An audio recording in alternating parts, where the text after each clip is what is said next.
Let's see.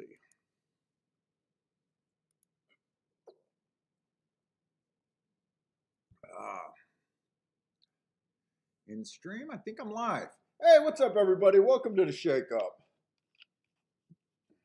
Oh, man. Let's get going. Let's see where we're at. I do not like the way this comes on live anymore. Let me just make sure everything's right.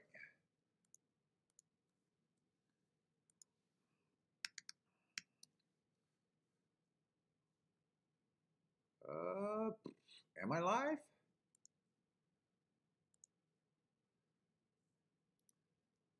I should be live. Let's go, toast. Turn that off. Hey, what up, Brenda's Deuce? Q Savage. Q Savage first one in today.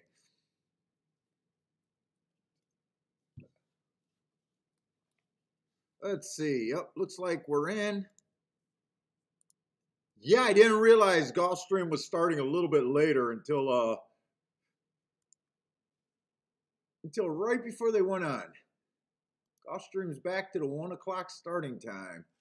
What's up, Attila? Is there still an echo problem? I had the speaker on for a second. I don't think there should be an echo problem anymore. Hopefully not. Please don't tell me there's a problem.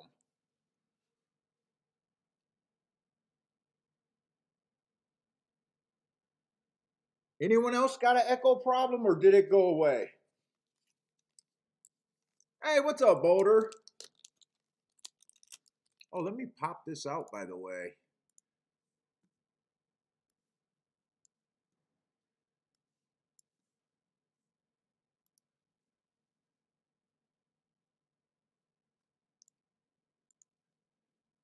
Let's see, we got Gulfstream and Fairgrounds today is all I got.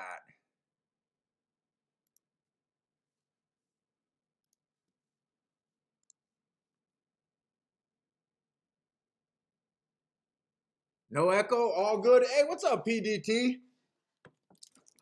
Good, good. And the furnace just cut off, so the furnace was on too, so no one's complaining about that, so I'm going to take it that everything's good. What the fuck did I do with my cigar cutter? Ah, there it is. Back to the damn matches. Hey, what's up, Joshua?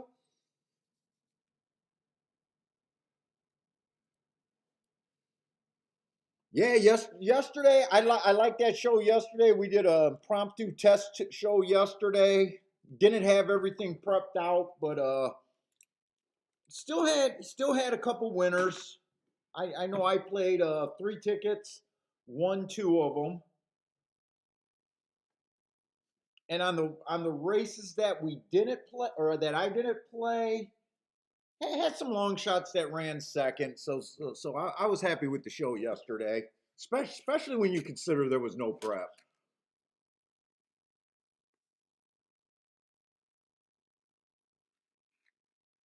Okay, cool. Attila figured out the problem. So let's see. So yesterday, I did like Attila's call. I think it was Attila that was telling me that he thought the track was favoring outside, especially on the turf. I really like that call. For the dirt, I'm not so sure. I kind of liked where I was thinking inside on the dirt, but you guys know that I'm always thinking inside.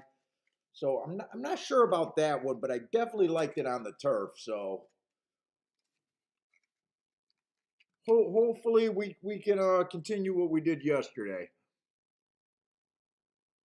See, money, you like the broadcast from the bunker?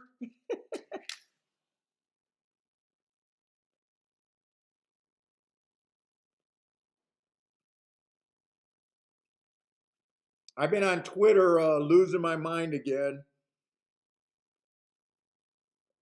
The question on Twitter that made me lose my mind this time was, how can we attract young people to racing? Stupidest fucking question in the world. Like, Like we can pick and choose. First of all, like we can pick and choose. We need more of everybody. And I hate, dude, it's so simple. I hate what everyone came up. Free beer, free hot dogs, free data, blowjobs, fucking concerts. One person said concerts. Like every concert I ever went to, I went with a bunch of guys hoping to get blasted and hoping to get laid.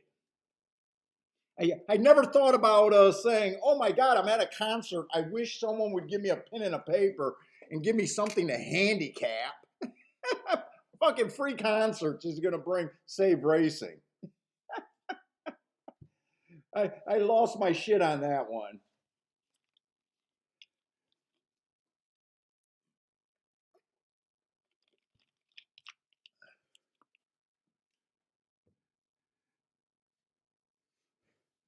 Oh no, man. I was a contractor, man. I can make a soundproof basement see money if you need one. Snapping Fingers said that someone says BJ. Yeah, I think that would get you there. Q Savage says we need more rappers to promote it. Yeah. No, I don't mind if rappers want to play horse racing. It's just, you don't know the crowd. I mean, first thing every person does when they look to gamble on a game, they need to feel like they got a chance to win. And oh yeah, they got to have that gene where they want to get money for nothing. So it's so fucking easy. No one can figure it out. It's fan education and basically just convincing people they can win. Fucking everything else is fucking junk.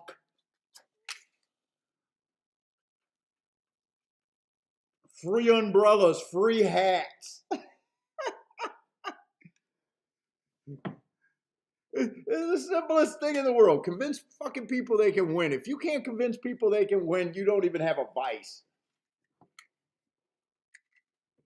The executive of horse racing, you can give those guys a fucking whorehouse, and those guys would put glass walls in a whorehouse, killing sales instead of getting more sales.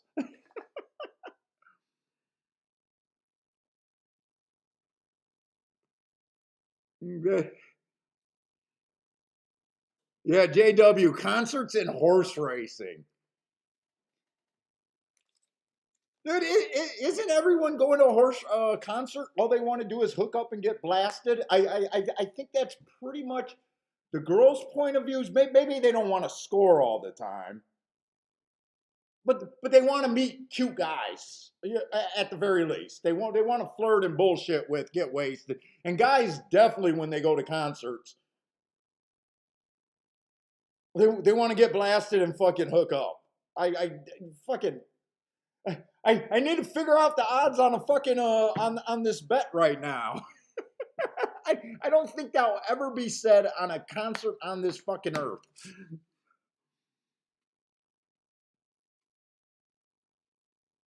They're still going back and forth, shortening shortening post times. Like with simulcasting in this age, you can't find a race going off every 2 minutes. What are the other dumbass ideas?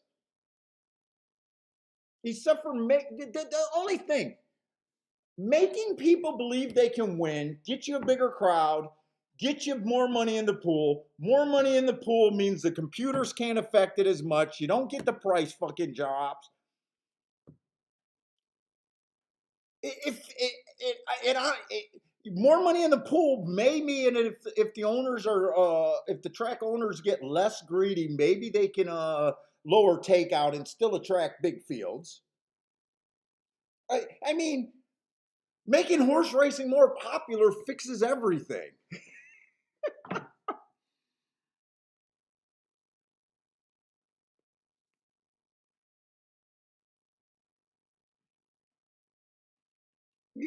I don't understand. And I put that comment. I got 0 likes on that comment.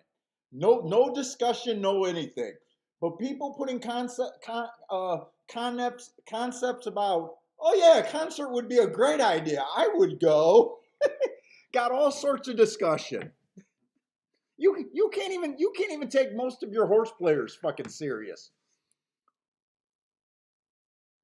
Hey, what's up, Jared? Jared's up bright and early. Jared was fucking texting me at 4:30 in the morning, Jared. What the fuck were you doing?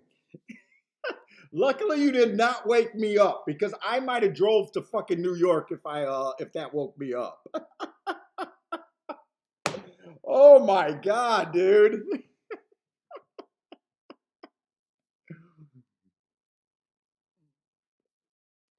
You wake me up at 4:30 in the morning, Jared, with your texts, man. I might have to hunt you down. Hey, what's up, Danish? I hope I said that right, by the way. Yeah, but Jared's obviously excited today. He said he handicapped like 6 hours last night every damn track. Yeah, fucking no kidding. You don't sleep, man. No kidding. Jared's a fucking handicapping machine. Oh, who else is here? Mizzou man. What's up, Mizzou man? Hopefully I didn't miss anyone. Jay, what's up, Jay?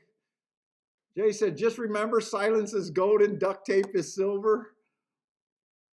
Oh, I think that's about the soundproof room over there. That sounds like some dude, I think Charles, I think Jared has a girlfriend or he's married. I think he's married. I think Jared said he was married.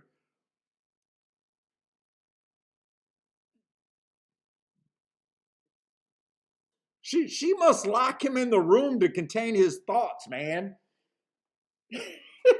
She probably has a gag for him or something. What's up, Magic Car? Oh, you got a Fenice or a Fenice? Why does that sound like I'm saying it wrong? Fenice? Fiance. Wait a minute, that's what girls say. A guy is a fiance. Fuck, I'm an idiot. Don't listen to me. I mean, I could be completely wrong. I could be completely wrong. Maybe a dollar hot dogs, dollar beer is the answer to fixing horse racing. And you know what I think was the problem when I just kept responding to just convince people they can win? I was saying that to horse players, and even though they're all supposed to be winners on Twitter, I think they were all saying, who is this guy? No one wins that horse racing. We're all lying. I think that's what they were doing, and they just did not want to touch that concept.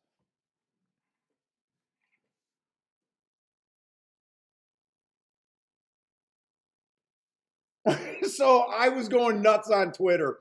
Well, I don't go nuts on Twitter because I can't tweet and do my thoughts, but I was going nuts yelling at my phone while reading Twitter. How about that? That's what I was doing. Hey, what's up, Justin 20087? But anyways, let's see what we got today. Let's get started and get some hopefully we can go down that long road of convincing people that handicapping is a skill game. And even after 3 years of basically hitting usually the biggest price tickets on the day, if we hit anything, day after day for 3 years, let's still do our job in the chat room, shake up, and try to convince the new players that, yeah, this is a game of skill.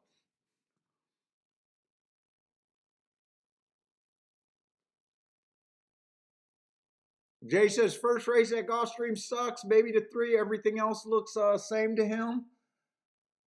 Well, that's kind of what the odds board is saying. Right now we got 2 horses at 3-1, one at 2 horses at 7-2. So it is and those are the chalk. So it is it's a good betting race.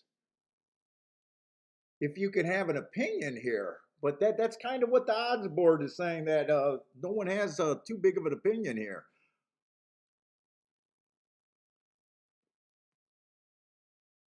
Hey, what's up, Steve?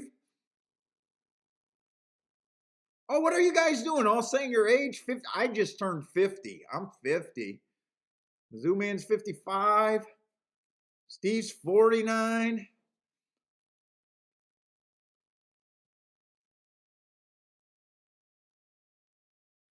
Snappy Fingers 50. Oh, so we're a lot of us are about the same age. Joe says he doesn't like the card either today. You know what? I never get caught up on that. There's some days where I dread doing a live show because I know I don't like the card. But I do know that it's no indication on whether I'll spot that one thing that'll change my thought about a race and I could have a huge day or a huge week. I don't like to miss days because of that. I try not to check out. Oh, a lot of us are about the same age. Jay's 55. Zero Contrast is 51. Wow. A bunch of 50-year-olds representing. Ooh, but horse, I hate that question. How to get new young people. Horse racing needs everybody of every age fucking group.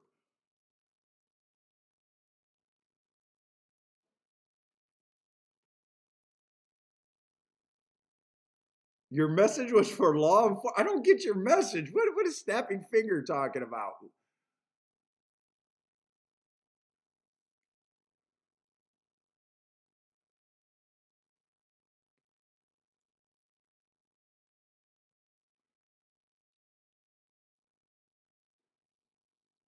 Or Snapping Finger says my message was for long. So did he retire at 50 and he was law enforcement? I don't know. Dude, I started lying about my age fucking as a kid. I've always been age sensitive. I hate getting older. Joe is a 61. Oh, Frankie Tubbs a young buck.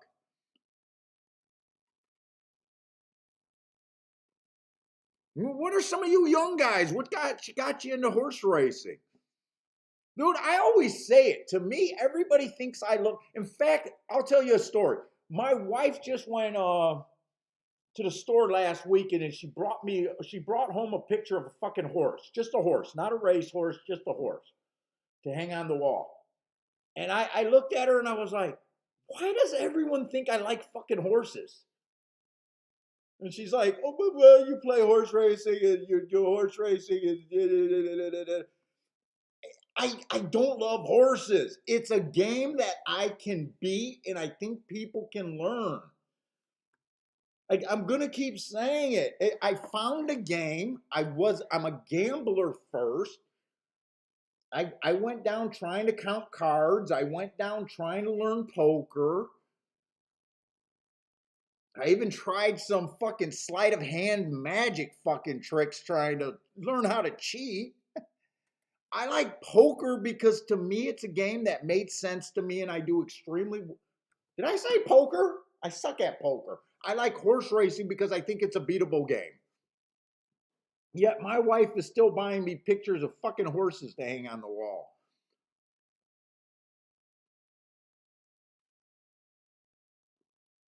Dude, they were trying to say stop trying to make horse racing cool. Dude, what's cool to a gambler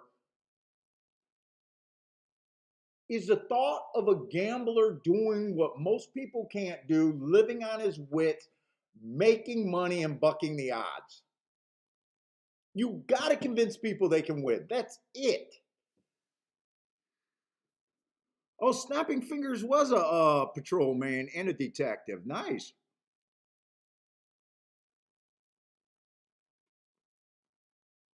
And it's and I know I preach the biases and my point of view of handicapping. I'm only set in that way just because that works for me.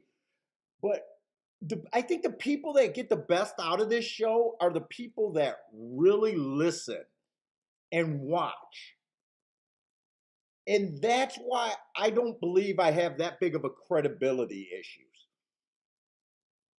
Dude, I'm still shocked on how many YouTubers, because to me YouTubers are the guys that really love it. They're doing it for free and they're trying to build a market, right? So I'm only talking about YouTubers. We're not getting paid, not in horse racing anyways. But every time I watch one, dude, you can tell how good a horse player is by watching and listening. If someone's running to the window every 2 seconds, you can't say enough to me about convincing me that you're good. You just can't.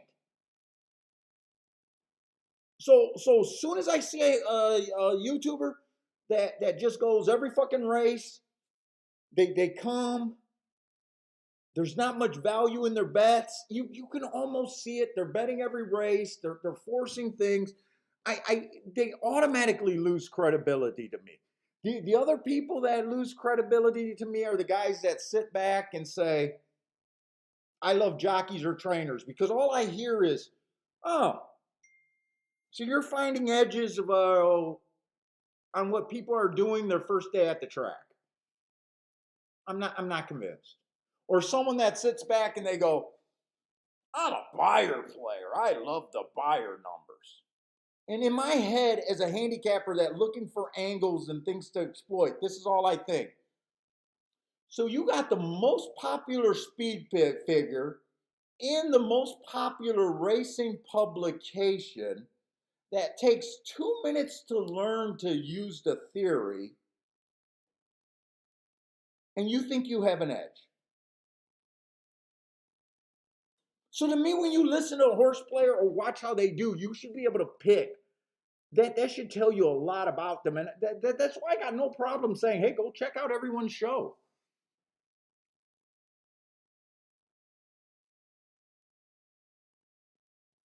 I'm still waiting for more shows other than Scotty, who has original ideas with original data.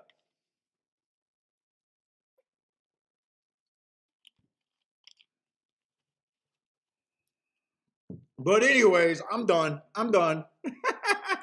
Lanier, my man, is back.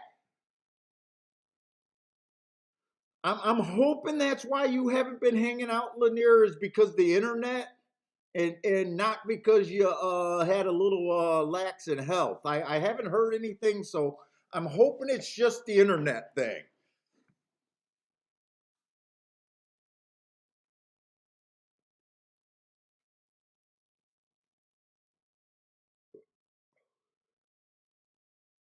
Let's see. Q Savage said he was making fun of his family during the pandemic.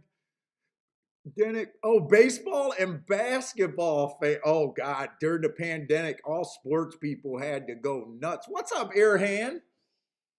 Coming in from Turkey, keeping us worldwide. Oh my God, my brother-in-law ruptured his Achilles playing volleyball with his daughter. Dude, he's like 6'5", 6'6". He did a jump serve, couldn't make it 6 inches off the ground, and now he needs surgery.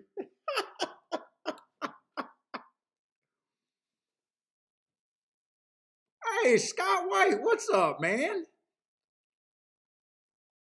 Lloyd, what's up, Lloyd?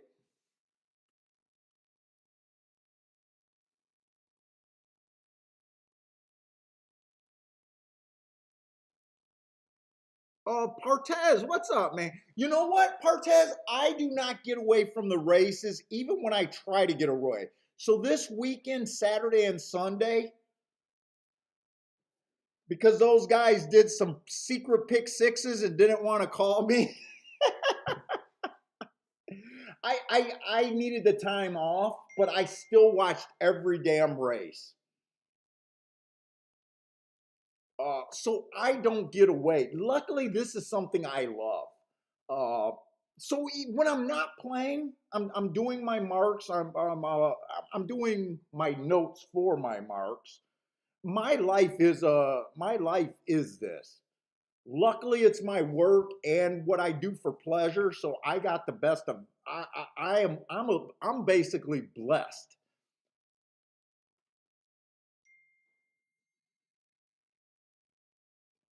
Even when I used to go to resorts in Mexico or the Dominican, if the Wi-Fi was strong enough, I would still be messing around on my phone, watching races. You know what? I'm not that big of a losing streak player. I'm not that. I don't go on. If you watch the show a lot, you got to remember. You can watch the way I play. As soon as I get up, I cut down. I walk away. I sit out a lot of races. Uh, I'm not saying I never go on losing streaks, but I don't get the big month losing streaks, the 3 weeks. Uh, I can usually nip them in the bud, but I will do things like back off action. I go back to basics. If you notice, I don't know how long you've been watching the show. It's why when we get to the end of the card, I get less aggressive a lot of times. Even if I think I got a pretty fair chance to win the last race, there's a lot of discussion. If I'm already up, say I'm up in that like low range of like $200, but I really like the last race. I really talk that last race out. Like, am I better off with the $200 that I'm up today? I try to control my losing days. If I'm behind at that time, I'm like, how aggressive do I want to be? Am I already near my limit for my average losing day? Do I want to risk going over that? I do a lot to protect myself. And that's part of a lot of this gambling game is not about your picks. It, you got to be good at picking because you got to be knowing that you're keying off of the right value horses and having legit handicapping reasons behind what you're doing. But the better you get at this game, you'll find out that it has more to do about controlling yourself, your emotions, and where you're at. That's really and that's why I can sit there with two other guys that play exactly like me, as in handicapping, but our results will vary greatly.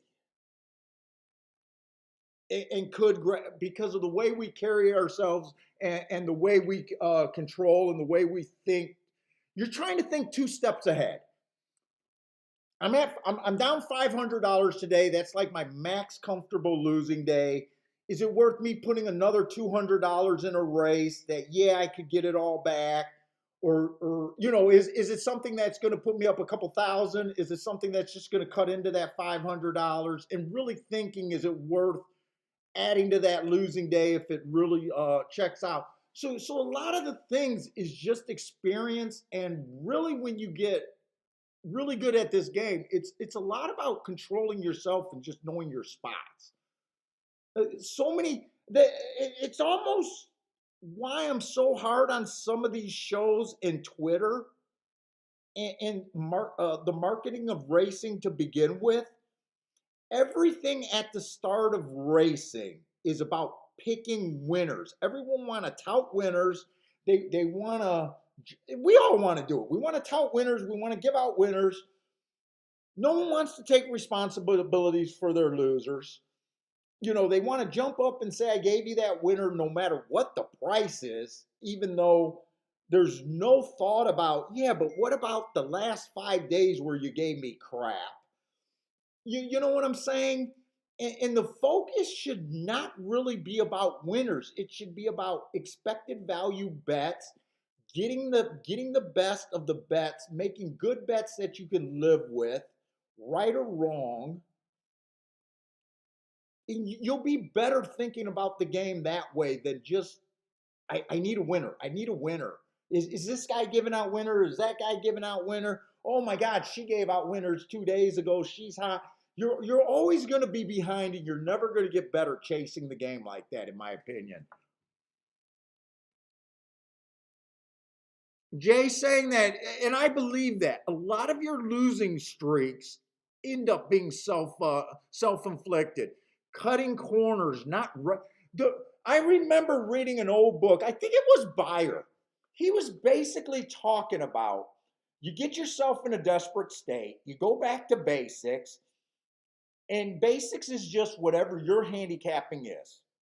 Crossing all your T's, dotting all your I's, and making good bets. And you start going up.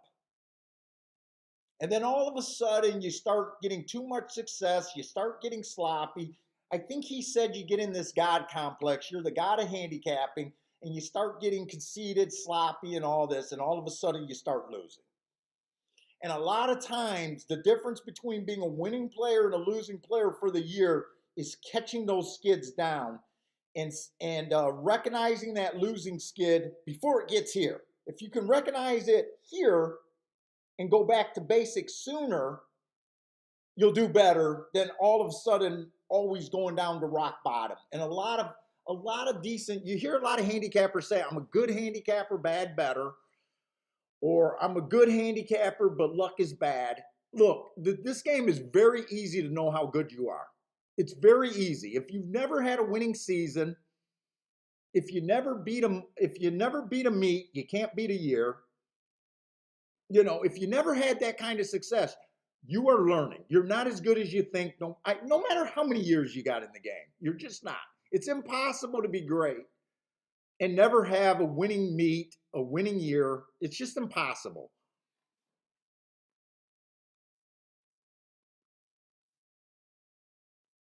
And that's the other thing that ticks me off about Twitter. I don't know how so many people that are playing a game can be so miserable and yet claim that they win. It doesn't make sense. I get bad beats all the time. And I'm a miserable prick in real life. I'm a miserable prick in real life. I'm not a guy with a great attitude. I got a great attitude about racing. That's it.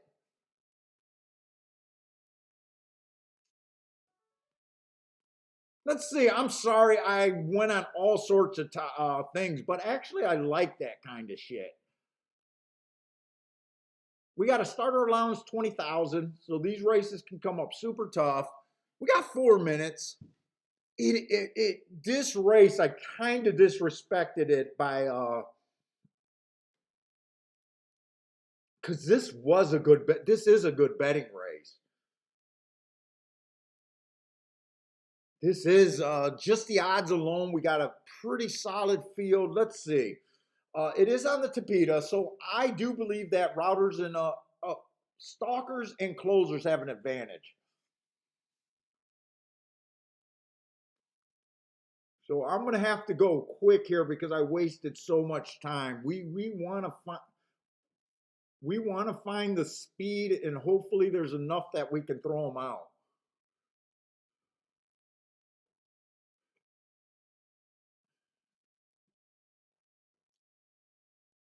I was gonna say 8 looks like he's the speed, but he's tricky. Because really only the last 3 races he's been trying to show some real speed. Before that, he's been a closer. He's been a solid. He has a lot of actually this horse fit. And there's a nice stalk, there's a nice close, there's a nice close for a win. Dude, my sisters are just blowing up the freaking phone. They got no respect for handicapping.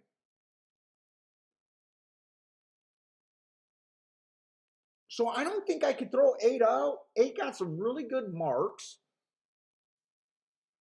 If he rates this horse, this you need the jockey and everyone to do the right thing and come off the pace.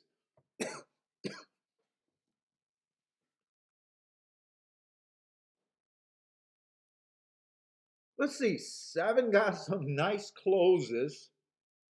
He doesn't look like he'll go to the lead.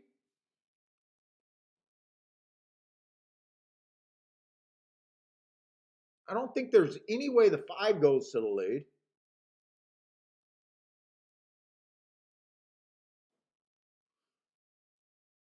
Oh, I think this race is just going to be a tough race because if you don't understand the pace makeup of a race, it's kind of hard to understand the pace. The 4 looks like he could be close, but this horse has never been on the lead. He looks like more of a stalker.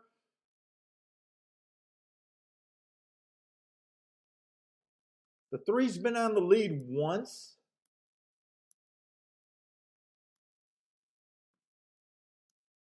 He's been stalked. This is a race that is tough for me. Put it this way, on paper,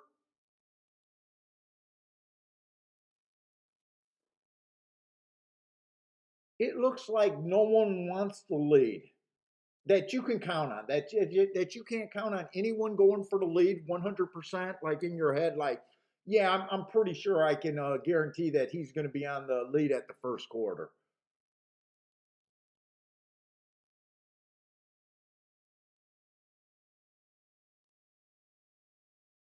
And every horse can come off the pace.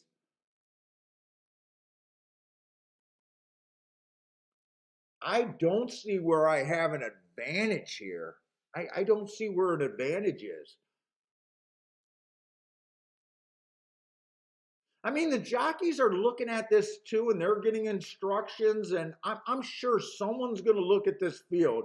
So it's impossible to have a race where no one goes to the lead, first of all. So we know for a fact someone's going to be on the lead. I'm guessing it's gonna. I'm guessing probably the 8 or probably the 4, maybe even the 1. But I don't understand the pace dynamics of this race. Let's see, the 8, hoping that he does the right thing and rates is not worth 3-1 to me.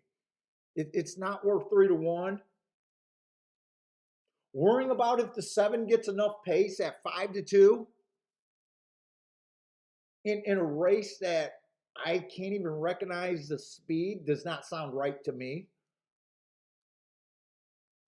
Let's see the 5. I'm just going to go through the horses' odds and just even see. You know what? The 5 at 24-1 or 26-1 is at least. He's coming off the pace, and to me that almost sounds like the best bet, but I don't like the horse. Let's see, the 4 at 9-2 coming off the pace sounds about right to me. Not overpaid, just about right. I want to get overpaid. Right now, the 5's the only one that's overpaying anybody. Let's see, I can argue maybe the 3 at 9-1 is a little overpaid. I probably got him at about maybe 5 to 6-1, so he's a little bit overpaid. But I don't understand this race. I'm just going to sit out because we were just talking about why aren't people sitting out of races?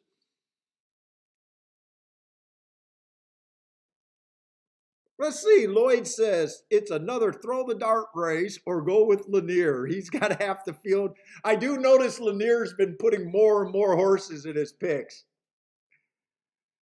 I only got 4. He only has 4. I noticed one day he had like 5 horses in a lot of races. He's back to 4.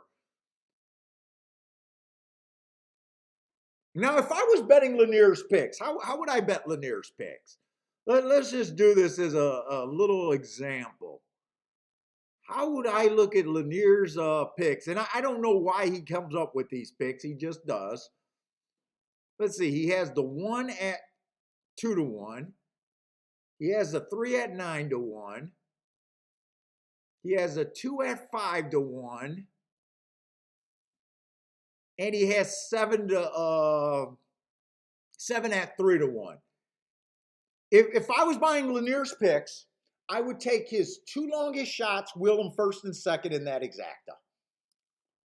That's how I basically would just play that four horse selection. I take the 2 longest shots,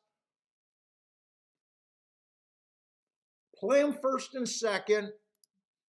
And I do that. I do that when I come up with my own picks a lot. See money got a straight box. I see money. I think I could wait a minute. If I book that bet, he's basically paying a ton on a box. I got a feeling his cost of his bet is going to be more than the return of, let's just say, an exacta. He's 100% going to have the exacta. What is that? 1, 2, 3, 4, 5, 7 times 6, so $42. So if he did it for $1, I could book that bet as long as the bet will win, but as long as it pays less than 42 to 1, I made a good bet betting. That's how a gambler, by the way, that's how a gambler thinks.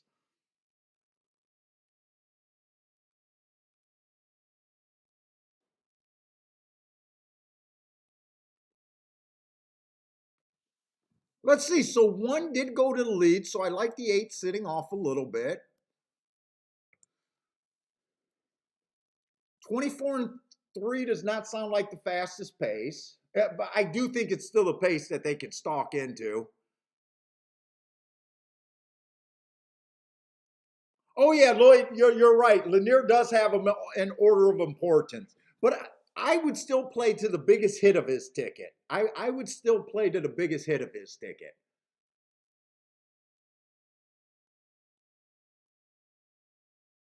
Like, you guys know that I want to be the only guy cheering. Not I don't want to go cashing when everybody else is cashing. And I would say that whenever anyone gives me 4 horses. And I don't care what 4 horses. I would play to the numbers that give you the bigger hit. Throw out the ones that you know, combinations that you know more people are on.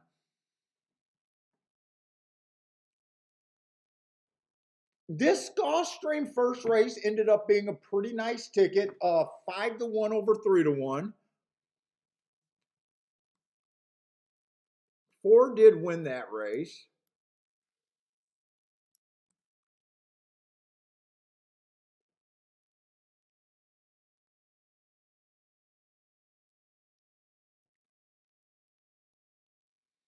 Snapping fingers like it. Winner, winner, chicken dinner. Snapping's getting off to a nice start. Nice ticket then. Ear hand with a boom.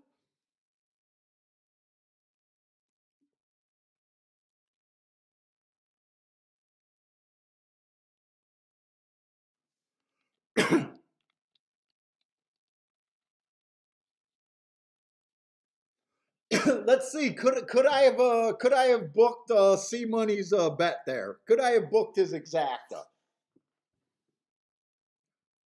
I I don't think this exacta is going to pay more than 42 to 1. As long as I did the math right, I think I'm on the best side of that bet.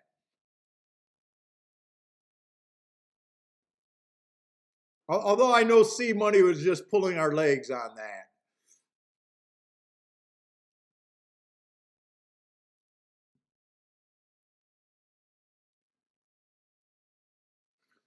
Snapping fingers.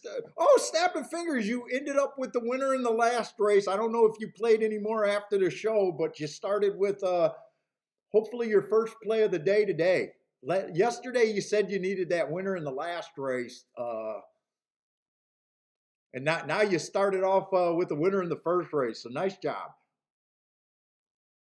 Yeah, I don't think that ended up being a bad race. I just knew that I didn't have much of a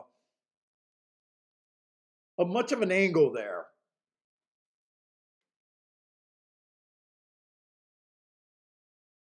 Definitely not a bad. C Money says so I would have made a good bet, but that was a good example of how a gambler looks at something, or someone that's trying to play with an edge looks at something. What's the cost? What do I think my risk is? Where do I think his weakness is? He basically was doing a tease bet, basically saying he boxed all. So I think the math is 7 times 6. I think that's 42 bucks for a dollar.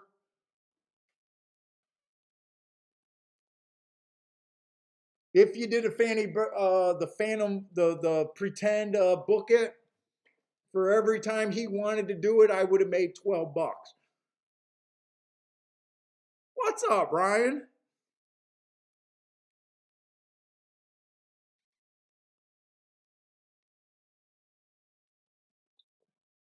Now, if it pays more, then it's not that great of a bet.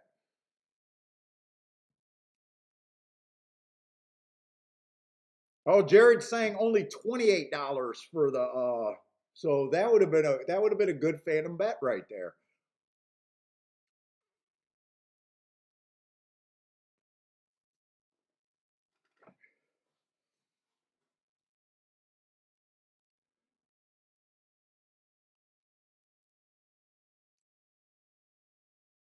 But I'm not sure how the 4-1. I know he definitely came off the pace. That's good. That's what we're looking for.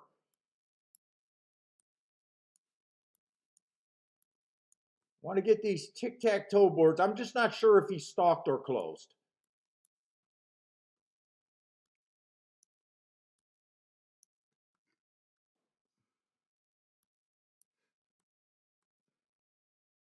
So Zach to pay would have paid like 30-60. Oh, snapping fingers. Thank you very much, man. Thank you very much for the super chat.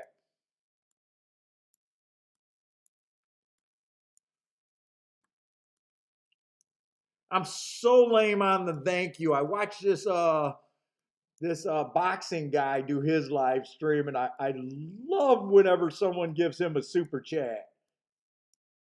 He gives such a good thank you. He's so funny. I wish I could do better.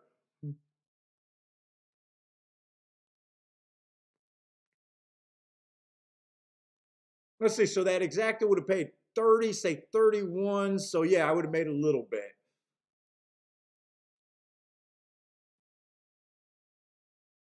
Did anyone have that? I think Aaron had that in snapping fingers. Did anyone else put up anything there? Oh, by the way, what's up, Jace? I think that's a new name here. Rick, what's up, Rick?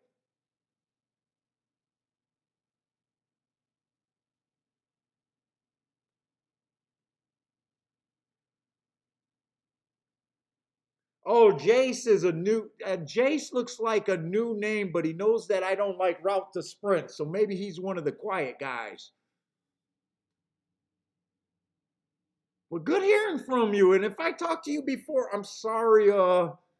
That just looks like a new name to me. I know I got a case in the room too, but that's Jase.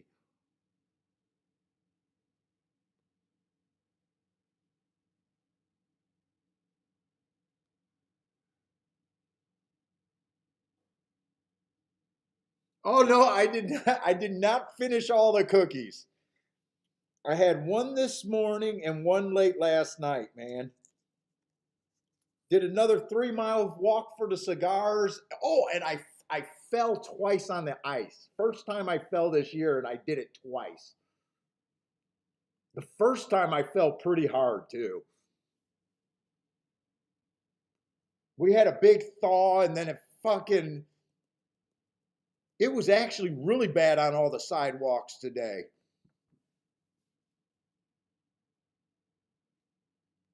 You usually just well, man, welcome to the show, man. Throw up some pics, man. We enjoy the chat room, but you listen to the show, so you know the deal.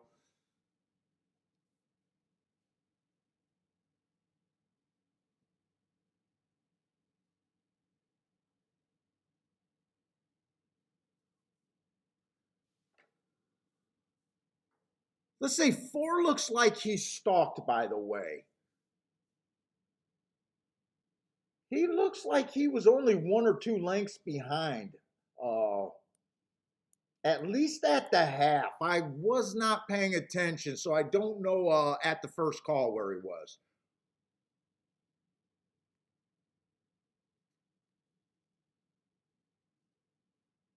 It's probably well, it's warming up. It when I started the walk, it was probably below freezing, but it did start melting on my way back. So it does look like it's going to be a nice day out here in Michigan.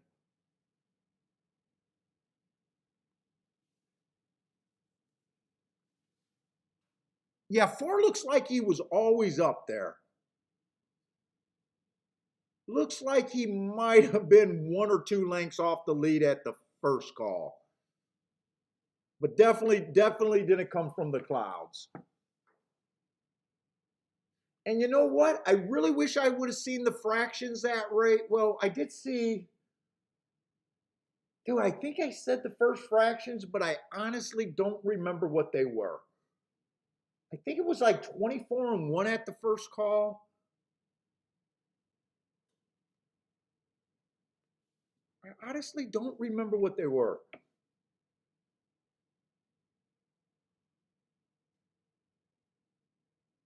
Yeah, so it was weird on the walk because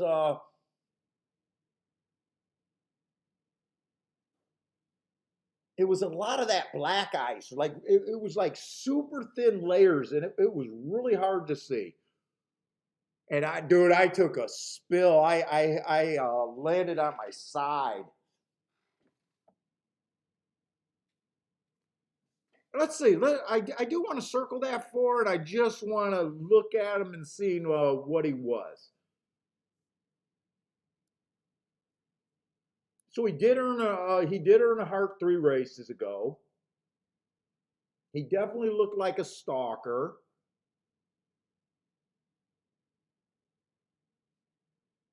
He's been running a lot of his races at the claiming 35. I always say double this claiming price, and you'll have you'll get some claimers. He kind of fit there. It doesn't have to be perfectly double. Like it's not. We're looking for $40,000 claimers. Like 35,000 would fit.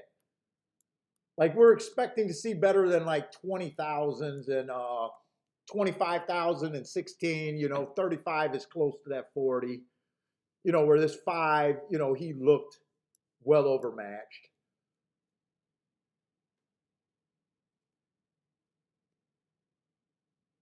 Seven had some higher races. And New York was running less, working. He did go down to 10 grand, but he had a little foundation of higher races, right running style.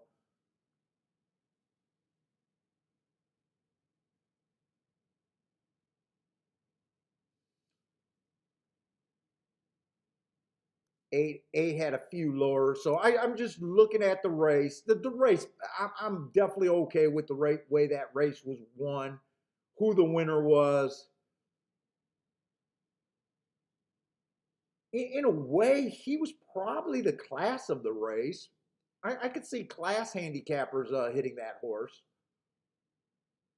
liking those $35,000 claimers. I could see class handicappers really liking him.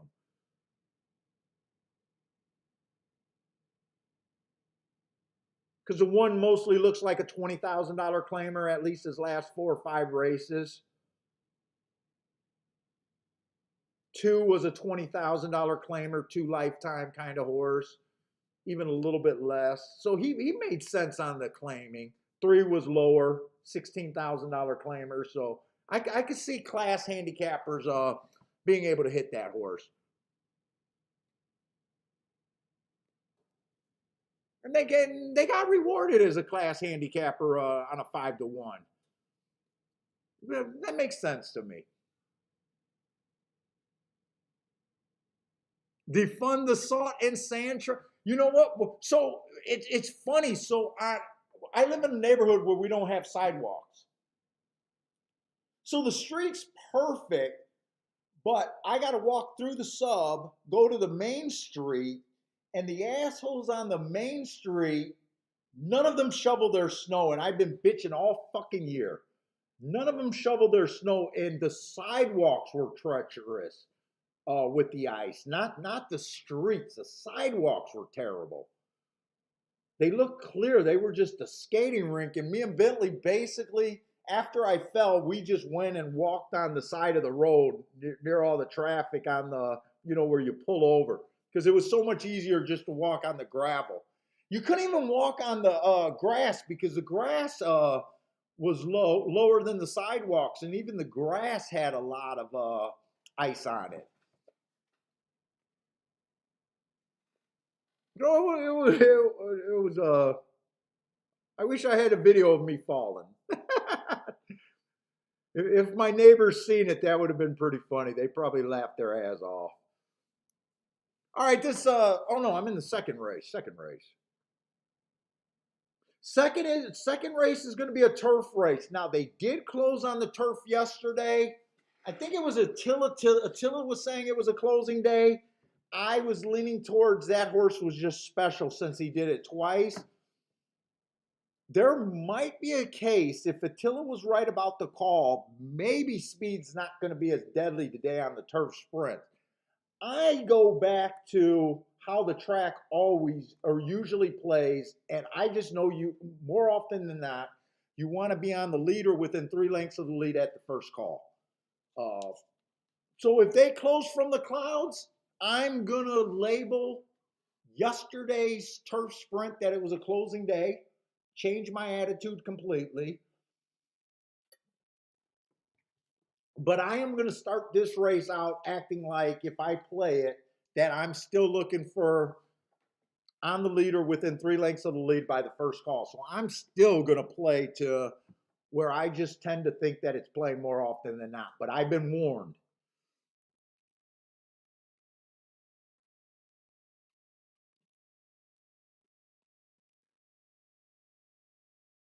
Dude, they see money you too. They don't shovel by you either.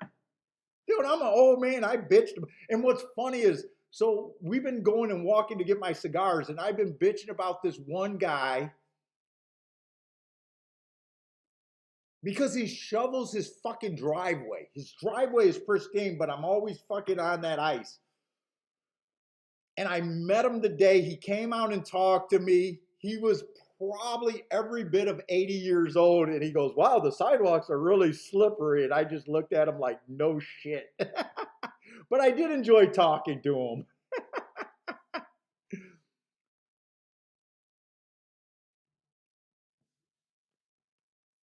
I wanted to say something, but I couldn't do it. He was just too old, man.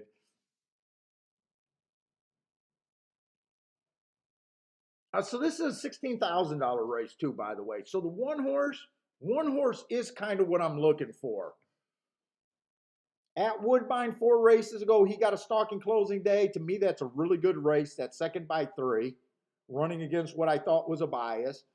He comes back 3 races ago.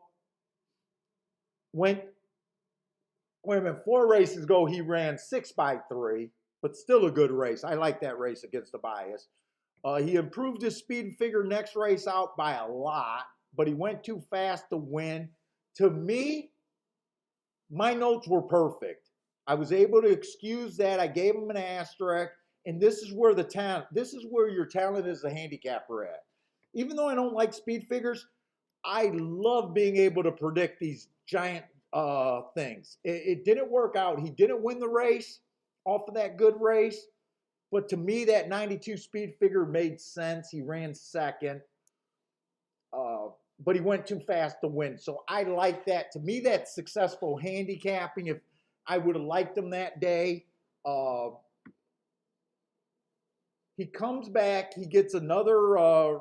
He was on the inside when the middle of the track was good. Said he saved ground, so I don't need to watch the replay. And again, his speed figure went right back up. Last race, speed favoring track. He was a speed horse and he won. I'm guessing he gets a speed horse race today, but let's see if he's the only one.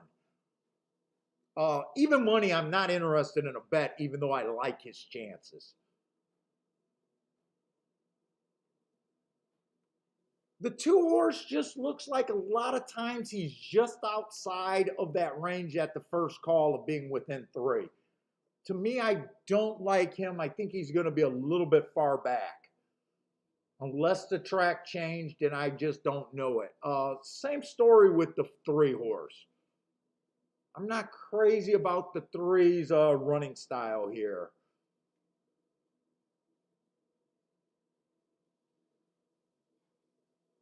4 looks interesting.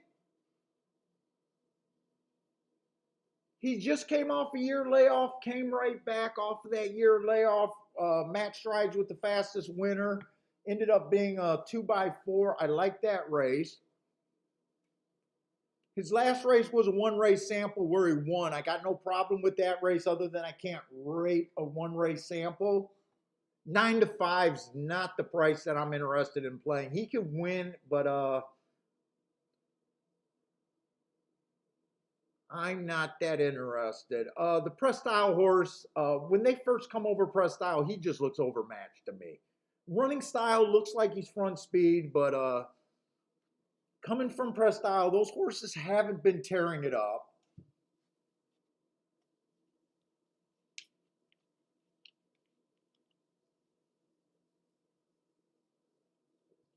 I think he'd have a hard time beating the 1 or the 4 here on the front end. So even though I like his price, I'm not that interested in him.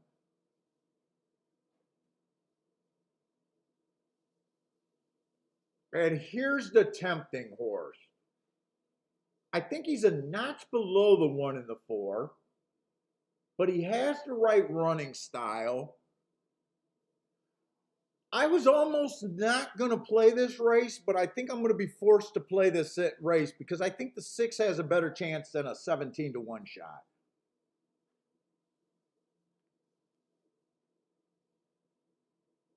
Four races ago, bad rail. He was in the 6 hole.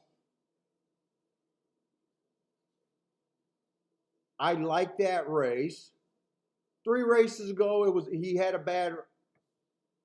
he did have a bad rail that day. Went too fast to win. I really like that race. I love that his speed figure went down when I thought he was at a disadvantage, and it pops right back up to his average.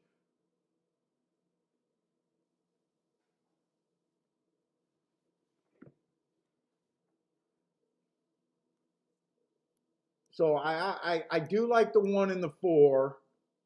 6 is the only reason why I want to bet this race.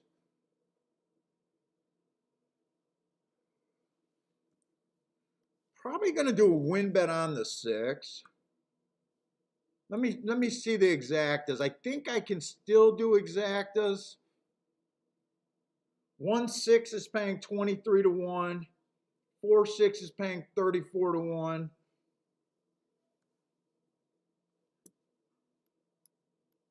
I think I'm going to keep it fairly simple. I think I'm just going to do a 6 to win here. And then a 1 and 4 on top of the 6. I don't even think I'm going to key box that. To me, this is a kind of a playback category race. I got just enough interest in this race to bet, but it's not a major bet for me.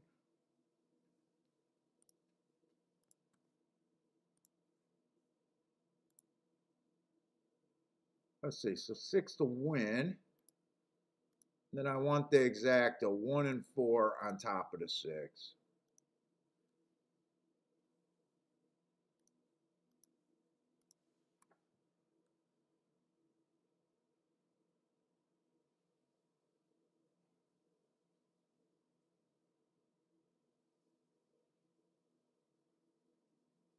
And I know I didn't do odds line yesterday. The odds lines are pretty simple in my head in this race. I would give the 1 and the 4 the most points, but not enough to bet them at that price. They would have the majority of the points. I would probably have them. I'd probably have them at least 66% of the points.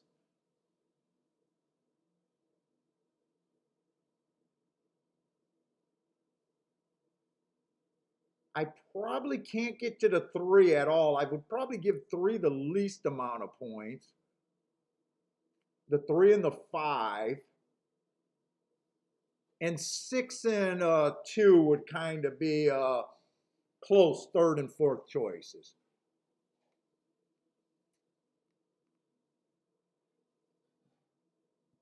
I can see the 2 possibly doing something if he could get a nice stalking trip and they get a good enough speed duel. Let's see, what does Jared got? Jared likes the 1, 4, 5, 6. Jared, I hope that's not a 4-horse box, because if it comes in 1, 4, 4, 1, I think you're in trouble. I would throw out those cheap combinations and continue with those, man. Hey, what's up, Rick?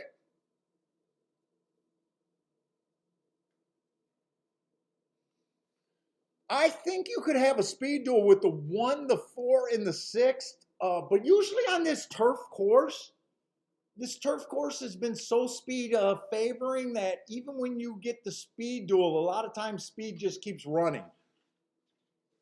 Always predicting that a speed duel is going to happen, because jockeys are looking at the same things we are. They don't always materialize, and a lot of times you're still better off going up with the speed in the long run.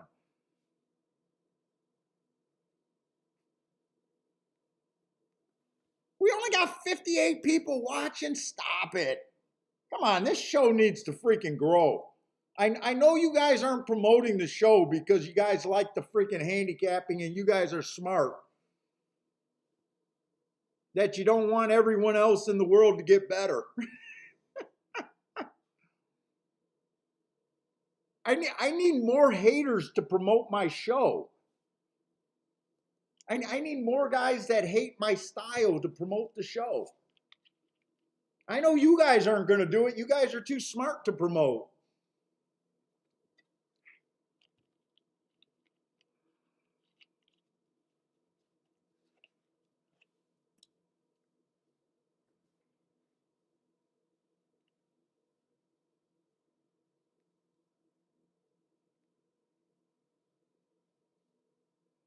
Let's see. Jared believes in the 5. Okay, so Jared, you got a nice horse there, the 5. Hey, what's up, In? In is in the house. PDT likes the 2, 6 with the 3 and the double. Good luck. I think there's some upside on this too, but I think 2 has to have some things going his way. Mainly a speed duel here. 2 would not shock me here.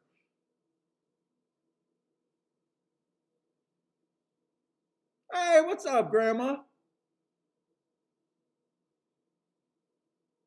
Let's see. 4 ends up being faster than the 1.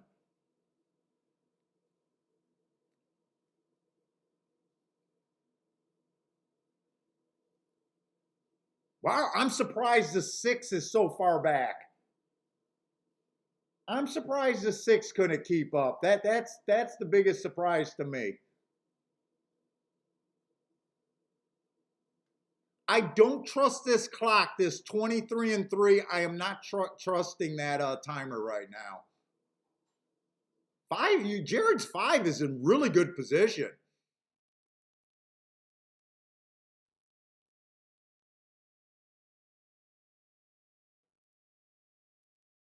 Six is loaded.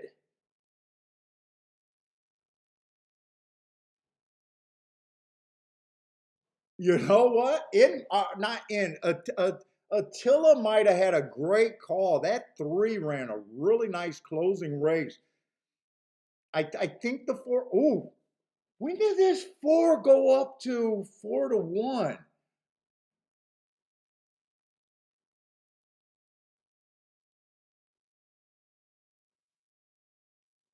I hope that happened in the last tick of the board, because I was irresponsible by not paying attention to the odds there. If I would have seen the 4 at 4-1, I would have dutched the 4 and the 6. I did not see the bet down on the 1.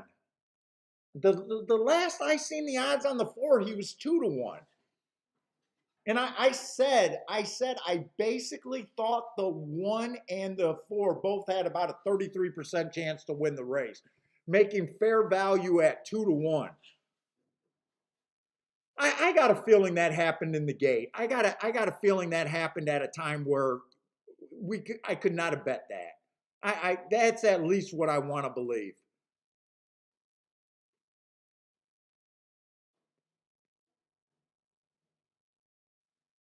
Six did get himself in a lot of trouble. I'm not sure he would have outclosed that 3 though.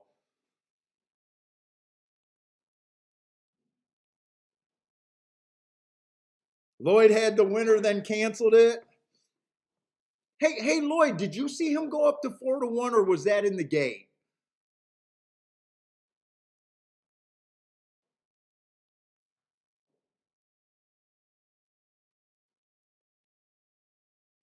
Rick's 3 almost got there. Yeah, nice call on that 3 because I was not believing in closers really. Jared says it went up just before it went off.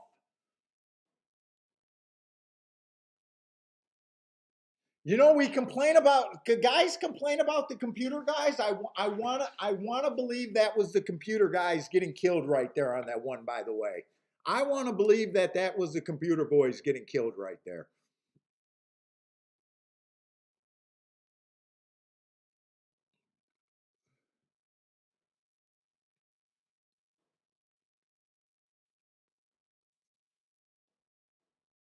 See Money seen the horror show ride on the 6. I see. I wish I could say, oh yeah, that cost him second. That cost him second, but there's no way to know that. All you can do is know that he did not have the speed that I thought he was going to do. He looked loaded, and then he ran up on some horses and got completely pulled out when it looked like he had a lot of horse. But there's no way to know if he would have got second or even first.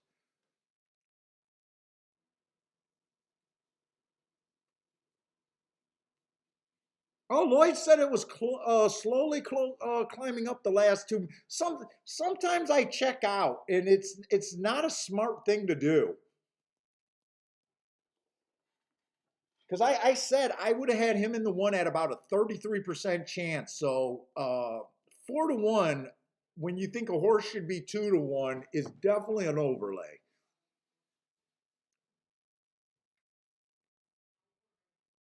Oh yeah, Grandma, we're doing fairgrounds today. Come on, we're doing 2 tracks.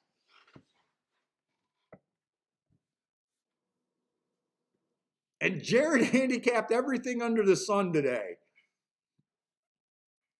4:30 Texas in the morning. Jared, I don't even know. I'm so old now. That almost sounded like a booty call. Kiki, I think I got a booty call from Jared. 4:30 Texas? Shit, if you text me at 4:30, that's a booty call. Shit, you can text me at 4:30, baby.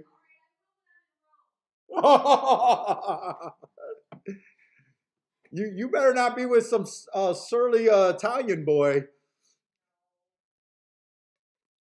She says she'll text me at 4:30 when she's in Rome. Shit, I'll send you a dick pic and you'll be trying to get a flight back.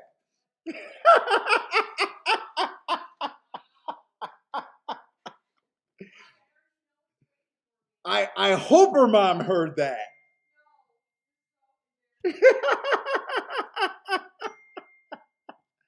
Hey Kiki, did you see what happened to Rob? Did you see what happened to the brother-in-law Rob? He tried to do a jump serve at volleyball and he ruptured his Achilles tendon.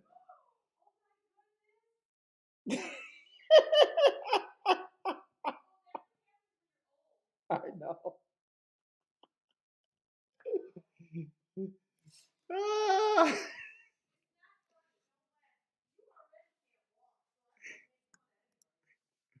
it's so funny.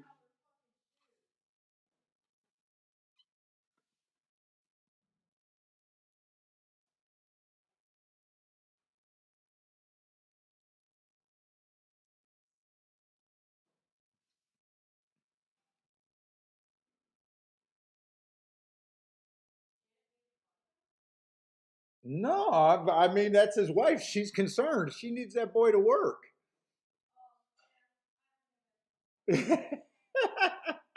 Yeah, you can still will me to the computer. I just can't lose my mental faculties.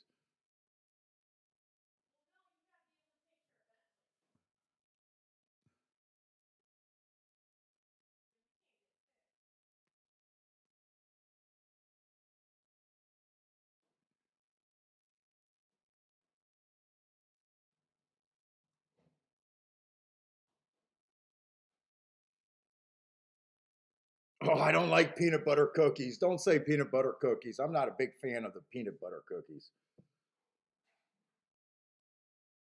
Let's see. I still think I don't.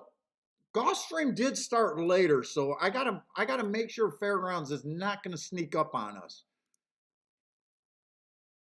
And actually, we got 21 minutes for the first race over there at Fairgrounds, so they were sneaking up on us. Hey, what's up, Pops 86? That looks like a new name too. Pops 86.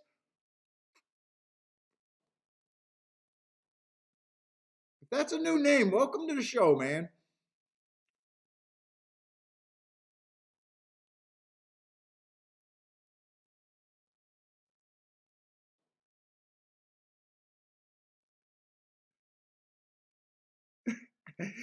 He just got here and heard the duck picks.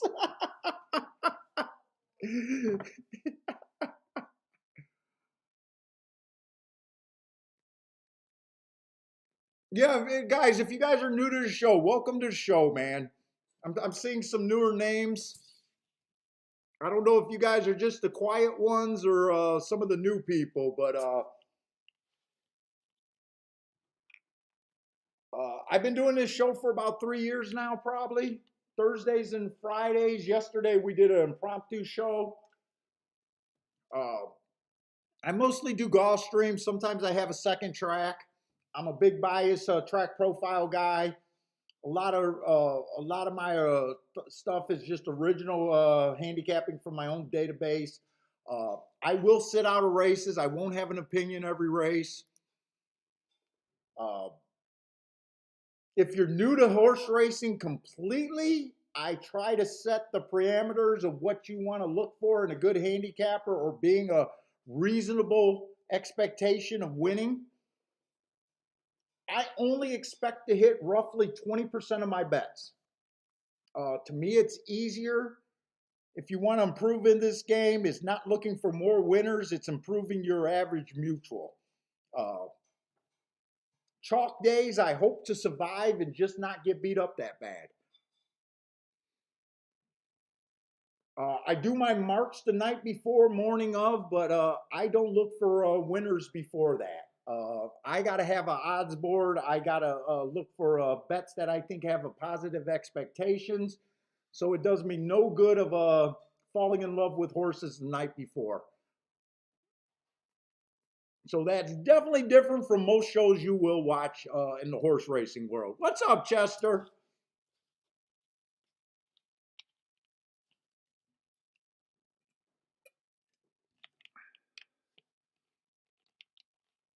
And we got a lot of good handicappers in the chat room. Feel free to throw up picks even from tracks that we're not covering. Feel free to ask for picks for tracks. A lot of guys are playing other things. All we ask is that you put the track that you're playing with your picks. Help everyone out.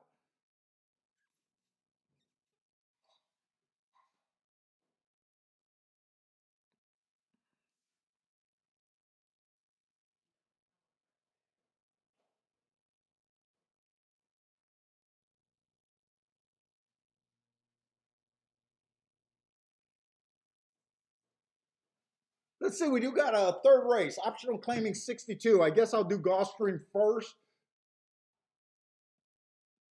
There's a big 1 to 9 shot that's going to make, hopefully, I hate his guts. But we are in the level of racing that I don't like. I prefer the cheaper races. 62,000 is where I will admit I got problems. I don't feel as comfortable. when we get to the better races.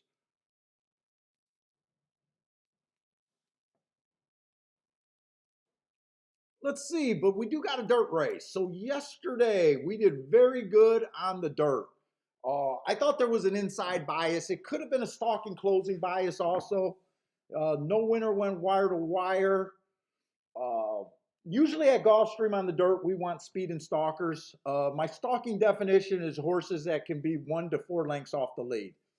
As soon as you get 5 lengths off the lead, to me, you're a closer.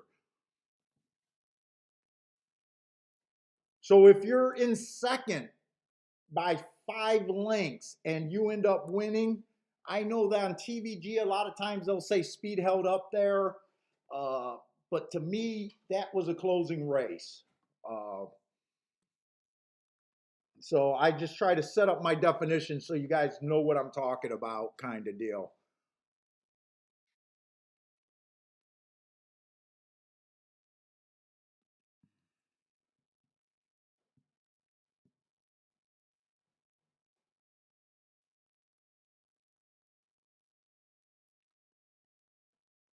Let's see. So the one horse 3 races ago was off a year layoff. Comes back, would have beat me that day if I was in that race. Because I tend not to back horses off a year layoff, but he won first time out, was the fastest winner of the day over there in New York. So I don't mind that race at all. He comes back. I'm okay with his speed figure going down off a year layoff, being the fastest winner of the day, and coming back and not having that same speed doesn't bother me. I could see a big bounce off of that. I got that the rail was bad that day, but he was in the 6 hole, so and it said he was 5-6 wide, so shouldn't have bothered him. It was also a stakes race. Uh, I don't know. Looks kind of interesting just based on 2 back, but we really want to see this 3 horse, 3 to 5 morning line. My yellow highlight is when I'm not the best class handicapper, especially when we get at the higher levels. But that I felt comfortable saying this horse is definitely taking a drop. I don't keep track of Del Mar, so that last race was not available for me in my data.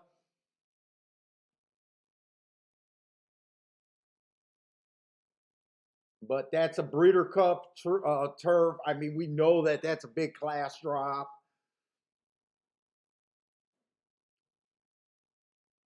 And I probably want nothing to do with this race.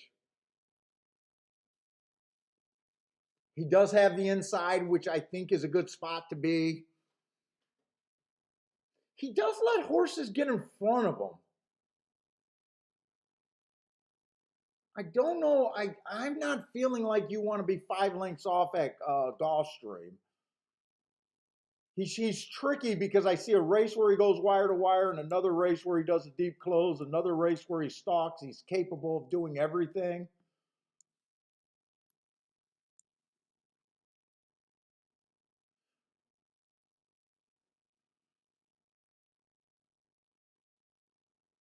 But I'm looking at this race like I don't really see too much upside here for myself. I think I'm going to go over to Fairgrounds.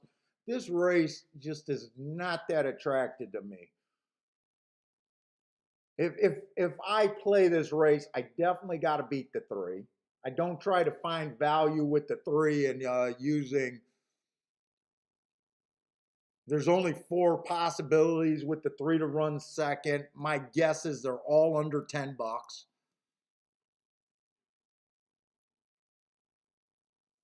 Whoops, I'm at Fairgrounds trying to look at Gulfstream's odds.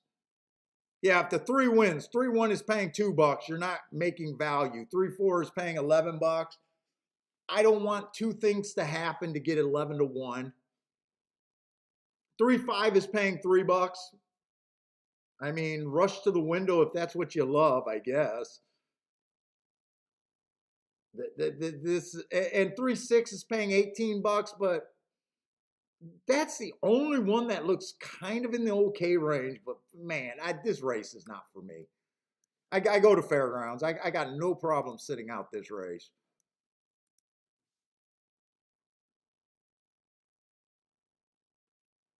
Jared says the 3 is a pass. 3 will crush him, so he makes this a pass. I'm just gonna I'm gonna take that same thought. Don't really feel like being creative. Maybe the 1 if the 1 could get the front, but when I say maybe, you know, a 10 to 1 would be a nice price, but do I really feel like this is my spot? And I just don't. I just don't feel like this is my spot. We're early in the day. I don't gotta try to find desperation plays. Let's go to fairgrounds. Fairgrounds, we've been loving fairgrounds.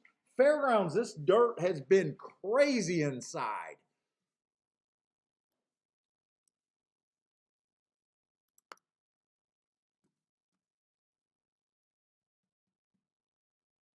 Let me just pop my bias report real quick just to look at last week. So this is going to be a mile on the dirt for the meet. Post 1 through 3 is winning 52%. Yeah, that I mean it's just huge. It's just huge. You want to start with 1 through 3. 4 through 6 is winning 36%. So if the winner's not coming from 1 through 3, it's probably going to be 4 through 6. 7 is 12%. That's where the drop is just tremendous. You want to fade 7 on out.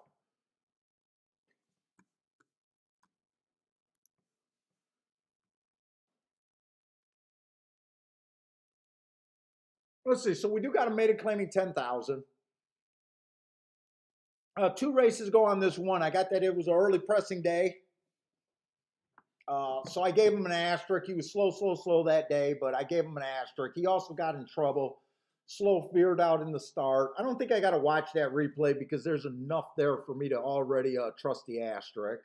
He's just off of a drop. Last race he dropped. He dwelt at the start. I might want to watch the replay on him if I come up with something here. I'd like to see what that dwelt was, but he was average, slow.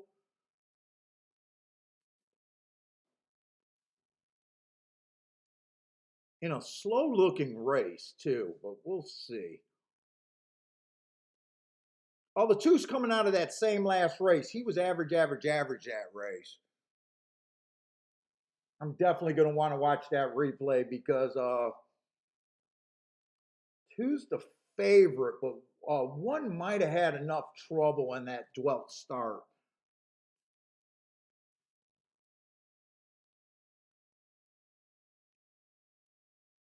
Three's a first time starter. I don't believe in it.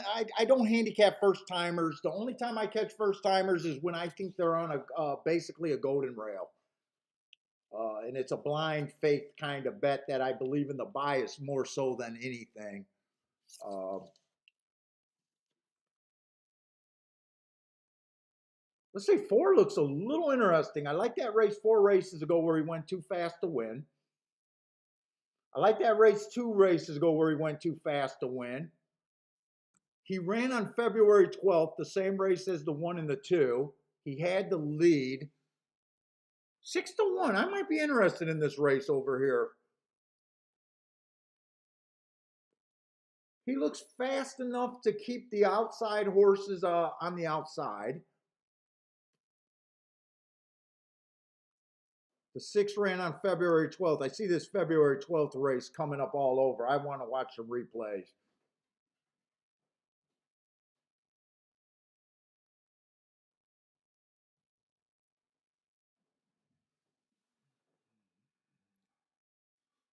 Let's see. Looks like I got enough time. Let me let that cigar rest for a little bit.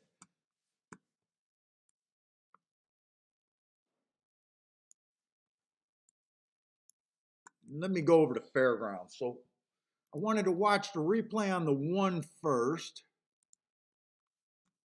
Let's see, he would have been the 3 horse that day. I wish I could show the replays, but you guys know that I can't.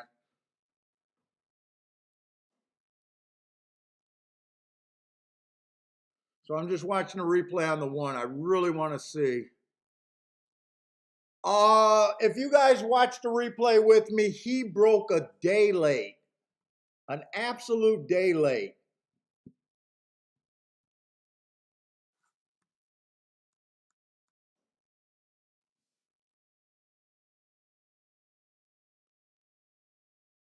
I think the 1 could be useful here.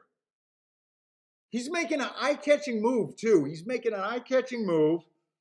He went to the outside, which is not traditionally good. And then I don't need to watch the rest of that because I know he's going to fall apart.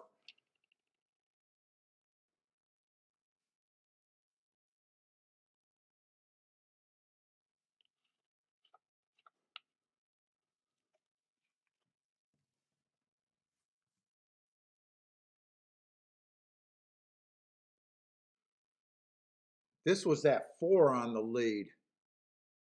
Unbridled hope. So I don't have to click out of that replay. I'm interested in the 1 and the 4 here.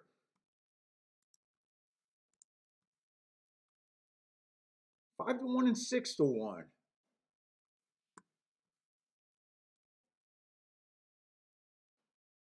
I think I'm going to get started a little bit at golf or at fairgrounds.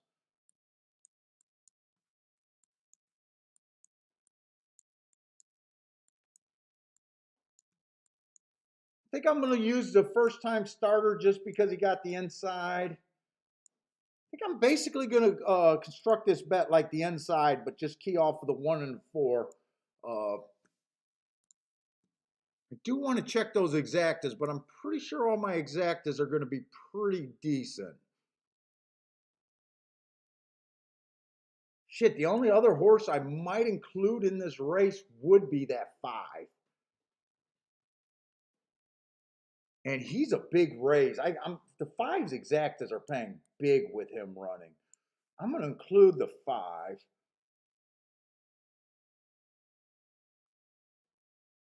I don't think I'm going to key box this one, though.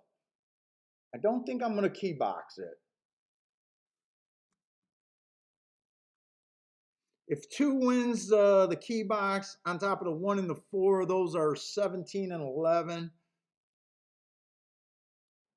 I wouldn't, if I played it the other way, I wouldn't include the 2. I don't think I'm going to do this bet.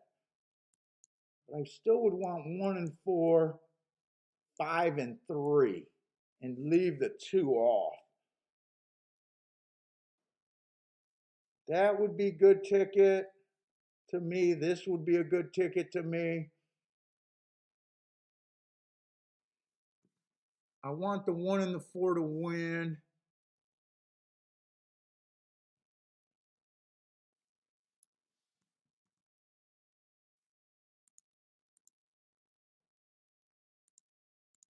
One and 4 to win.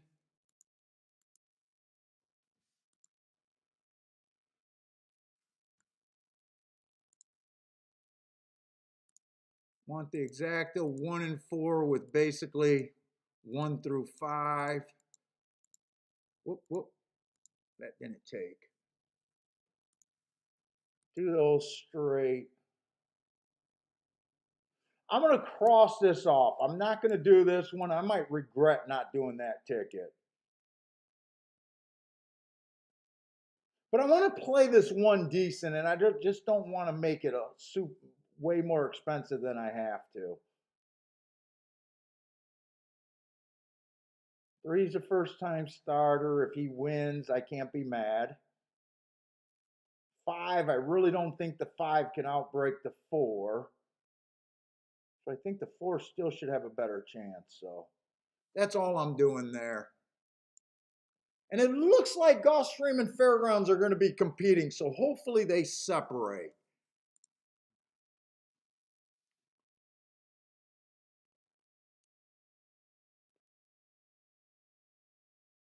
Paul's playing C Money skinny ticket. Oh,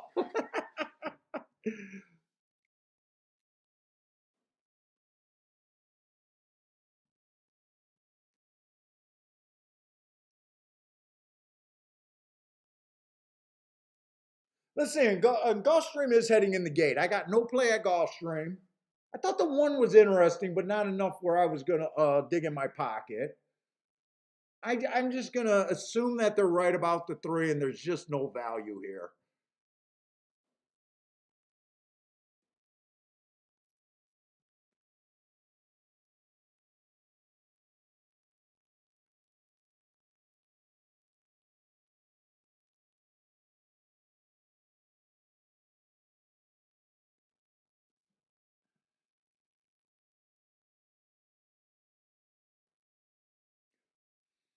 My six outbroke everyone. I do, man, I don't like to ride on the three because I'm just a big believer in the rail.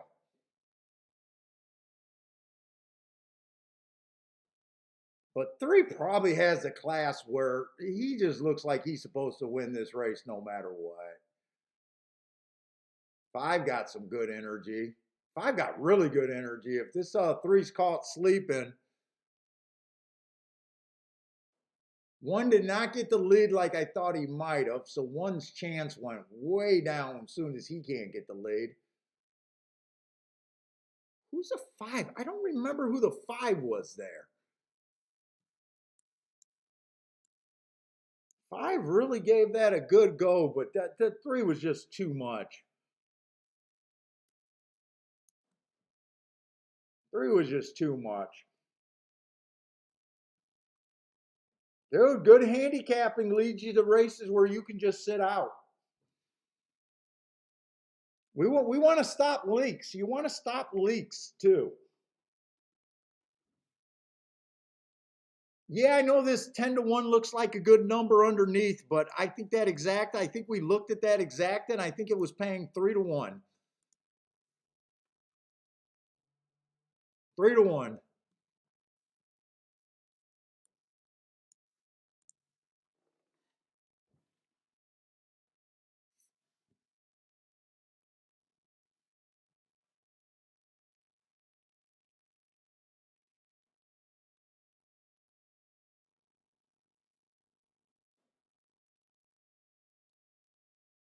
Five made a nice move. He looked scary for a moment. He looked scary for the moment. I wasn't that scared because it just looked. It just seemed like the three had enough class and he knew what he was doing.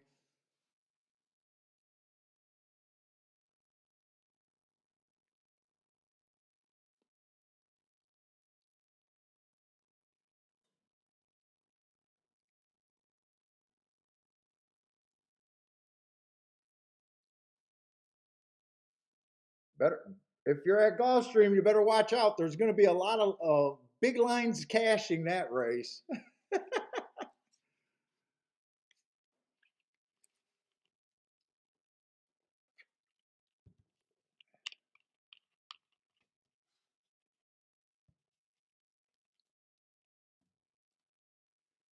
All right, let's see. Hopefully, we got something here at Fairgrounds. I like this shot at Fairgrounds. Come on, Ford, get the lead and protect that rail. Notice I didn't even look at the eight. I'm not scared of the eight if the track's running how I ran, but I left the eight out just because I don't believe in seven on out. Eight and seven is actually looking pretty scary here, but I'm going to live and die with my bias. Oh, my one is not running. Holy shit, I hope he has an excuse.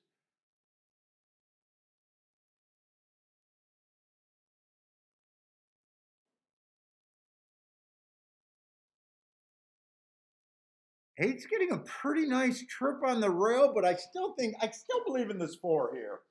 If I'm right about the rail, I think this four could be gone. Two looks like the biggest threat, I think. Where the fuck is this one horse? I gotta walk. I can't watch these damn races when I got the lead. There's no place to walk to. There's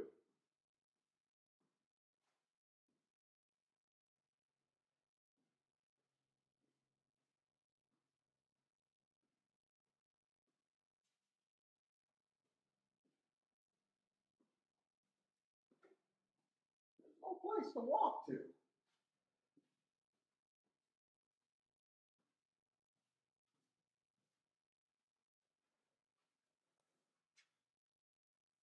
2-4-3 inside. I was definitely trying to beat the two. I don't mind that bet.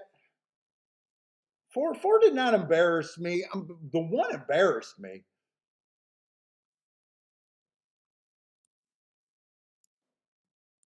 But looking at the inside, I probably shouldn't. I didn't have to use the five, but when I was looking at those payouts, if the five got second, I definitely wanted part of that.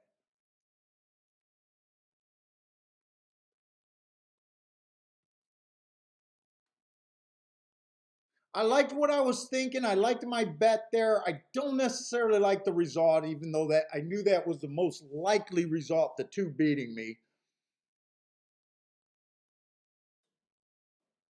I like that. I really didn't consider the eight horse. I think, but being on the outside did hurt the eight horse. But did anything happen to this one? I watched a replay on the one, and I kind of liked the one.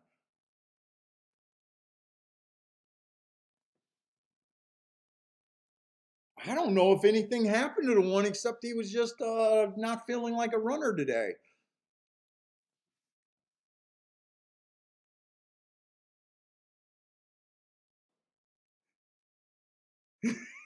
Snapping Finger says the one finished before the race became official.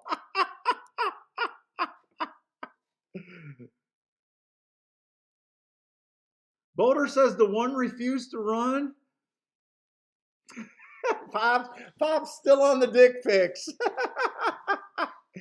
One was too busy taking dick pics.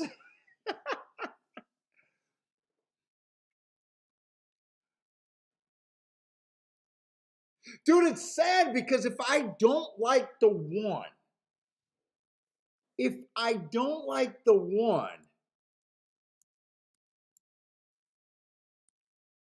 all of a sudden turning this exacta makes sense a little bit. The exacta makes more sense turning it around if four was the only horse you were keying off of. But I knew I was keying off the one and the four. I thought I seen enough to play the one.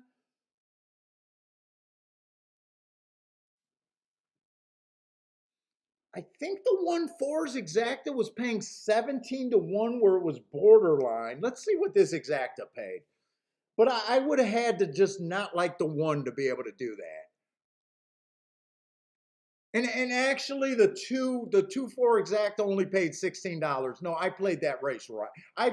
In my mind, I played that race right. I don't want to hit an exacta for 8 to 1.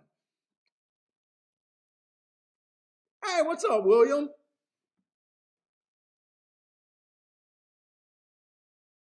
All right, so I played two bets so far and I lost both of them.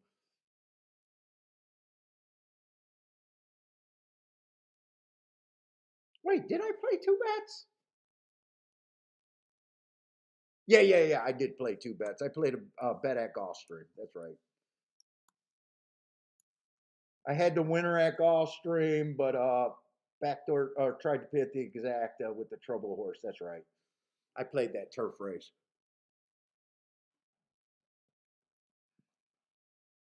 But I do like what I seen. We said that we thought the inside of the track was going to be good. The three, the first time starter sucked in for the try. The 78 both looked threatening. They were stuck on the outside and they flattened out. The seven didn't take any action, but the eight was 3 to 1. The eight did take action.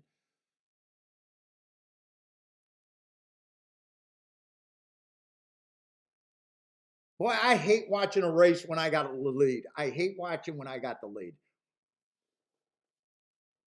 Especially on a horse that looks like cheap speed.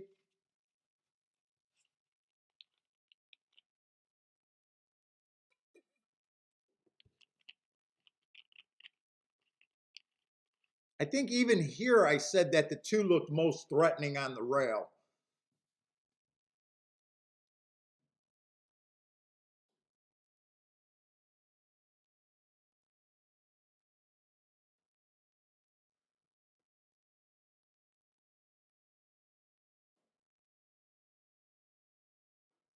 Probably set it around here actually, while the 6 and the 8 were still running.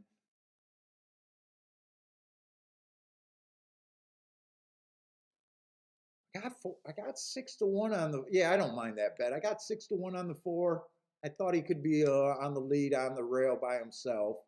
I got everything I wanted except for the finish.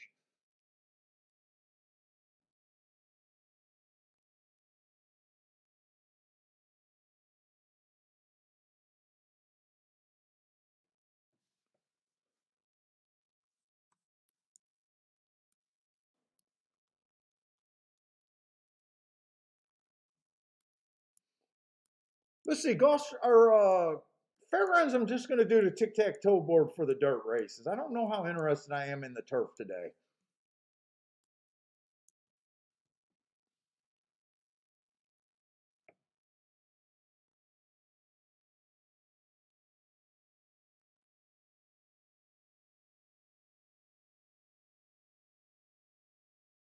Oh man, what is this name? Tayfun? Tayfun? Typhon? What's up? Hopefully I was close to being right on that name.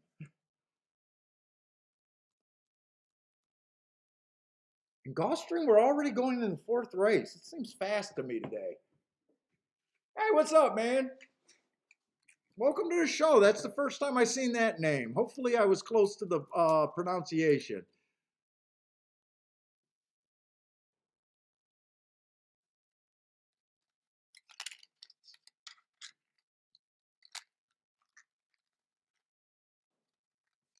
Hey, Randall Gordon, what's up, man? I haven't seen you in a while, Randall. I see you on Twitter.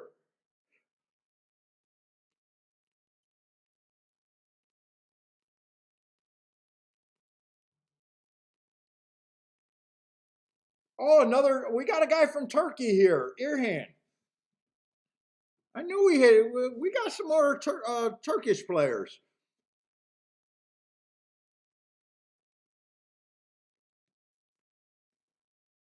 Welcome to the show, man. Yeah, Irhan is our other Turkey guy. Hit the pick. What did he hit? The pick 6 yesterday over there. You guys are helping us with our worldwide audience.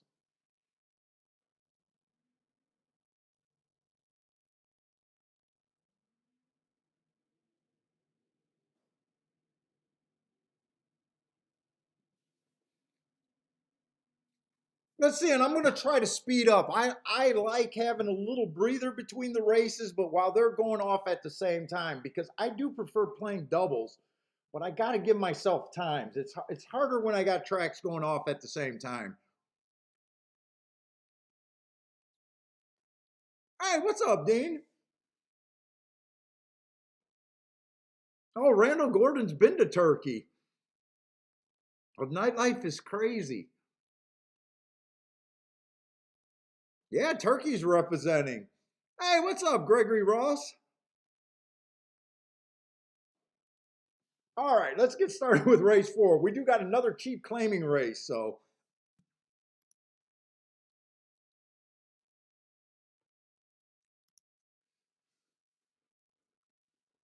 we got 12-5 downwinners of 2 lifetime.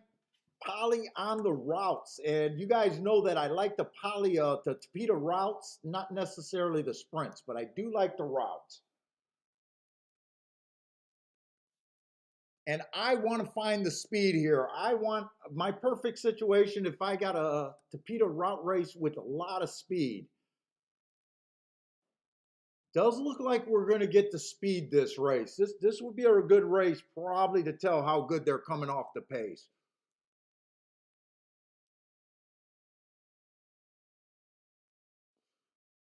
Let's see, the one horse, 3 races ago, 1 race sample on the turf. They can't time these races, and it's driving me insane.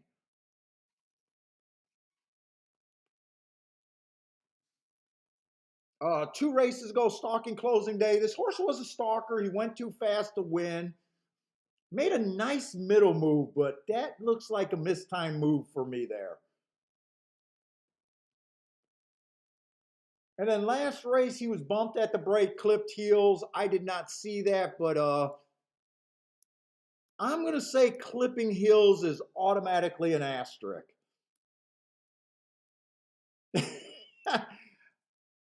I don't I don't think even the non-believers in my asterisks would say, yeah, that sounds like a perfect excuse. The only thing I want to do is actually look at that race and just make sure that's what happened. He would have been the 7. I'm hoping it's right at the start.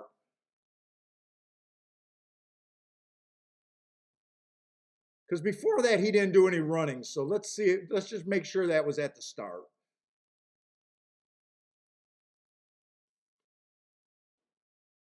All right, came out good. There it is. There's the clipped heels. Yes, he clipped heels. I wanted to make sure that was at the start and not here, not later in the race. So that's automatically an excuse. That race is a complete throwout. So I do like his race 2 races ago. It's just there is a question because he has wired before. Does this horse want speed or does he want the lead? That's the question there. If you don't want him on the lead and he goes to the lead, you automatically don't like your bet. Two fits. And now I will say on this Tapeta track, stalkers have an advantage over closers.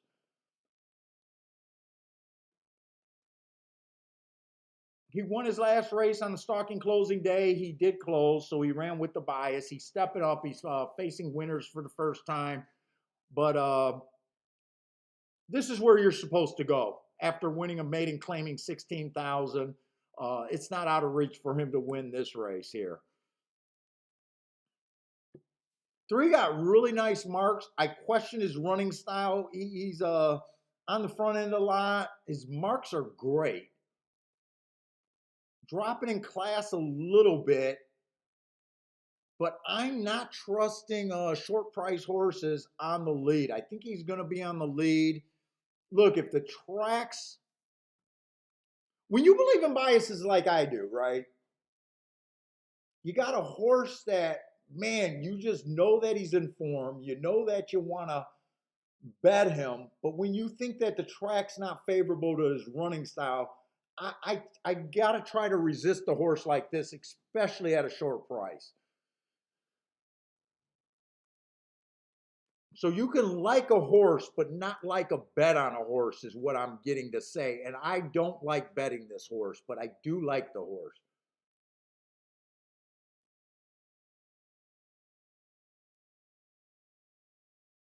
Five's another one. Five's been showing a lot of speed. I love his last race where he came out 5 by 3, but his overall work looks like he's going to the lead. I'm talking about the 4. I think I keep calling him the 5 by accident. Dropping in class. I love his last race. 7-2 is not worth the question in my head.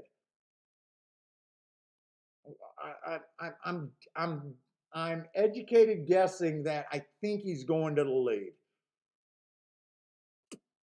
Oh no, he's 9-1. I keep thinking he's the 5 horse. He is 9-1. That changes a little bit.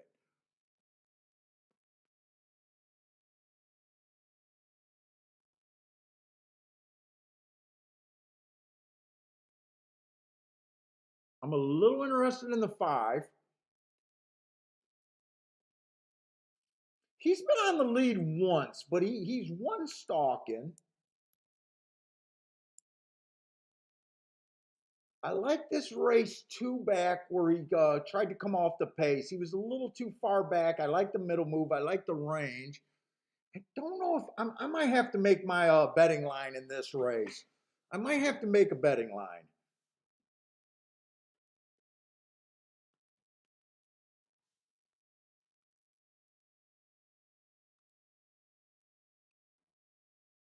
Six definitely needs a fast pace. I'm okay with the six, but I think I'm gonna have to make a betting line here. And I think the seven fits.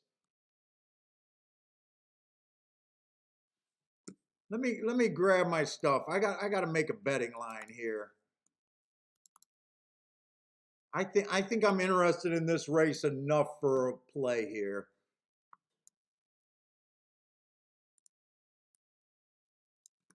So I got 7 horses in the race. So right away, everyone has a 17% chance to win this race without handicapping.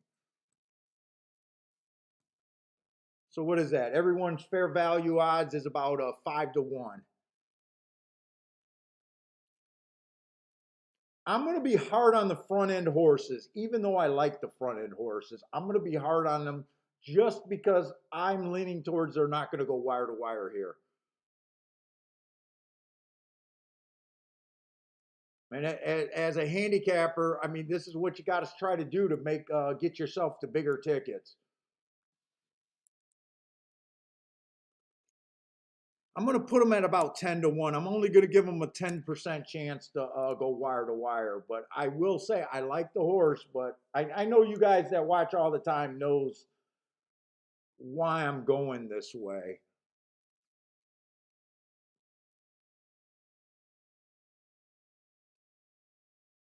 I'm going to be the same on this 4 horse too at about 10-1. I think they're hooking up.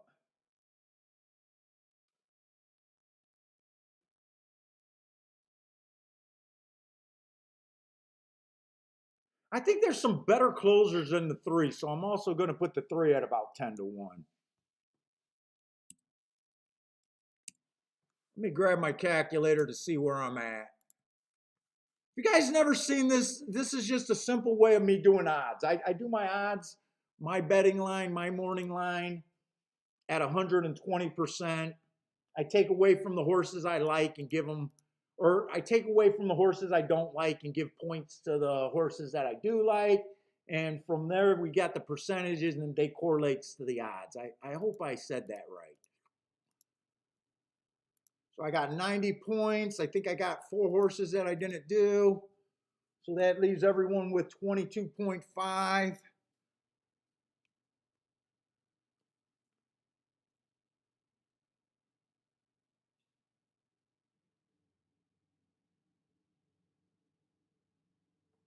still like the 5. I still like the 1. I'm still interested in the 6, and I'm still interested in the 7.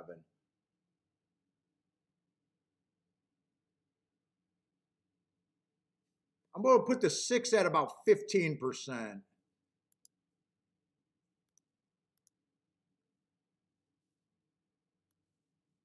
Oh, I got to move a little bit quicker.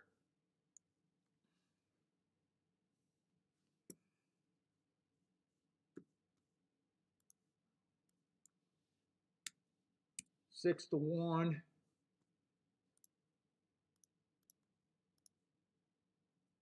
Divided by 3. So 25, I think I'm going to stop at 25. I don't think I can separate them. 25% is basically 3-1.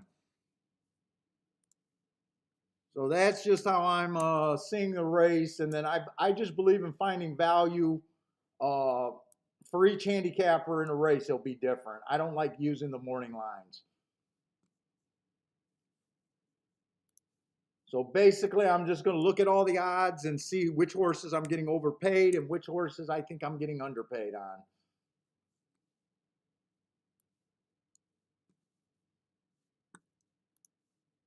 The newer you are, the more you need to do this and just get better at this.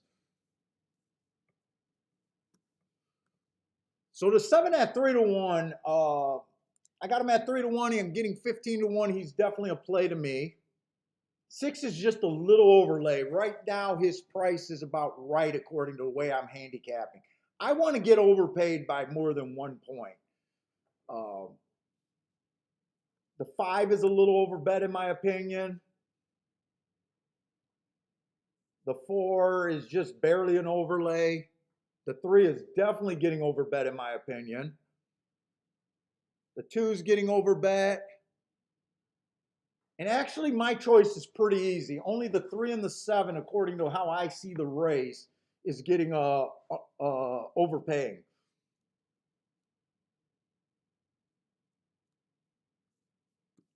I think I am gonna take a shot here.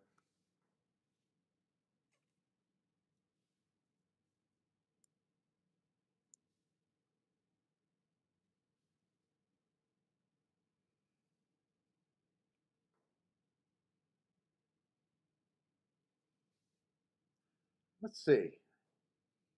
I think I can do the win bet.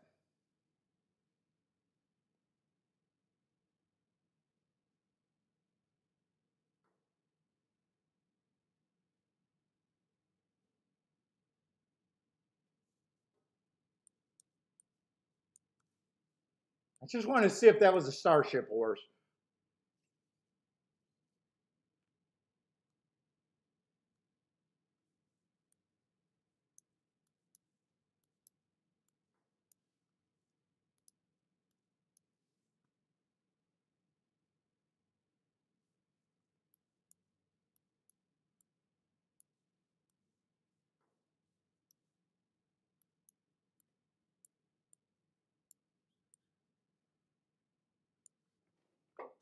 I think that's what I'm looking at, but I definitely got to look at these exactas to make sure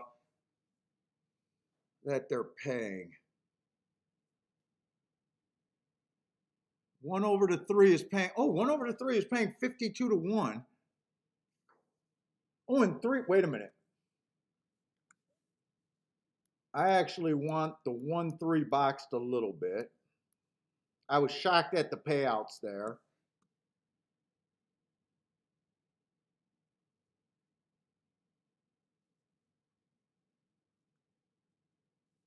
Really, I want that box too. I'm shocked that's paying that much actually. I think I'm going to do these in different amounts, I think.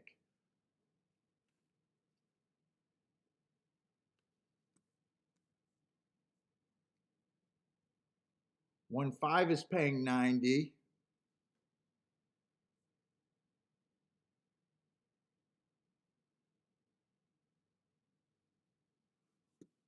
So basically I can just include the 3 there. And I think I am going to do the key box on here. I was shocked. I thought I could only play 1 and 3 on top and not 3 on top of those.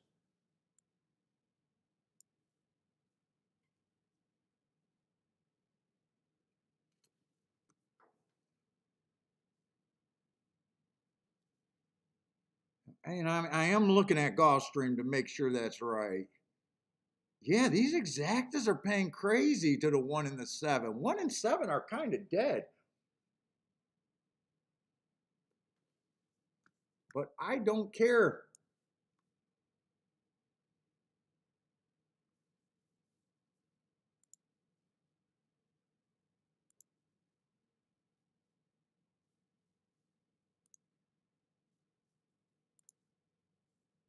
Let's see, 1 and 7 to win. Definitely want that.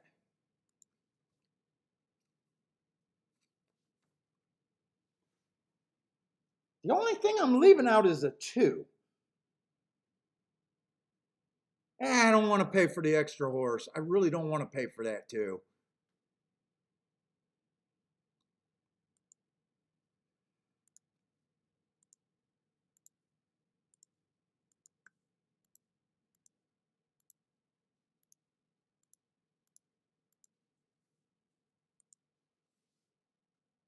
So what exactly are they paying?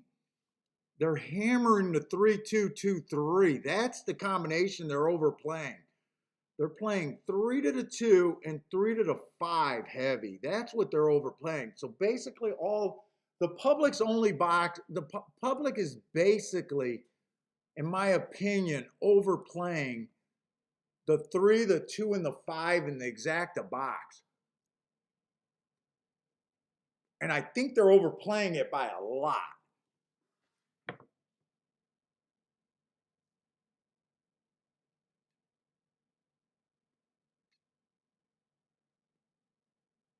Hey, what's up, Mary Bell? Glad to have you back.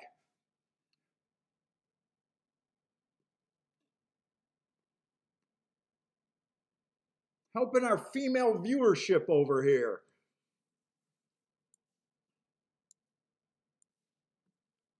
We need Mac and Company back on. I think last time you were here was with Mac and Company. I thought you just joined us for the eye candy.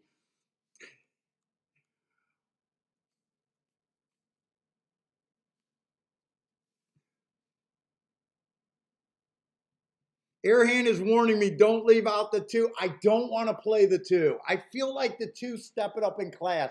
I think he has the right running style, but I think there's better closers here.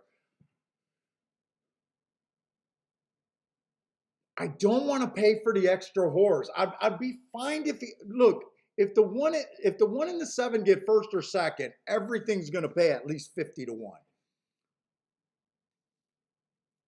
Grandma says we're up to 3% now.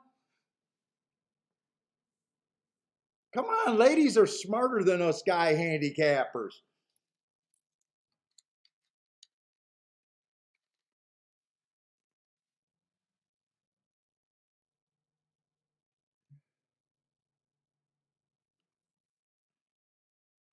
Let's see. Definitely want to try to look at fairgrounds. I do hate going two tracks at the same time. I always like seeing my bet where I'm at in a day. But I do believe in this inside of this track here. Let's see what we got. We got a starter. We got an allowance, state bred allowance. Non-winners of 4 lifetime, 6 furlongs on the dirt. I like the one's last 2 races. 2 races ago, I got him running on a bad rail. I like that race. And last race, I got that the inside was good and this horse was on the 7 hole. I like that race. Ooh, 18 to 1. Come on, hurry up and go off, Gulfstream. I want to know how crazy I want to get.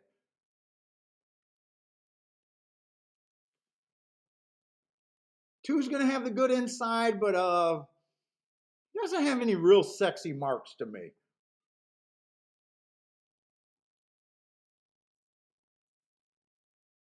3 definitely looks good.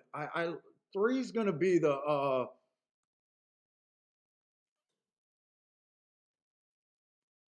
1 and 3 ran on the same race on January 30th. The 1 had the bad rail. What did the 3 have? 3 had the 5 hole there. Is that enough for me? Dude, at 19 to 1, I got to play the 1. There is some real speed in this race. The 3 definitely has some real speed. The 4 has some real speed, but he's going to have a hard time crossing over.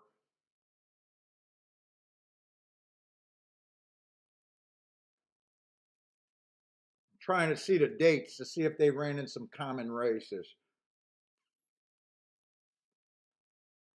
There's a lot of speed in that race. I don't like the 6. Got good marks, but I don't like route to sprint myself. I'm interested in the fairgrounds because I'm definitely interested in doing something with the 1.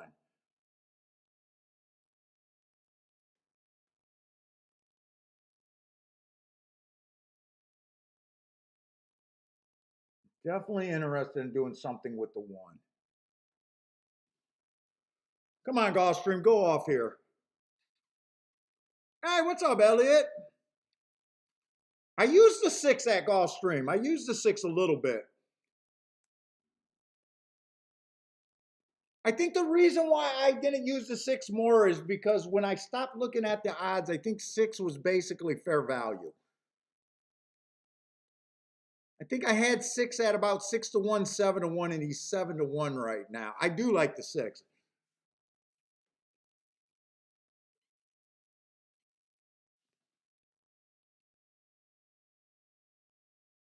One, do not go for the lead. Just come on. Why run up horses' butts on a hole that's not there?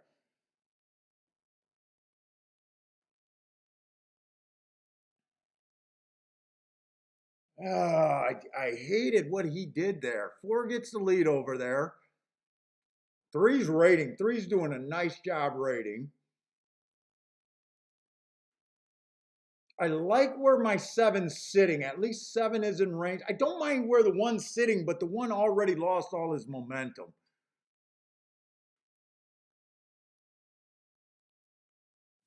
And I'm going to have to go over to Fairgrounds because I definitely doing something with the one there.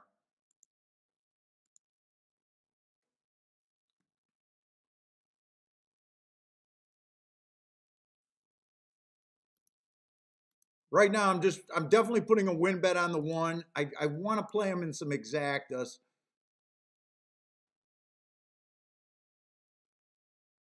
I got the win bet. I got to watch this. Come on, seven. Have a turn of foot, and I think I got something here. Come on, seven.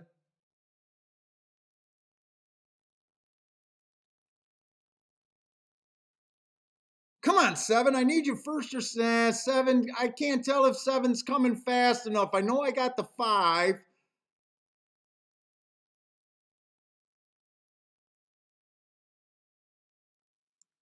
I don't know if I used the four, but I definitely don't. Let's see. The only exacta box I'm doing is a 3-1.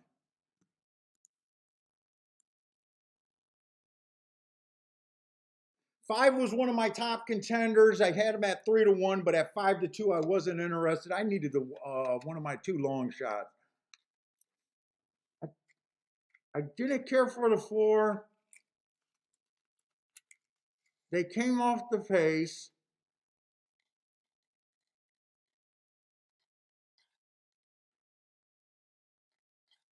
I think it came in 5-4-6.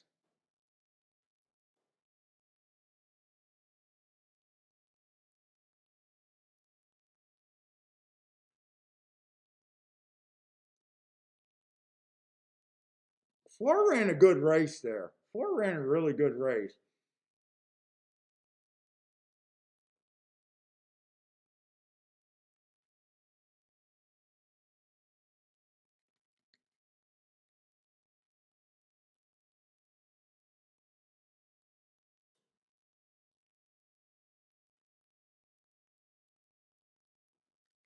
Is one going outside?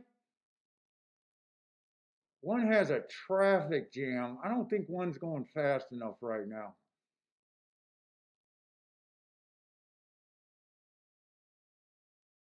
Come on, one. I don't think he's running. No, he's not running. 6-5.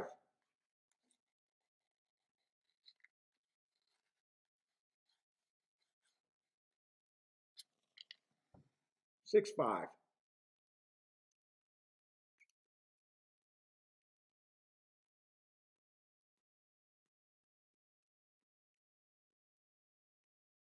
I feel like there was really some mistakes in that race on my part.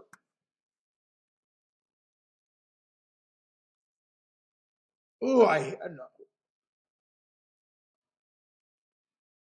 hated the six. I hated the six. Six had good marks. Why did I hate the six? I don't like route to sprint.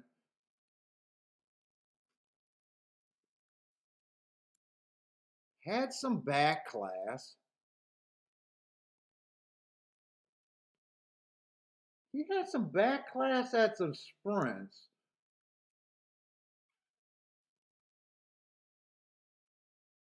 Did he wire?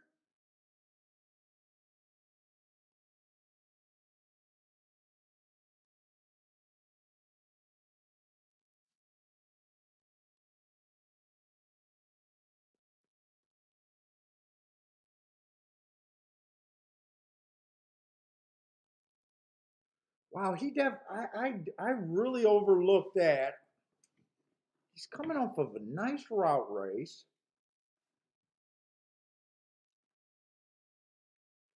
Do I feel like I should have seen that? Do I feel like I should have seen that? I definitely like the inside better than the 6 hole. This looks like another race where if you don't got that prejudice and you like class,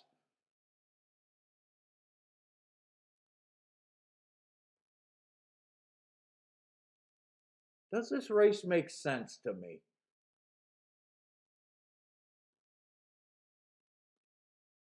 I want to watch that replay again. I definitely. Oh, three did get second. I didn't even think the three got second. I thought it came in 6-5. It came in 6-3-5.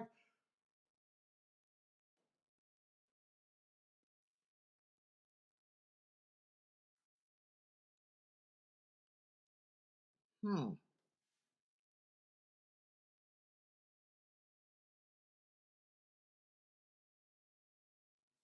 Hmm. I don't know.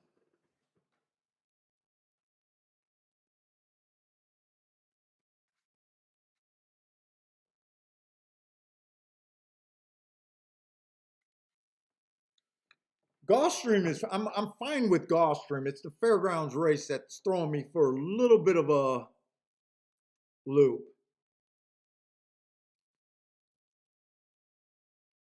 Hey, what's up, Rex?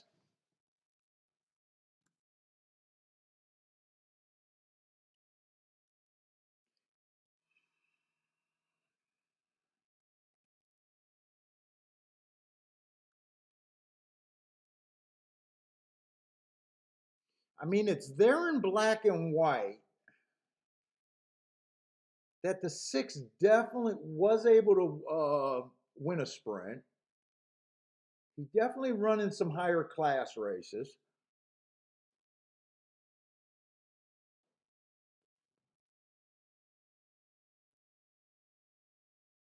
than everyone, really than everyone. I might have sold the inside. I might have oversold the inside of the track in my head.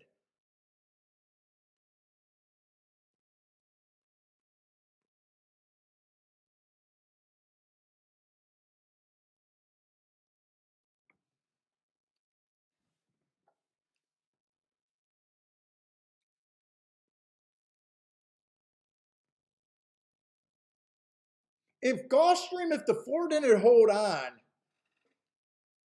that would have been my top contender exactas, but I know why I didn't have it. So I don't mind the result at Gulfstream. I don't mind losing that race.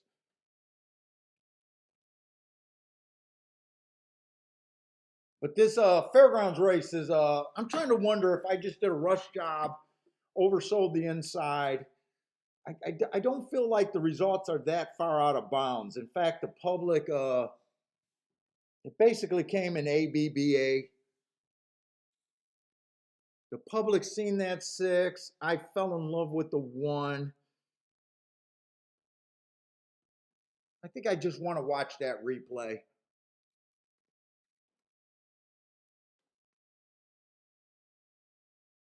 But I think I'm 0 for 4 so far. 0 for 4 today.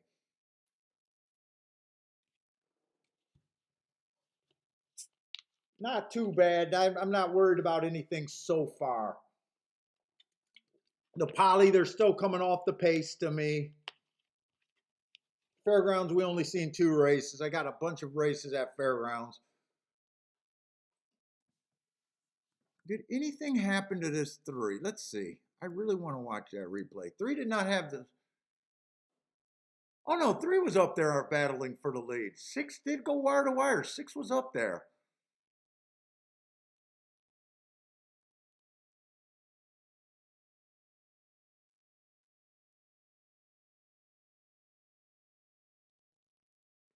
One was forced to go outside. I didn't think the one was faster than the three. I thought I'd get a stalking trip on this one, but I thought it'd stay inside.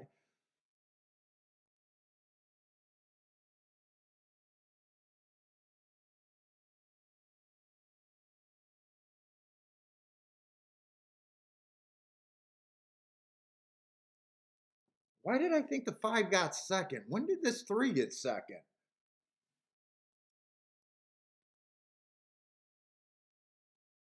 When did this 3 pass this 5? My God.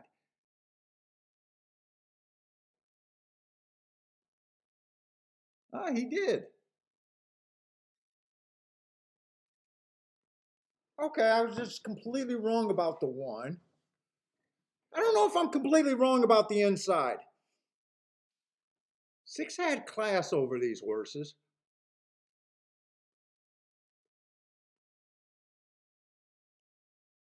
The 1, 2, 3 all kind of crashed into each other out the gate. Oh, the 1 hit the rail. 1 hit the rail. That horse in the middle in the white kind of pulled up. Oh, there was a lot going on that race. And 3's kind of bouncing. 3 got really close and almost bounced off the rail.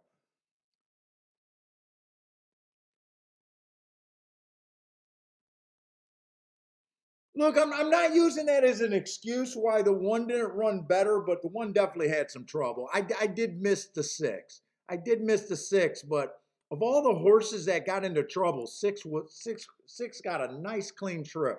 That actually makes me feel a little bit better about the Gulfstream though. I'm sorry about the fairgrounds. That does make me a little bit better. The 1 hitting the rail and getting closed off. I think Rex seen it. Rex seen it, but I wasn't sure that something was there. I think Rex pointed out that yeah, he says 3 fuck the 1. All right, I don't mind that bet as much as I thought I did. I can stomach the results there, and I can see trouble there. I still don't know if I had the right runner, but there was significant trouble in that race. Hey, what's up, Brent and Melissa? But I think it's always Brent. What's up, Brent?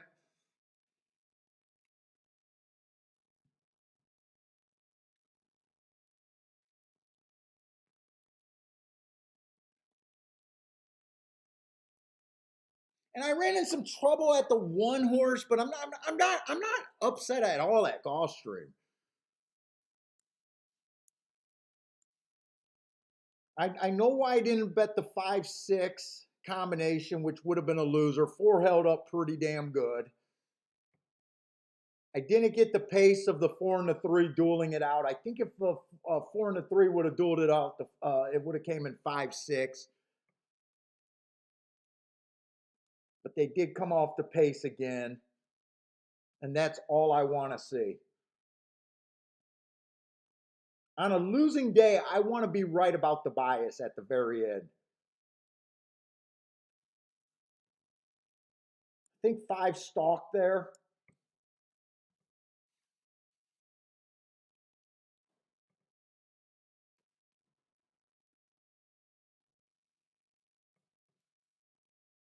Man, it's cold down here. I'm going to have to hit a winner just to get my blood circulating. All right, let's look at race 5.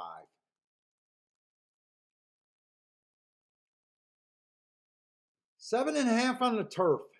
Ugh. I'm angry. I'm angry at Gulfstream right now with the turf racing. Not being able to time things. Not being able to trust the timer. And not having a real clear picture of the turf route racing about what's being super favorable. It just seems to be different. Hey, what's up, Parsons? Parsons, you or Bender wouldn't play you yesterday, so I did a live stream yesterday.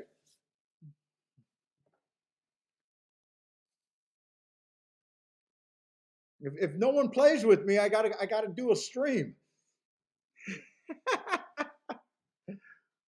So far I'm having no luck. So far I made 4 bets.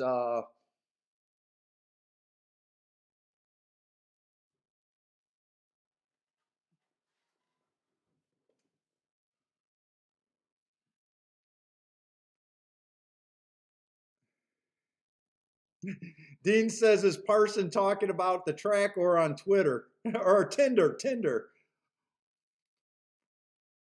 Dude, I wish I was single during Tinder.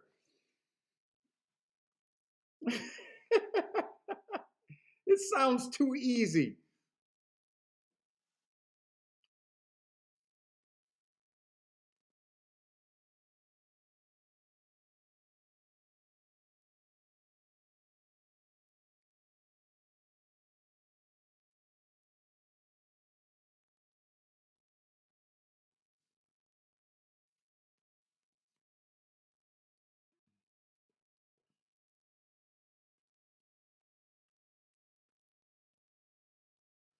Let's see. So I did say that about the turf. I don't have a real good, clear picture of anything favorable on these turf routes right now.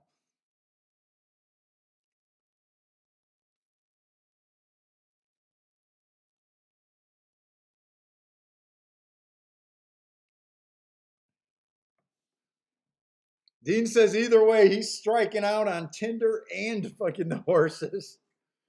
It's impossible to strike out on Tinder, isn't it? Come on, Dean, you're not swiping enough or liking enough. I don't even know how Tinder works.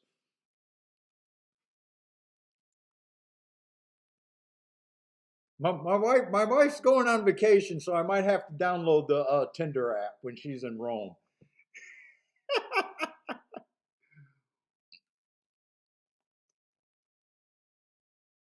I think the Michigan rules for being faithful is I always try to tell my wife it's based on area code.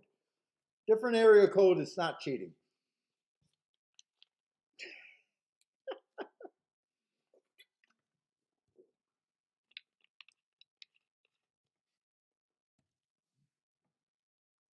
Let's say this one horse only ran one race, always makes it tough. I just had that it was a speed favoring day, gave her an asterisk for, or gave him an asterisk for being a speed favoring day. I I believe in my excuses when I give the asterisk, but I still don't know what type of horse this is. The two horse, I really don't have an excuse that day. I just got him as being slow, slow, slow that day. Uh, if I watched a replay and believe in that bumped off stride, maybe, but even with that, it's hard for me to get to one race sample horses or horses that only ran one race. I need running lines.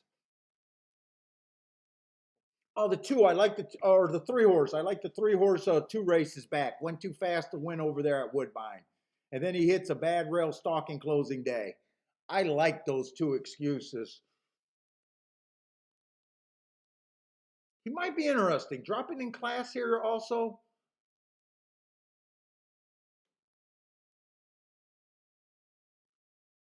I really don't see anything on the four that I'm all that interested in. Two races ago, I do got that the inside of the track was good. I gave him an asterisk for that, but I don't know if I really feel that one.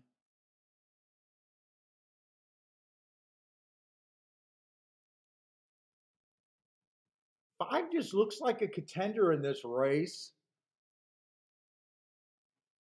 I wish I had a thought about what running style was favorable here. Yet yesterday we thought it was definitely off the pace, and maybe even off the inside, but it changes a lot over there at Gulfstream. I have not so far this meet I have not got a really good grasp on the turf racing for the routes.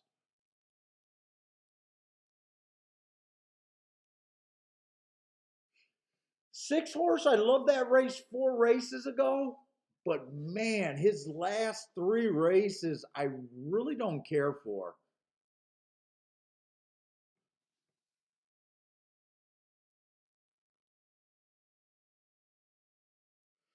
7 is a Chad Brown. Seven's a big favorite here, right? Seven's a big favorite. 4 to 5. Look, I don't like the year off, but he came back. He went too fast to win. I had that the inside was bad that day. Uh, I think I want to watch some replays here. 8 and 9 are first timers. I just will be against them just because I can't get to them.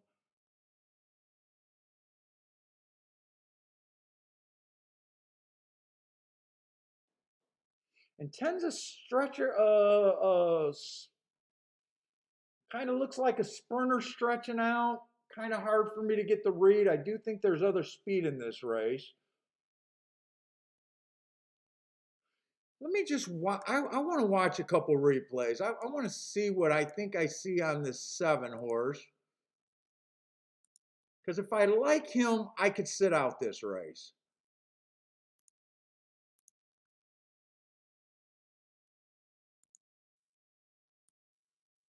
I had that it was a bad rail, so I want to see if he was on the rail. He would have been the 3 horse. Man, I'm cold.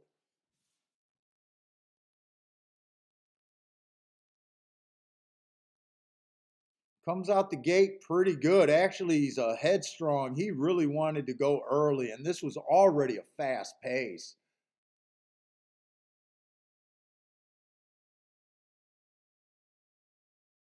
I already think he's having a hard time already. He was not on the rail though.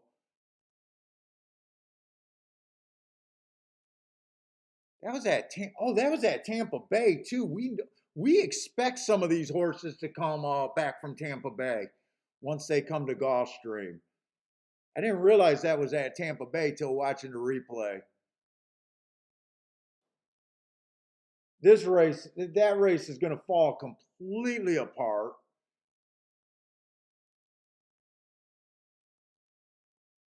Insane fractions.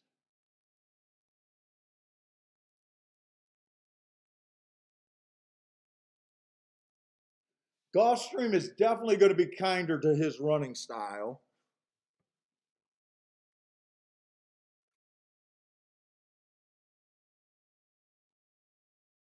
Definitely going to be kinder to his running style.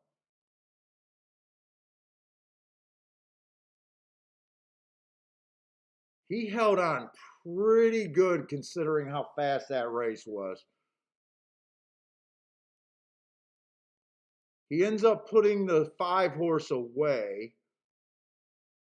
and the race just collapsed. That's a pretty impressive race that this 7 ran.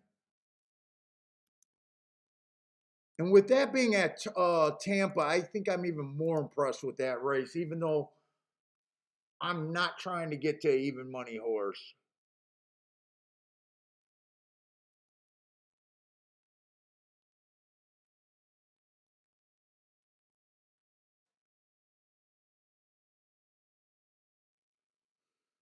Let's see what other replays. I want to watch the replay. I'm a little interested in the 2, but I'm not sure if this race is really for me.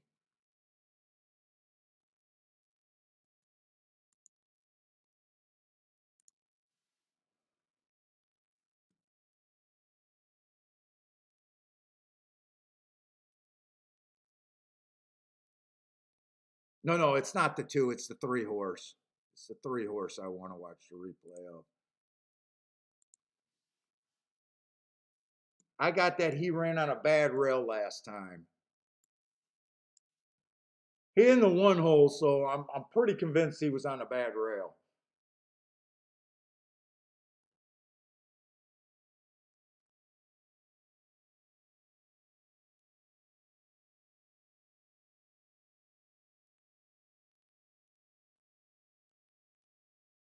The 8 horse won.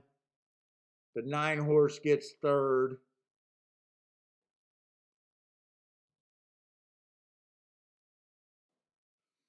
Do I want to take a shot here?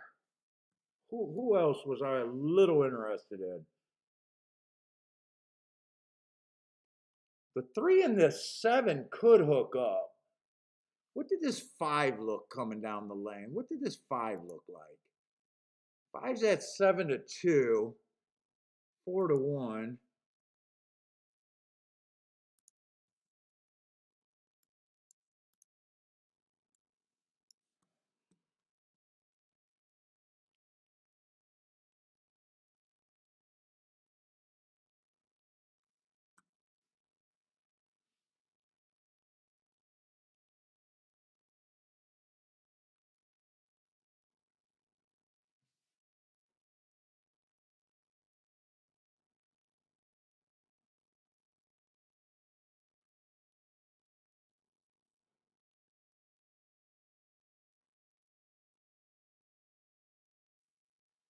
I'm looking at the wrong horse. I should be looking at the full horse. I missed half the race looking at the wrong horse.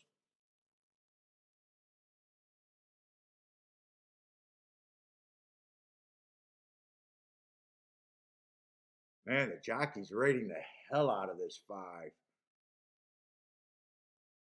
Got his path taken away too. 5 might have a little upside here.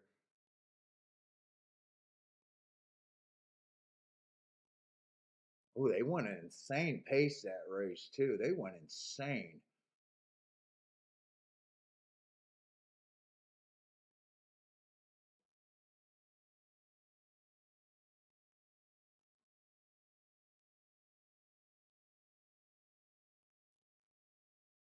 Does he quicken? I don't know if I see the quickening that I really want to see here. He's steadied. He looks a little interested there.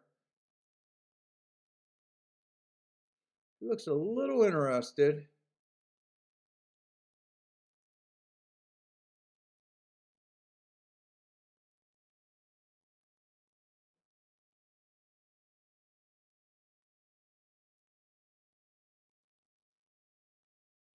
Uh, hmm.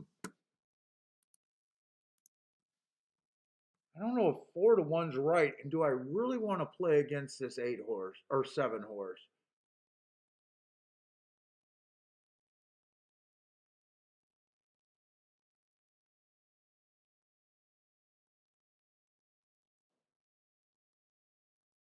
Seven could bounce coming off that race after a year layoff. 7 could bounce. If 7 bounces, I'd be interested in the 5, the 6, and the 3. If 7 bounced, I was impressed with what the 7 did. Is this worth a? I can't do more than a play bet here, but is that worth it? 2 12-1s and a 4-1.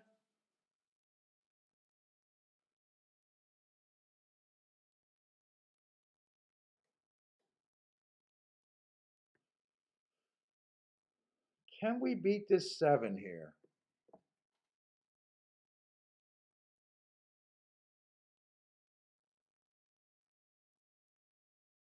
There's no one else I can get to except for the 3, the 5, and the 6 if I can get rid of the 7.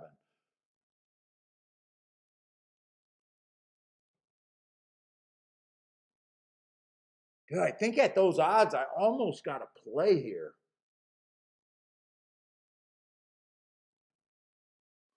I think at those odds, I got to play here.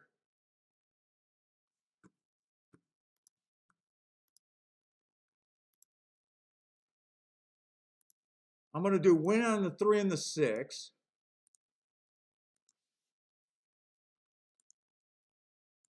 And exact the box 3, 6, 7. No, 3, 3, 5, 6. 3, 5, 6. Whoop, box.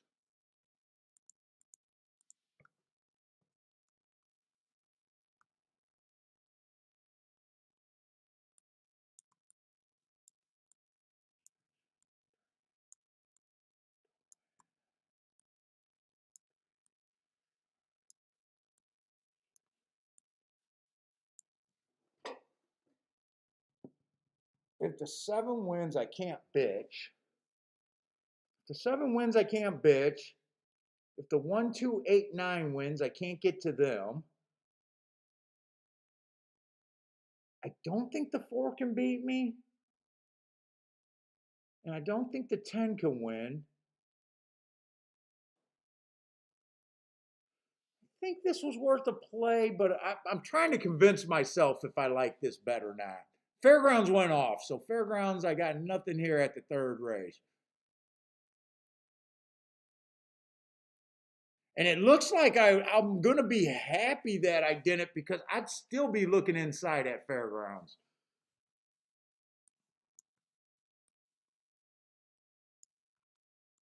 That's the 3rd race.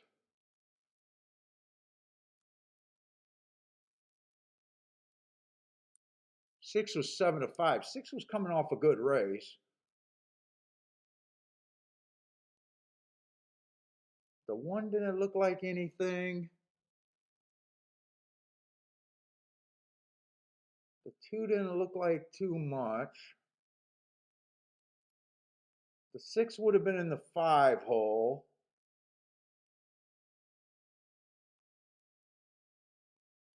Six I might have been able to get to. Oh, nine was coming off a good race, but I know that I would have been against the nine. Oh, nine and 10 were coming off of good races. 10-2 back. I'm glad I didn't look at this race.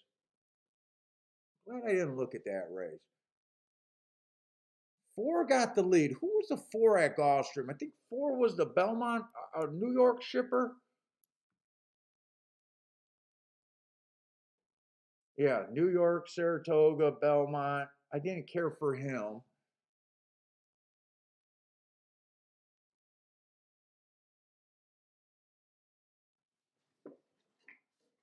If seven wins, I definitely can't bitch. I think I'm going to be right about second and third. Oh no, that's a 10 coming in third.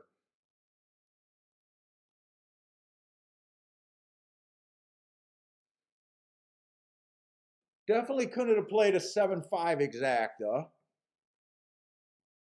And seven did not bounce. You know what? I tried to talk myself into that bet. I played money and kind of shame on me for doing that.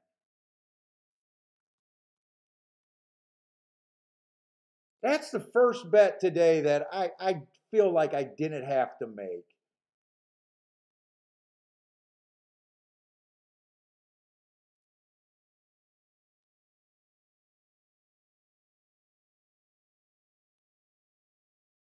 Kept saying how impressive this seven was, and then I still bet against them.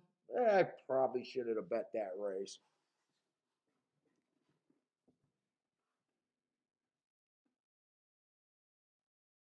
Yeah, but man, you got that 25 times. I hope that exacta pays something.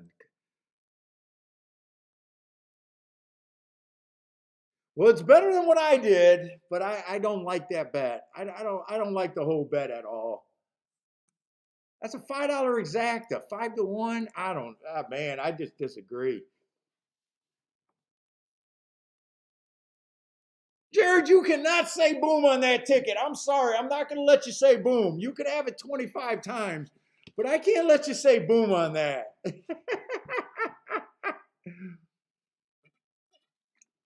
To me, that's a bad long-term ticket. That to me is just bad. Yeah, I did worse. I did do worse. But you're not allowed to say boom. You can't say boom to that. Not on the shakeup.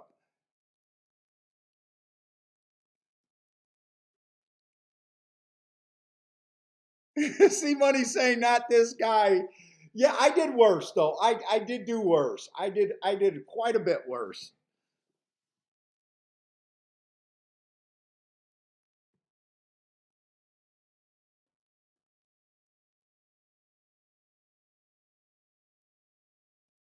Air hands going kaboom on the seven.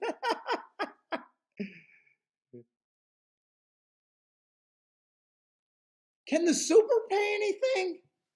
I don't know if the super. I don't know. Maybe the super could pay decent in this. I'm not a super player. I really don't know. Hey, what's up, Frankie Tubbs? Hey, Jared, you could always make the argument I did way worse than you did, which is true. I did worse than you did.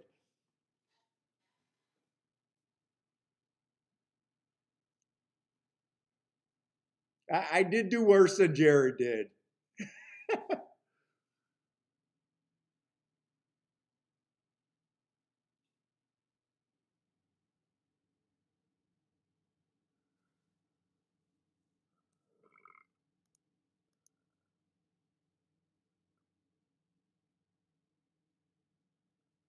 The try might be okay. The try might be okay.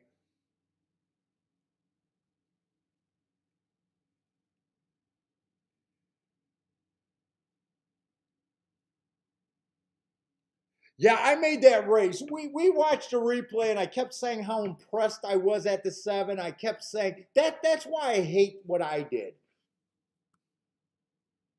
Like usually I'll say I made the right move trying to get to a big ticket. But when you say I like the horse and all I'm counting on is the horse bounces, it made it made my ticket work. I don't like the reasoning. I understand what I did, but I really don't like the reasoning behind that bet.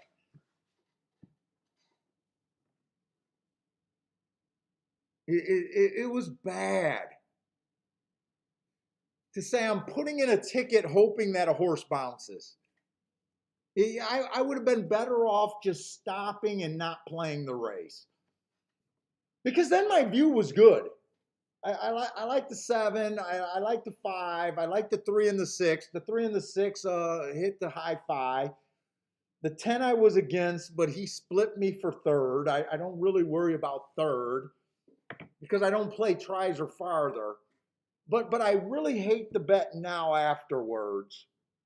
And, and, and you can see how much trouble I had putting the bet in. Like I really talked myself into that. And then when the 7 wins, I said I wasn't going to bitch. I'm not bitching. I'm just saying that that's the first bet today that I've had 5 losers today, but that's the loser that I hated the most. Like there's nothing wrong with 5 losers in a day. It's not ideal, but I'd rather have the bets 5 losers that I could stand behind if that's how the day's going to run behind. I'm not sure I want to stand behind my take of saying the 7 loses if he's bounced, but other than that, he's impressive. That's such a. I think that was such a dumb thing to say, and a dumb thing to follow through.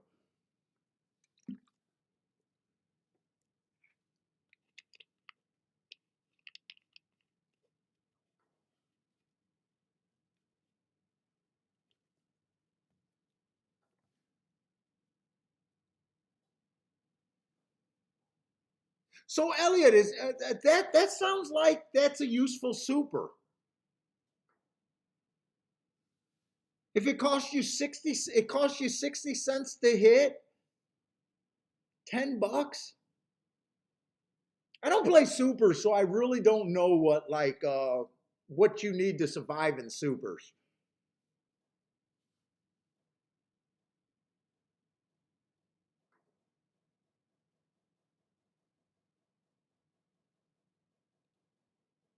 Sounds like Jared did okay though. I mean, how much did that try pay? Like the try, I have no idea what the try is supposed to pay.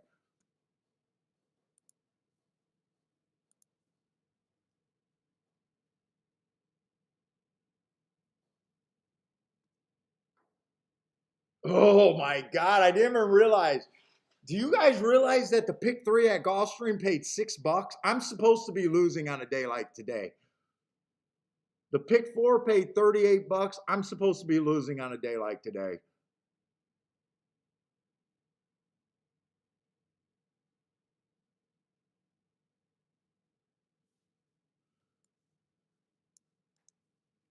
I didn't even realize it was that chalky. What was it? Has it really been that chalky? I didn't realize it if it was.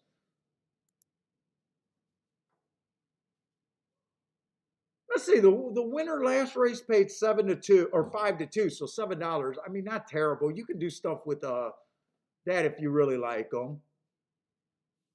Oh yeah, that three paid $2.10 to win.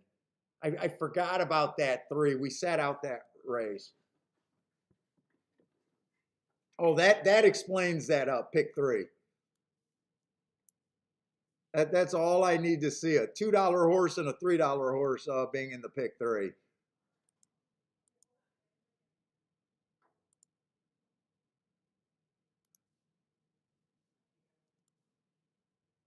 It's freezing down here, Kiki. I'm gonna need a blanket.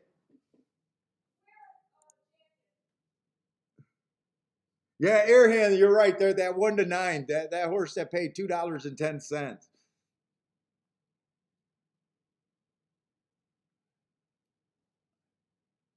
Yeah, because I haven't felt how did Gulfstream started out pretty good today, right? Gulfstream started out pretty good. So I really didn't feel like it. Yeah, we had a $10 horse and a $12 horse in the first race. So then a $10 horse in the second race.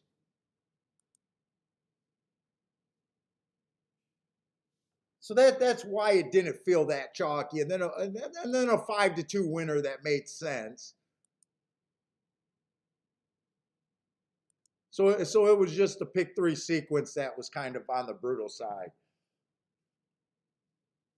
And I might be a little annoyed that I did play against the 7 there. I might be a little bit annoyed. I'll be right back. I gotta run to the restroom. And I might grab me a jacket, damn it. I can't believe how cold I am. Oh.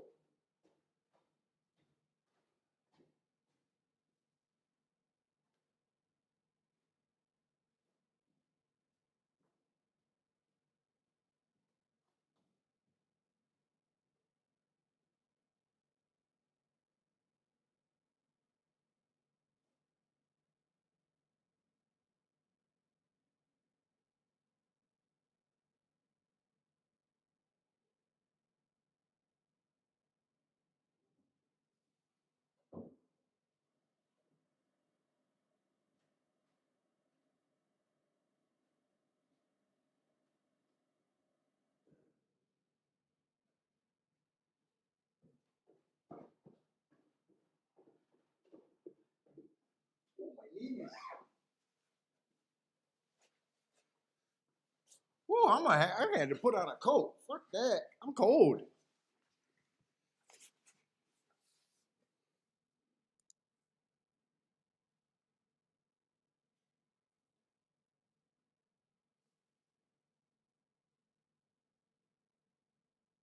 Come on, give me some time between Gulfstream and Fairgrounds.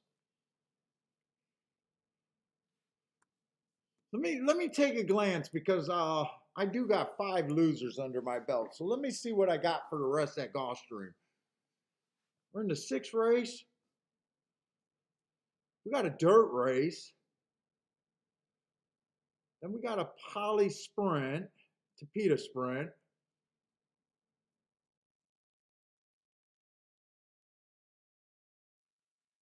Another dirt race.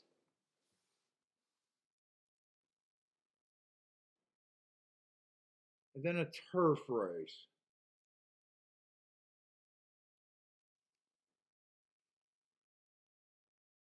So I think I need the dirt races over here at Gulfstream. I think I need to hit the dirt races. The Tapeta sprint, I'm not going to be crazy about. Well, you never know. And the turf route race, I might not be crazy about. But I got 2 sprints.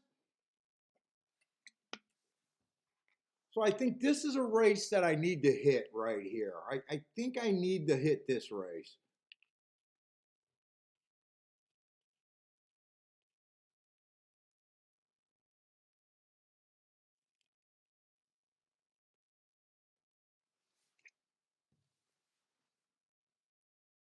Let me just do a quick glance at Fairgrounds too. Fairgrounds, we're going in the 4th race.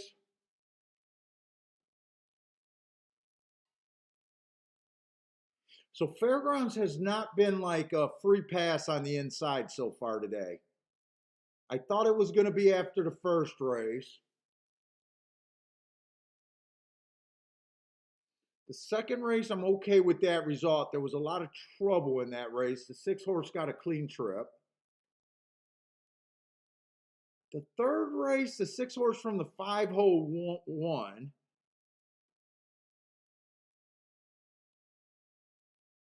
But he was kind of the only live body towards the inside.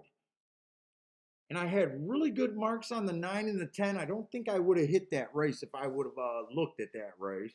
I don't think it was even possible because I think the exacta was pretty chalky.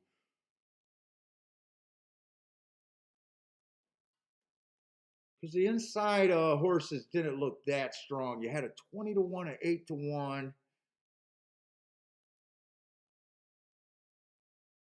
That might not have been that interesting. It's hard to say after you know the results, though.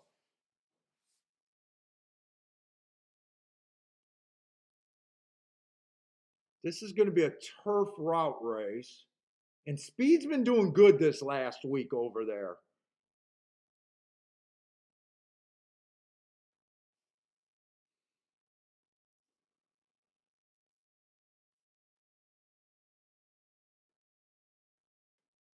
I think my best chance right now is the 6 race at Gulfstream. I think that's where I need to focus at, the 6 race at Gulfstream.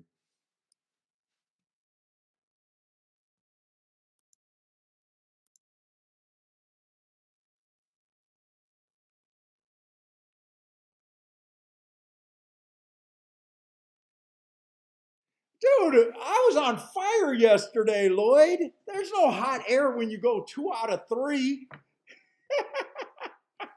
I had a good bet. I had a good day on play bets yesterday. Hot air. Now I'm blowing some hot air today. I'm definitely blowing some hot air today. I'm not sure if my takes have been up to snuff today. And shit, yesterday I was right about every long shot that ran second too. Yesterday I was proud of yesterday's handicapping. I'm not so sure I can say the same about today's though.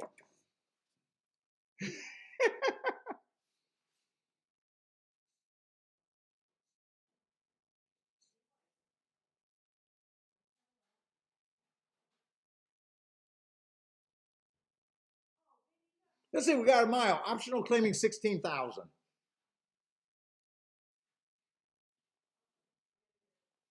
We do have the chalk in the 3 horse here. Well, I like the ones race 4 races ago. I love that race. Comes back and wins.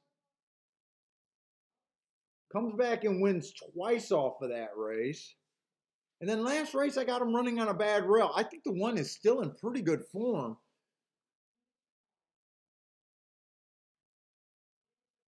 Not only did he have a bad rail last race, 62,000 looks to be a stretch for him last race. And he just won this same race 2 races ago. I can definitely, I see a strong case on the 1 horse.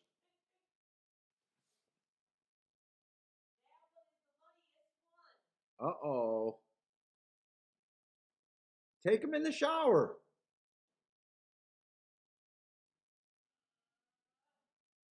Oh, the 2 horse. I like the 2 horses last race. I think I'm basically going to be inside here.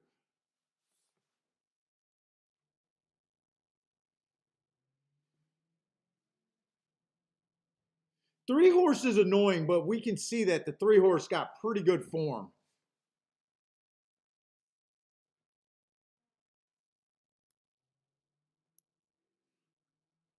He's just annoying to me just because of all the 1 race samples. And we know how strong this December 4th race has been. The rail was bad that day. I think I want to watch that replay to see if he was on the rail. It said he had traffic on the first turn. He came back and won his next race. But we've been catching a lot of winners off of that December 4th when they've been on the inside. The 2 I'm not, or the 4 I'm not going to look him up. He hasn't ran since June.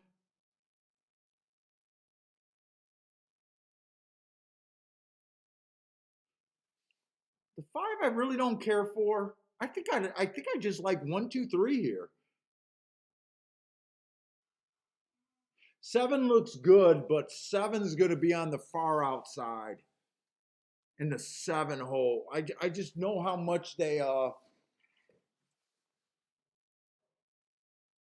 I'm pretty sure I'm just going to be into the 1, 2, 3 here.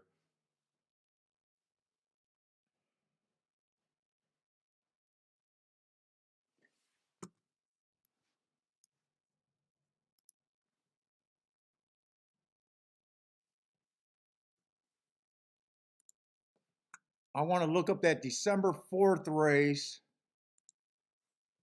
on the 3 horse because I think the 1 might be better than him. The 1 and the 3 are basically toss ups to me. I can't separate those 2 horses that much. 4 definitely ran into some trouble. I'm not sure he's steadied. And then he went on that bad rail. Or no, now he angles outside. He's not sure where he's going to go.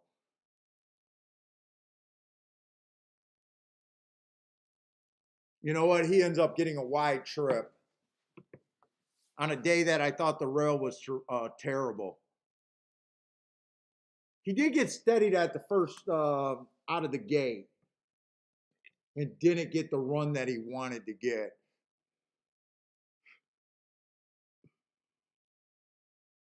I think I like the 1 better than him today, though.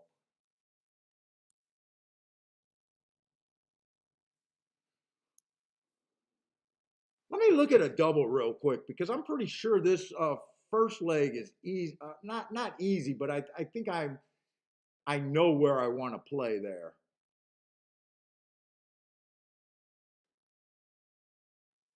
Do I want to play doubles? Doubles are probably offer more upside than the exacta.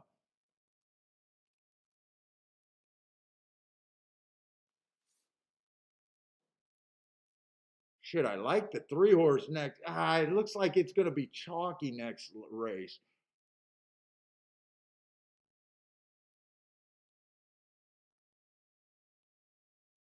I like the 9 a bit. I do like the 9 a bit. And the 8. There's a little bit of value on those two. And even the 6. But you definitely got to try to beat the 3. 3's going to be tough.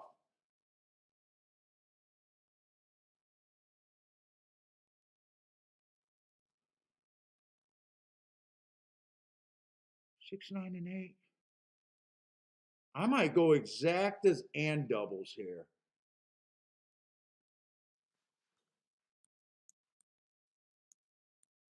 6, 9, and 8. I think the 3 is going to be a giant chalk.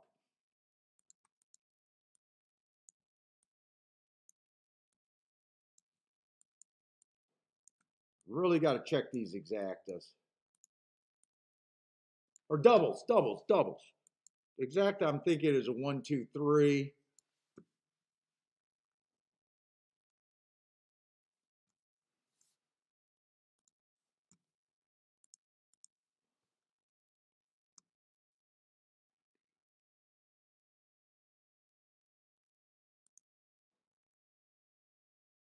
Yeah, you definitely got to beat the 3 next race.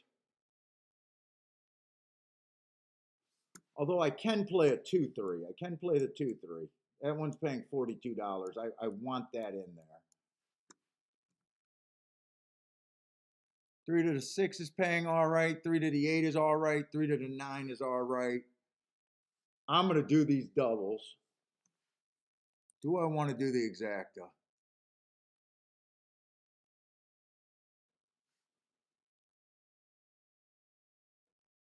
You don't want 1, 3. You don't want 3, 1. So the only exacta I can play is 2 with the 1, 3 in a box.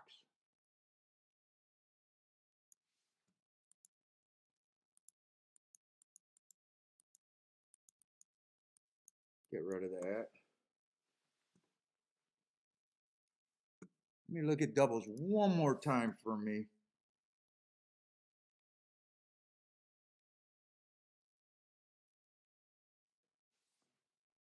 I wrote the wrong number down there, didn't I? 2-4. It was supposed to be 2-3.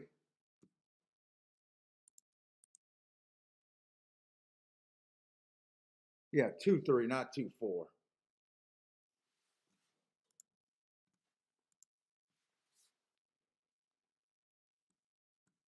I think I am gonna go. This is my first real bet today. This is the first race where I'm going after.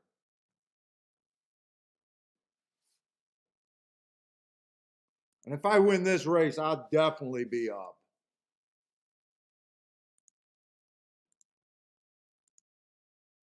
No key box.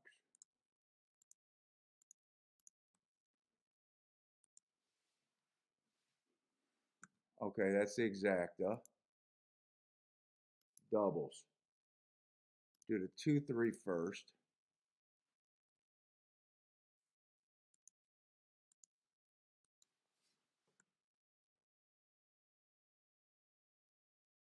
And I checked all of those. Do I want to play them equally? I don't think I'm going to play them equally.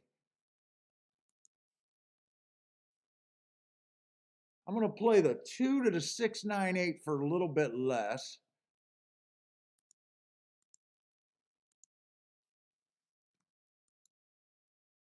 I think I want to play one to those horses for more.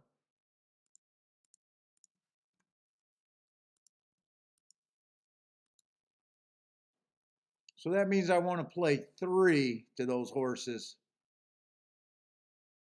in the middle. In the middle. So I played this like this. Played them for different amounts.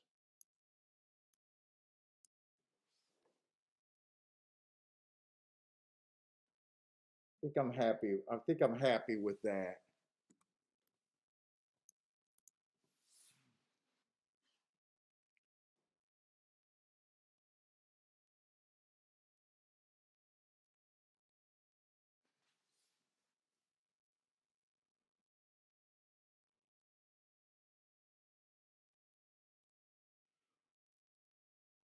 Snapping, asking about the 5 over there at Gulfstream. I don't like him or hate him. I definitely want. If you like him, I definitely want to get off of him at 10-1.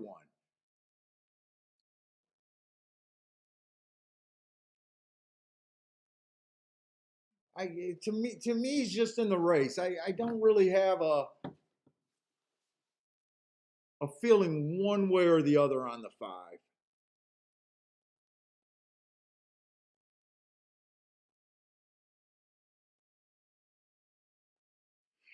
To me, I like the 1 the best here. I'm hoping I get locked into 4-1, but I'm hoping that he's not 5-2 or less when the race goes off.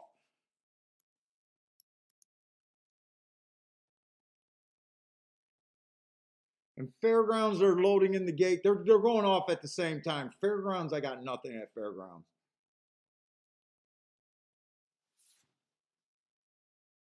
So Gulfstream, I basically needed a 1-2-3, but I need the 2 to be first or second.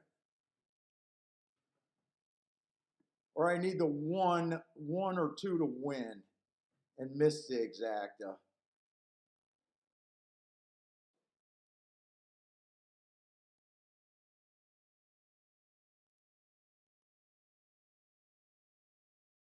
Three did outbreak this one, huh? I was hoping to. Oh no! Oh, that's a 7. 7 got the lead there.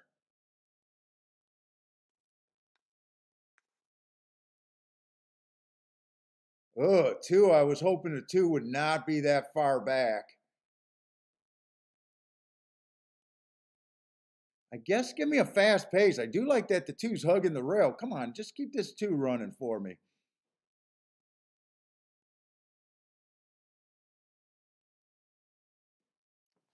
I don't like how this 2's running.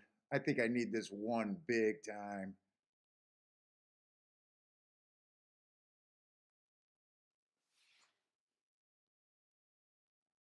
I think I'm in big trouble. Big trouble.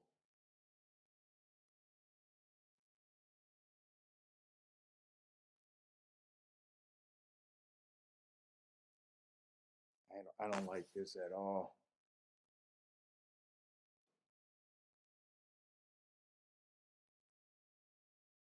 Well, I need a three to win because at least I got a shot at the doubles, but one is flat.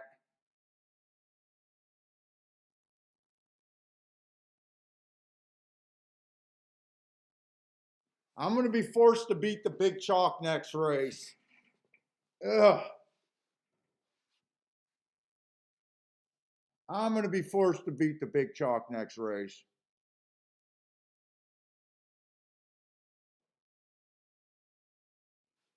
I'll be alive to three horses. Hopefully, I'm in a good position. I got to beat that 3-3 double. You know what? I'm in good position. My doubles are paying 42 to 1, 43 to 1, and 64 to 1. So I can still, if I'm right about the second leg, I can have a nice hit still. But that race did not turn out how I wanted it to. Who was the six that ran so well? I thought the one could have been a better horse than the three. I really did.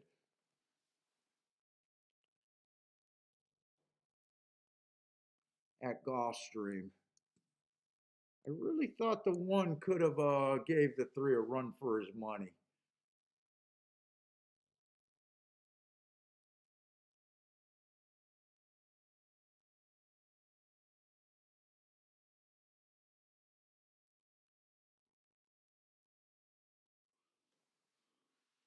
Who the hell is this Hero Tiger? Is that the six horse? I bet that's the six horse.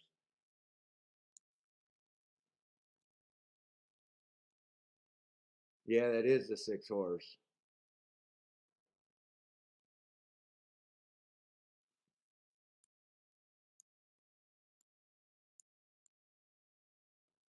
I didn't see that before the race. Not that I would have played that exact either, because I thought the one had some more upside than the three.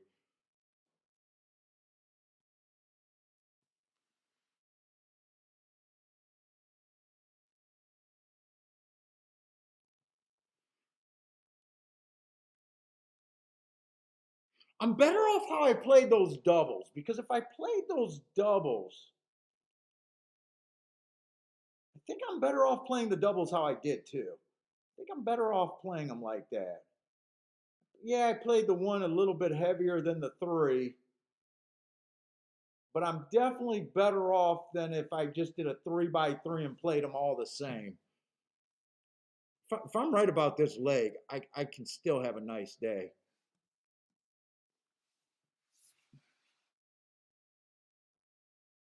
Let's see, Fairgrounds, the six horse one.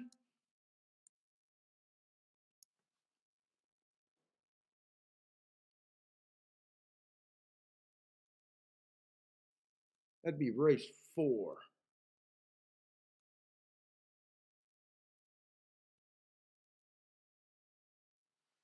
Is that the right race?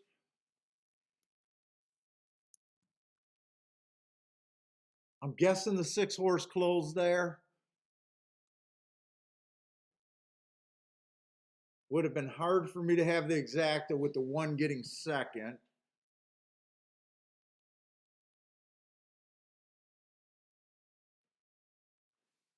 Five had good marks, but he did look like a front runner. I'm against front runners, and the same with the eight. Although the eight could have rated. What did the eight do in that Fairgrounds race? I know the six won.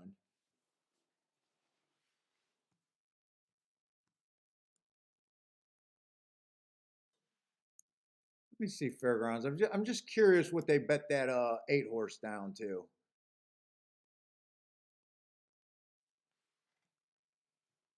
I'm looking at the wrong race there.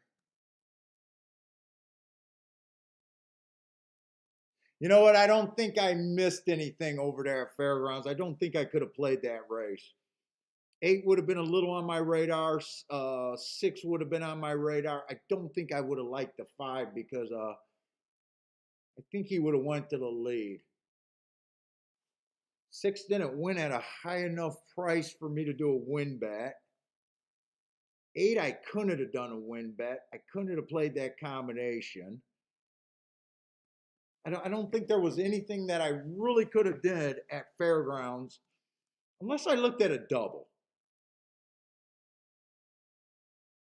Unless I looked at a double, I think is the best thing. I know I couldn't have done anything with the exact or the win bet.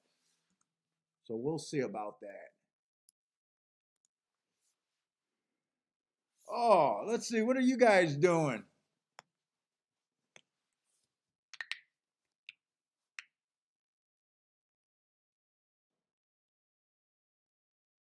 Elliot said the 3 would wire, so Elliot definitely likes the 3 winning over there at Gulfstream. I think that was that.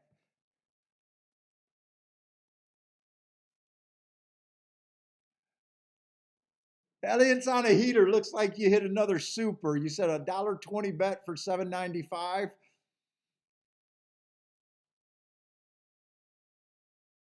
Hey, what's up, Mac and Co? No, I think right now I bet 6 races right now. I'm in a good spot if I can be right about beating this 3 horse, which I think is going to be really tough. But other than that, I have not hit anything. No, yeah, Joe, no way I'm on a Rolex day today. No way.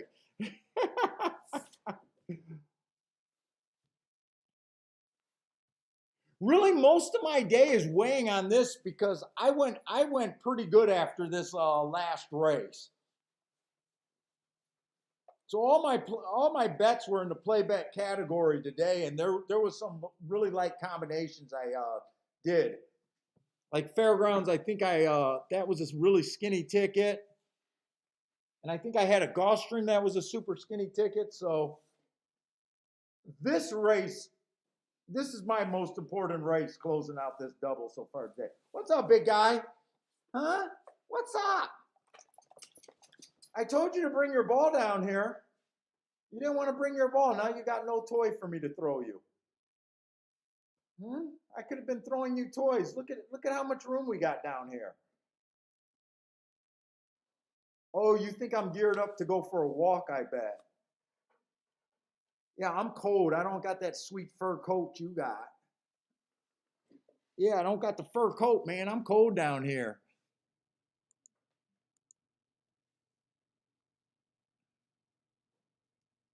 Mac and Company is the most honest handicapper. He says he's been ice cold since being on the show.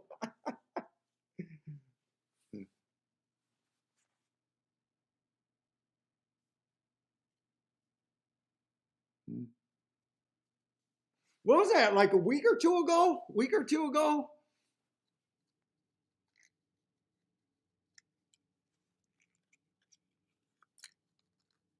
Right, maybe 2 weeks ago?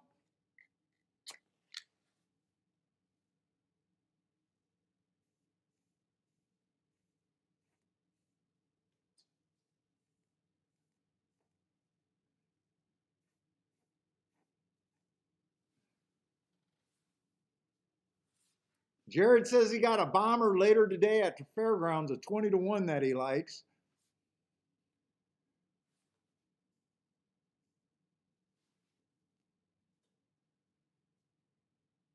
Oh, Gregory might have a name play with the Kiki Cat over there at Delta Downs. I think the last time someone gave out a play, it was the Bender horse, and he won at 30-1 at Santa Anita. I'm not sure if anyone played him. I asked Bender. Bender was watching when that happened, and I don't think Bender said he didn't play it. He said he would have, but by the time he seen the tweet, it was too late. He said he would have threw $5 on him.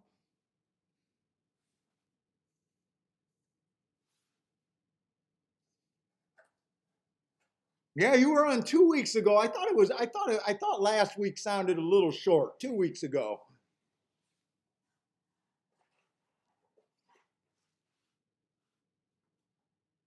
dude. I'm just happy now. So now he has 3 floors he can roam on. Bentley. Now that the basement is open for him, he's still not sure what to do down here.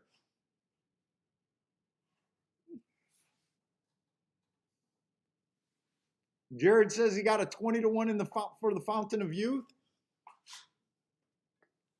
I got a feeling I'm not going to be interested at all. I was thinking about just handicapping the Fountain of Youth and doing like everyone else, the Fountain of Youth thing for tomorrow night, and doing a video. But I'm not sure I'm even going to do that.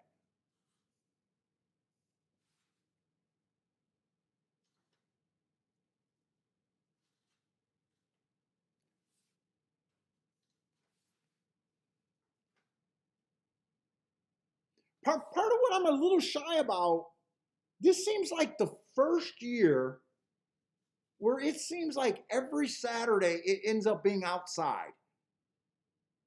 I don't know what the maintenance crew's doing out there on the dirt right now, but it has seemed like whatever they do before these stakes races on Saturday, that they do something and it changes a track. So when I start from the first dirt race on Saturday, I'll be watching those dirt races really closely to see if I might have to make an adjustment.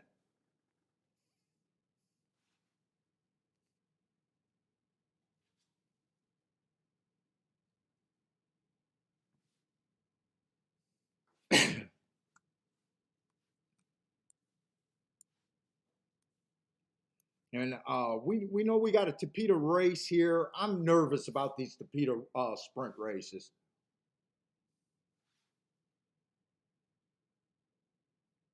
We got a nice cheap race. It's just I feel like I got a real good grasp of the route races, but not the sprints.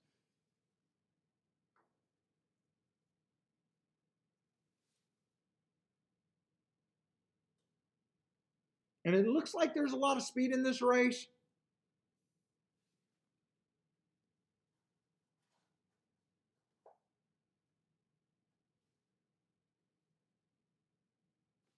Let's see. Let's just go over this race. The one horse, early pressing, 3 races ago.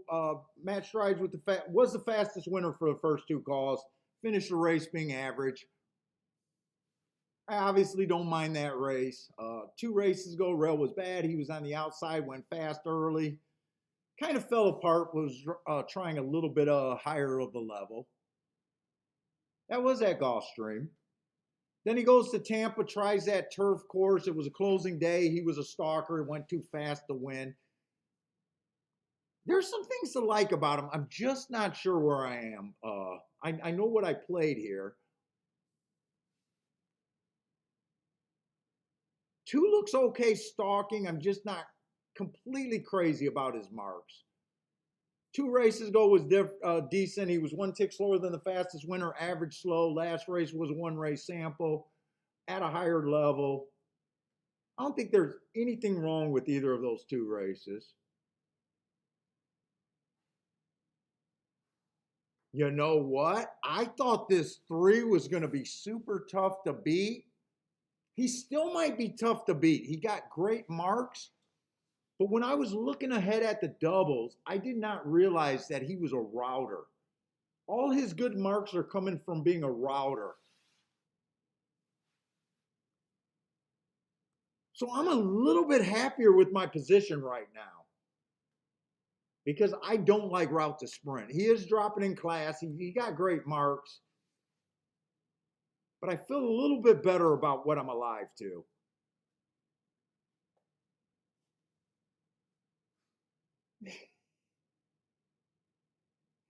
Billy, you're showing me your white balls. Yeah, you got perfectly white balls over there on your black backside. Yeah, I'm gonna laugh at them. It looks like you're wearing a thong. Yeah, it does.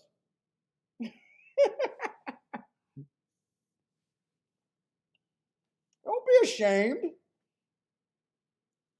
Did I shame you? You get embarrassed like mom does?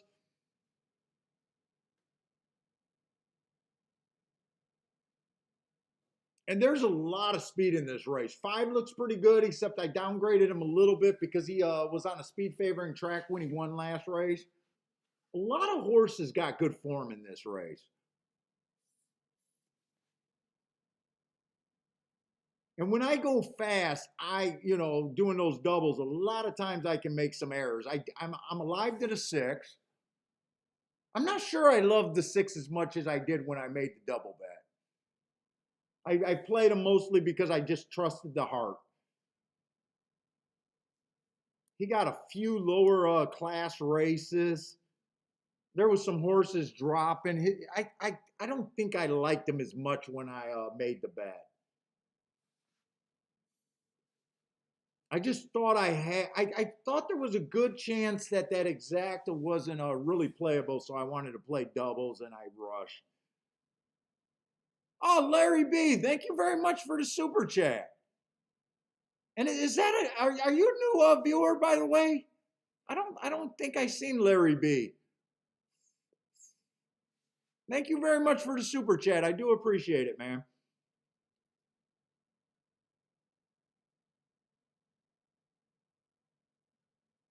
Elliot, so the marks are always the marks. It's just the way you interpret it.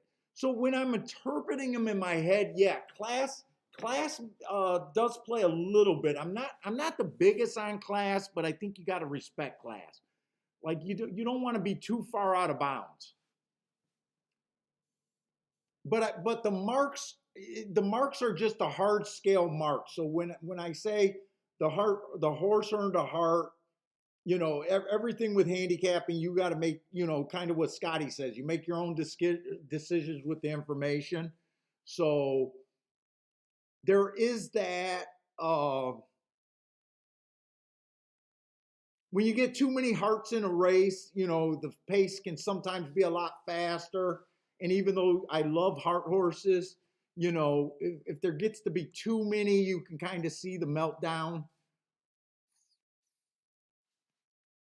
And price doesn't adjust them. Price makes me like a bet more than another bet. Like I'm willing to reach farther the higher the price is. I kind of like like like I say, when you get a chalk and you just say, yeah, he deserves to be a chalk. To me, I change the focus then trying to beat him. Like I don't overbuild a case for a lower price horse. So price should always be in your head,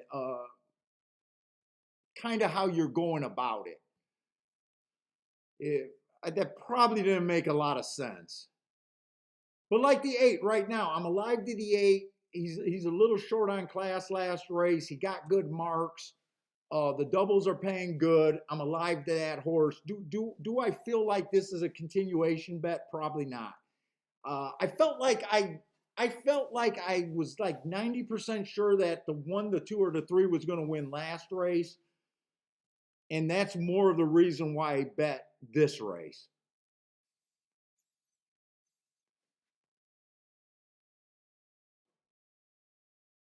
Like what I don't believe in, I kind of, when I handicap, I tend to view races like they're closer matched than what people like to say. And just being around athletics, I know that there are very few Wayne Gretzky's, Michael Jordans, LeBron James, and usually the talent is a lot closer, especially in the cheaper races.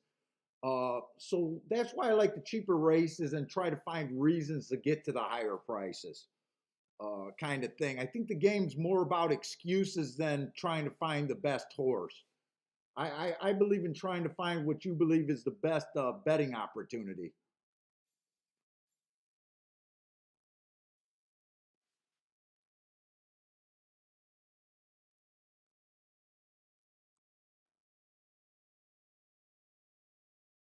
I'm alive to the 8.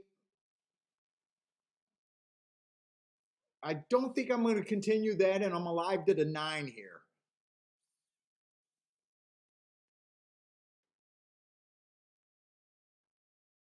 And I don't think I'm going to do any savers here. And 10 got really good marks, except he earned those 2 marks at route. You guys know I don't like route to sprint. I like my position in this race for a big bailout race for myself, but I do not.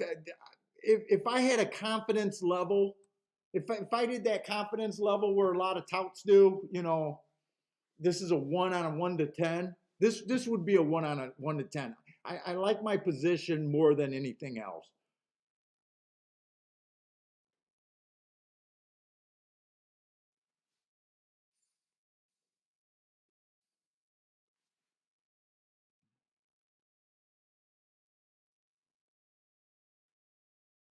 I wish I liked the 68 and the 9 more because those prices are what I'm looking for. And I would love to continue something here going into the next dirt sprint. But I think I gotta no, the next dirt route. But I think I gotta sit on my hands this race and just hope to get lucky with the horses I got.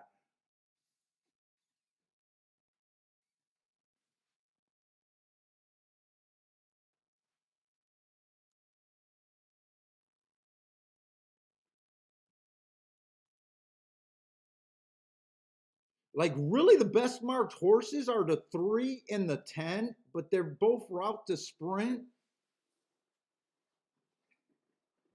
I don't like that angle, so let me see what I'm really scared of.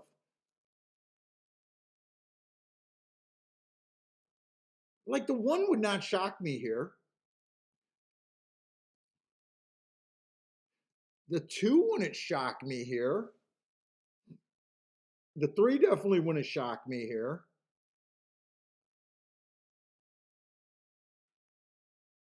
I think you're reaching if you like the 4. I think you're reaching if you like the 4.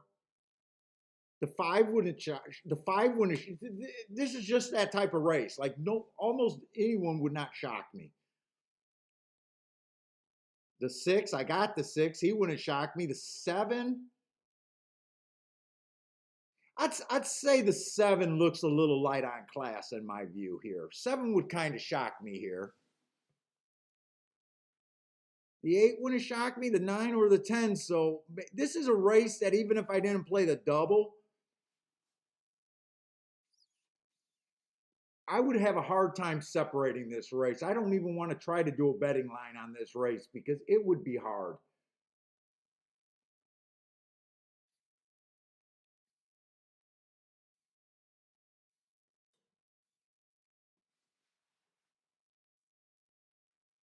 And I probably just I don't think I can go anywhere here, so I want to go to fairgrounds. Maybe I can find a something to grab on at fairgrounds. I keep saying the inside, but I'm going to put the warning on that we just seen 2 outside races there. This is a maiden special weight at a mile on the dirt.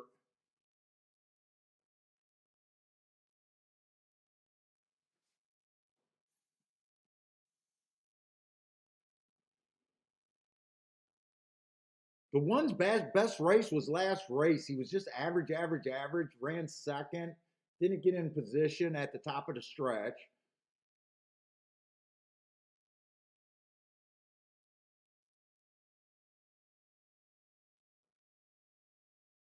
6, or I'm sorry, the 2 could have some upside, but it's hard for me to bet a horse off of 1 race. I got that the inside was good. He was in the 6 hole. He got a slow start according to the chart caller. 3-1 does not sound like I can jump to him, but he is interesting.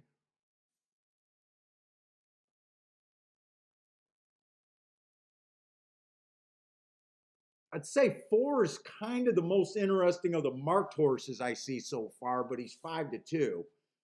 First race out, I got him running against an inside bias.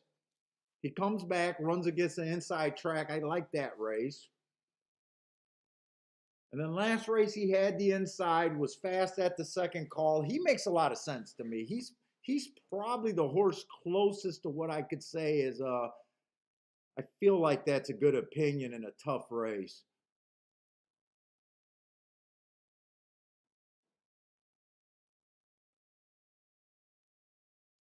Seven got a good mark last race. I still not feeling the outside post positions. I need to get beat a couple more times by an outside horse.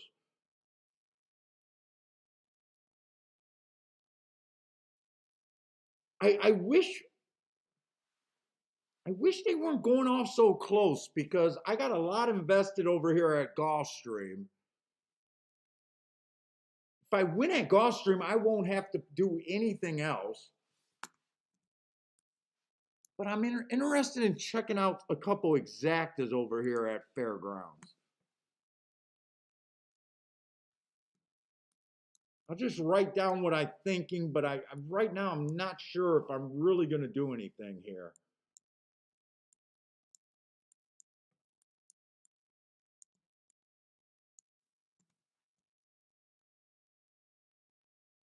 Holy shit, wait a minute. Those exactas can't be right.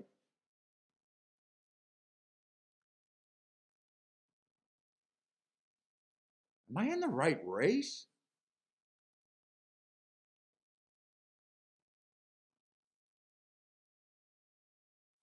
Wait a minute. Am I in the right race? Fifth race. I'm in the fourth race. That's right. I went back and was looking at something.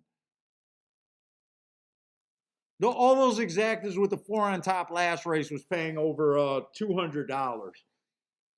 Now that I'm in the right race, 4-1 is paying 14, 4-2 is paying 11, 4-3 is paying 66. It's not the opportunity that I just was getting excited about. In fact, I don't think I'm even going to bet that. They're getting in the gate. 4-3 would be the only one that's even really worth it.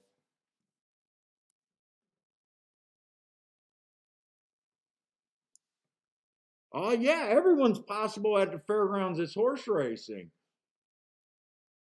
In fact, if those were paying good, I would have turned that around. I would have keyed the 4 first and second, but in fact, let me write that down. But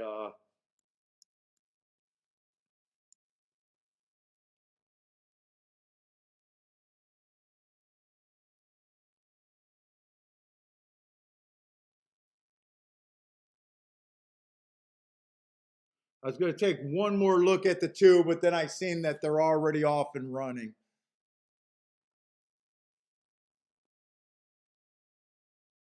So I need them to separate. Hey, what's up, Timothy? Jay, what's up, Jay? Who else slipped in here that I don't think I noticed? Did anyone else slip in here? Oh, Larry B got a new knee this morning. I hope you heal up, man. When your knee heals, you can come over here and we can do some burpees in the evening.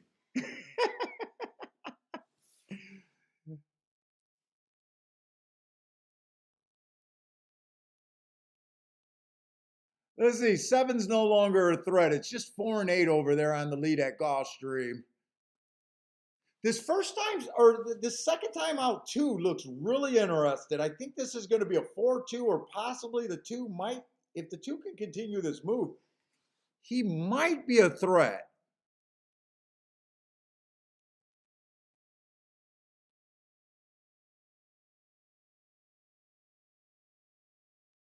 Four went down from 5-2 to 8-5, so.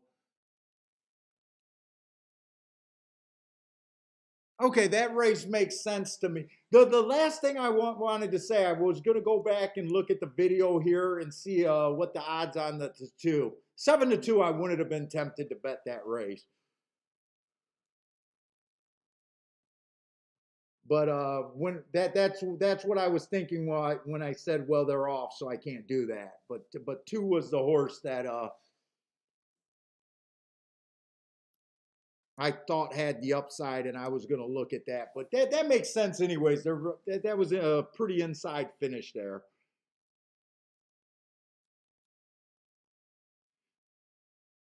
And when I was looking at the last race, we didn't have time to go over that. And I said, I don't think I could did anything but the doubles. I'm just interested to see what that double's supposed to pay.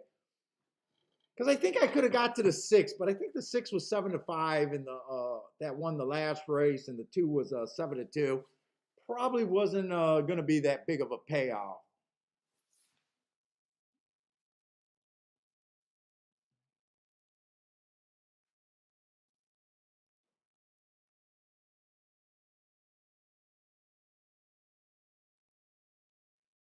I just hope the three's not the. Ooh, this is a firing line across the board over here at Gostrom. It looks like there's like 4 or 5 horses across the track. And I was hoping that the router wouldn't be the fastest early, which he ends up being.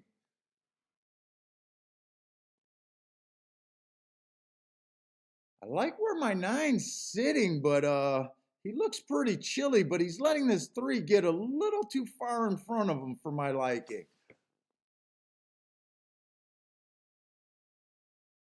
Ah, three looks gone. I don't see any. In fact, it's going to be 3-10-10-3, I think. Those are the two route to sprint horses. And none of my bailout horses helped me there.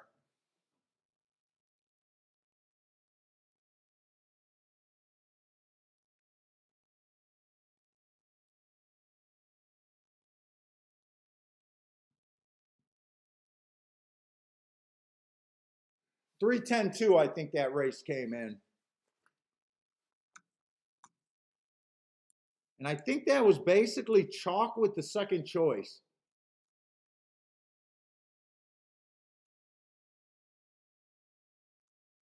So Gulfstream just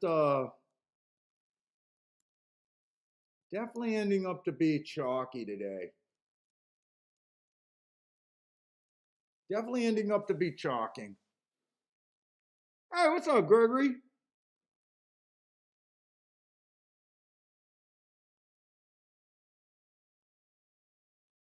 The Safi juice?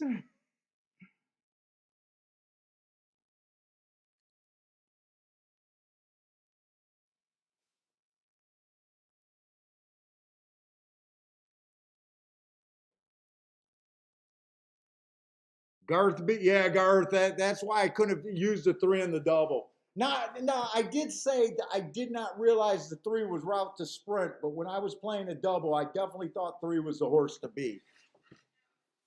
But that race, I really couldn't break it down. I don't like route to sprint.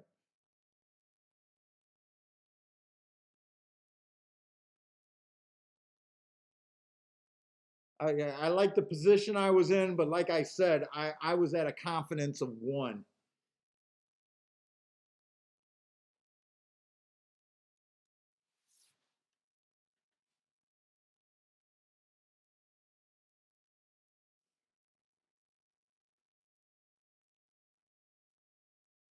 And fuck, I mean, you gotta give it to the public. You really do. I thought that was an extremely tough race, and I think according to the odds, that was a 100% ABC finish.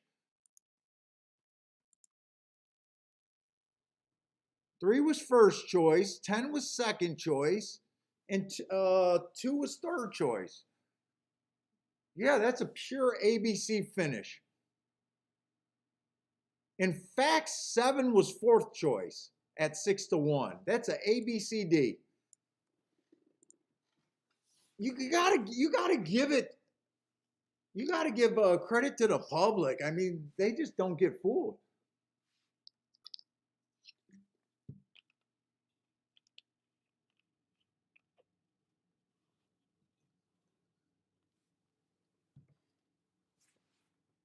In a race like that, I thought there could be a little bit more than an ABCD finish. I really did.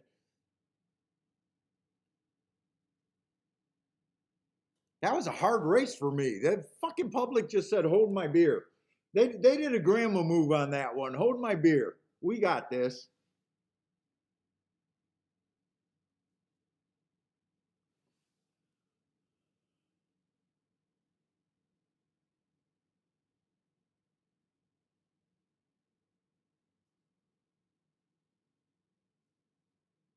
And you got to give him even more credit because the 10 was a 20-1 morning line and they had no problems with him.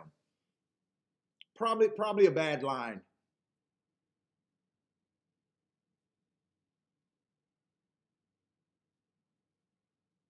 Elliot, I always consider 7 furlongs a sprint. 7.5 furlongs is a route to me. It's just from charting so many races. When you look at times day after day, the 7 furlongs always are closer to the 6 furlong races than they are a mile. Almost at every track that I do.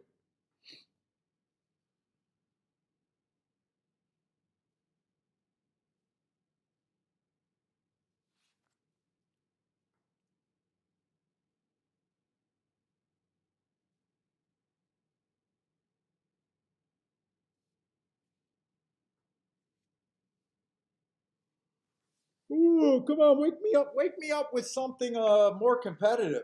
I need to see prices, man. Even Bentley's falling asleep over here. You look good on that carpet, Bentley, or that rug. Jay's taking Jay had to bail out and go to Delta. He got the 6 and the 9 at Delta. Good luck over there, Jay.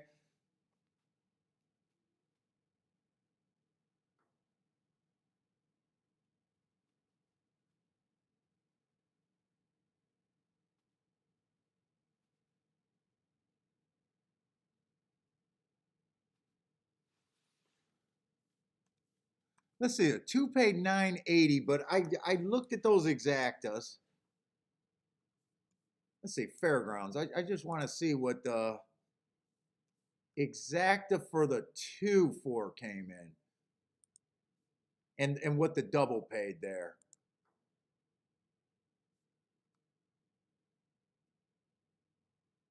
Yeah, the double paid 15-1. And the exacta with the better horse on top of the 4 only paid 1360. I'm not sure. I don't think there's much I could have done there.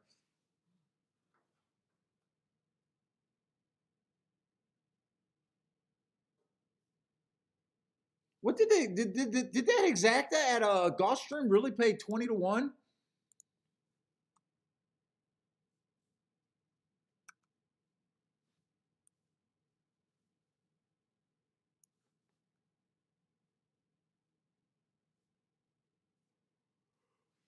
Oh shit! Come on, I gotta wake up. No, well, it paid 10-1, 10-1, not 20 for 2.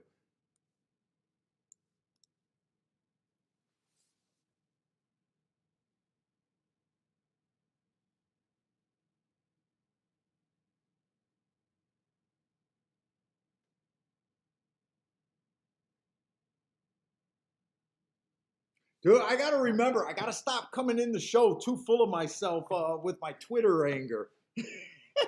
I think every time I come in on the show too full of myself, I get beat up. I think the racing gods send me back to reality. Talking about other shows and talking about Twitter shit. If you guys watch the first half of the first half hour of the show, you probably know what I'm talking about.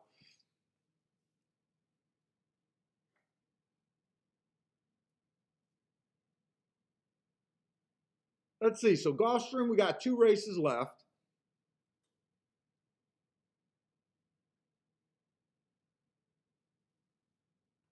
And we do got a turf route to end the day. I need one of these dirt races. I need an inside horse. This race does not look good. We got even money on the rail and 9-5 in the three hole and we only got 6 horses in the race. This does not look good. This does not look good for me.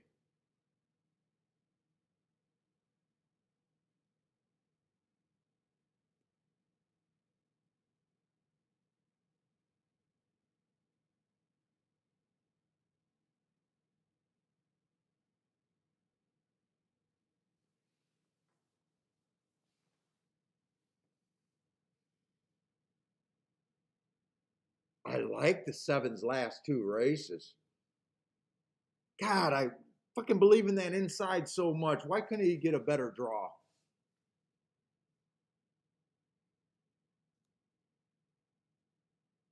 Why couldn't the 7 get a better draw today?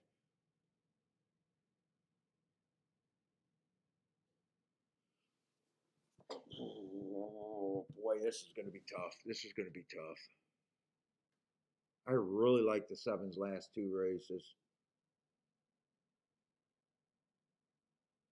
And I don't mind the last 3 races, really.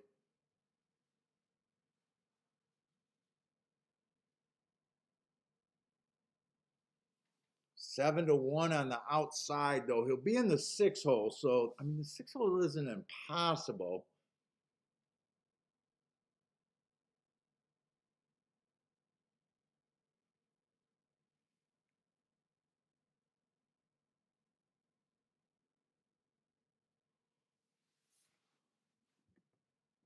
One is a.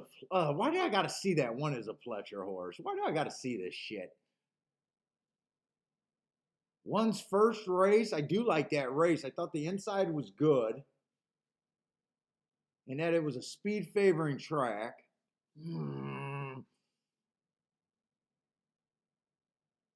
He wins his next race in a 1 race sample.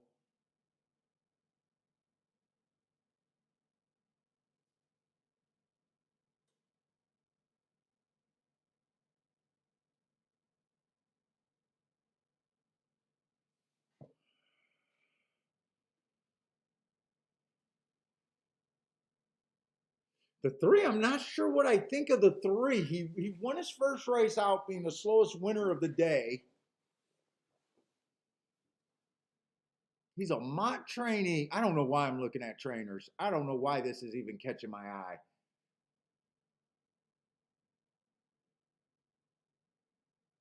Then he tried a grade 2 and a grade 3. I think he had an excuse 2 races ago.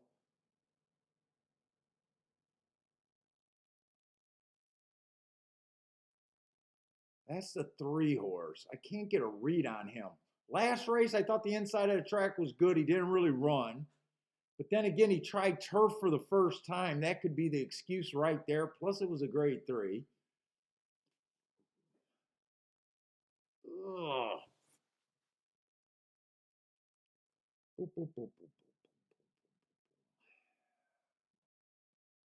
I don't really care for the 6. I do like the 7.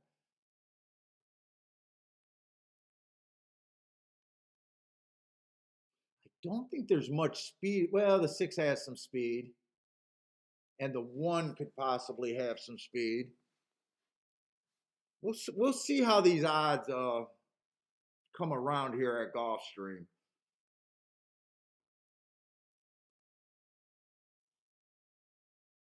It's like Lloyd says, it's a bit too early to really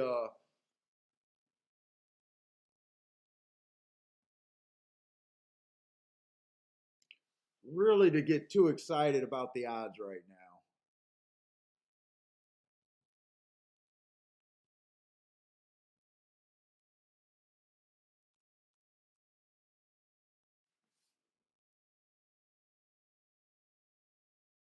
I'm gonna watch some replays.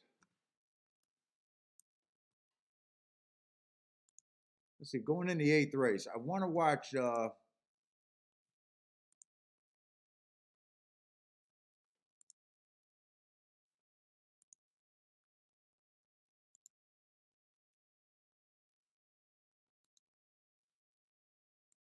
He would have been the 5 horse. I'm watching a replay on the 7. I had that the inside was good last race. He would have been the 5.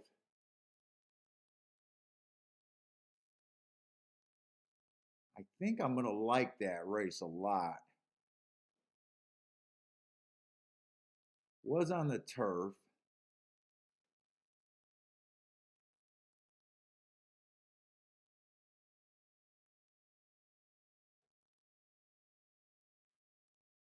Was this Sunday? Was February 5th Sunday?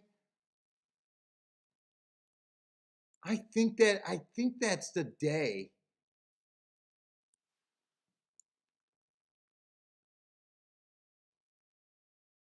February 5th, that was Sunday. That was the day that Bender, this was that last race I was talking about. That Bender made a really nice call and we should have 8 boxcars. I think the race before this was the Florida Big Derby prep.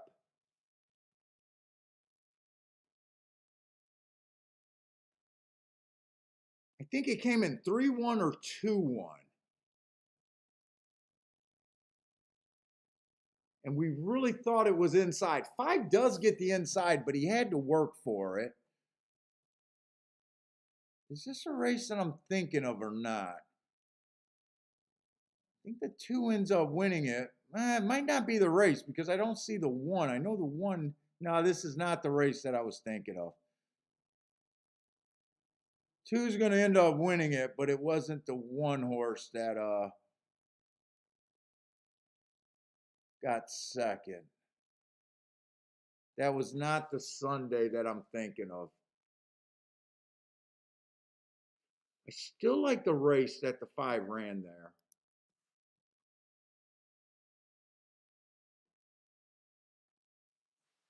Watch it, or that the 7 ran.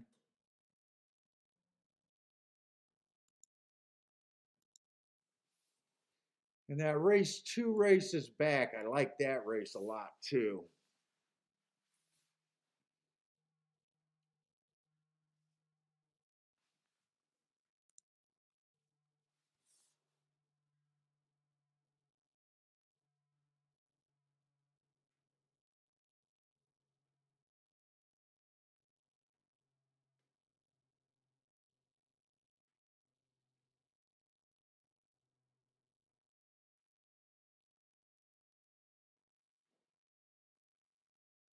I think that's a meltdown race.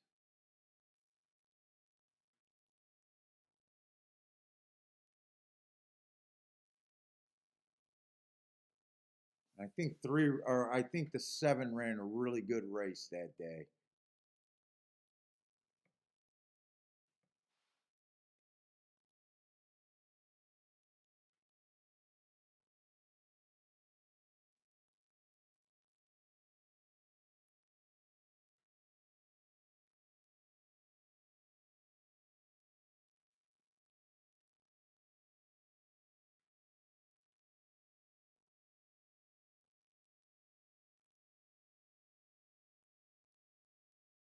Five's making a nice move.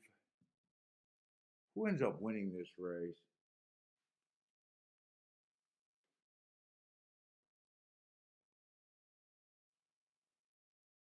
Saying he ran second, but I can't tell who ran first.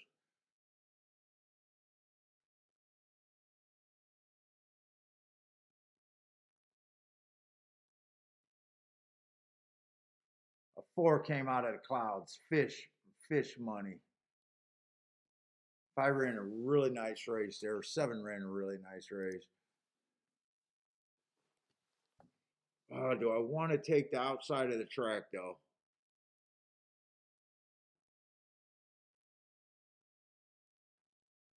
With some well met horses on the inside, it's such a hard call for me to make here.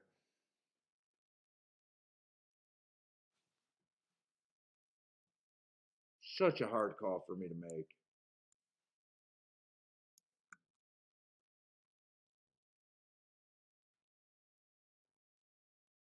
I wish I just had a tout sheet where, where I just send my picks and there's no hard calls. If I have a winning day, you can see me on Twitter that evening. I had this, I had this, I had this.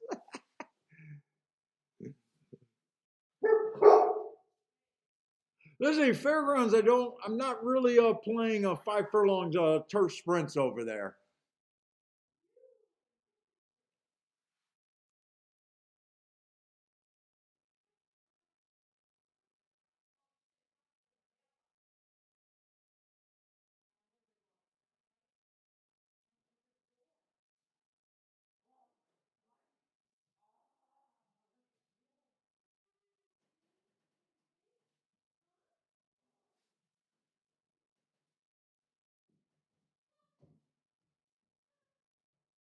Dude, seven's kind of interesting to me at fairgrounds. I don't think I'm going to bet this race though.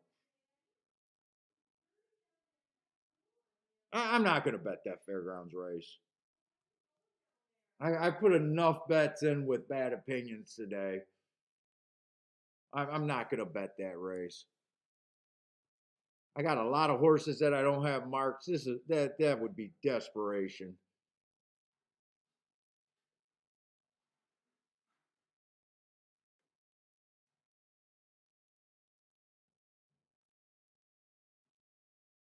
It's a rematch race from February 10th. I love rematch races.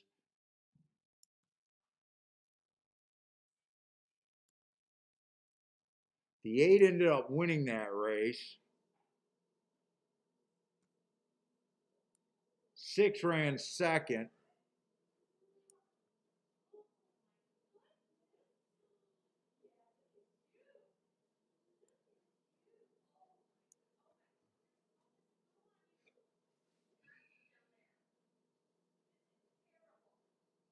Boy, I'd be interested in the 4 and the 10, just out of that rematch race. I like that the 10 horse had the lead, fell apart.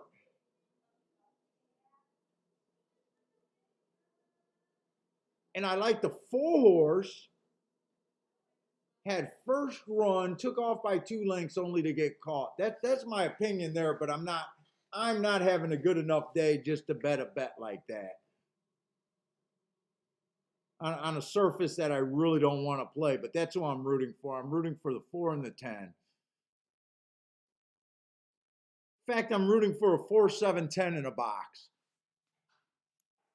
But I'm not having a good enough day to even want to do that.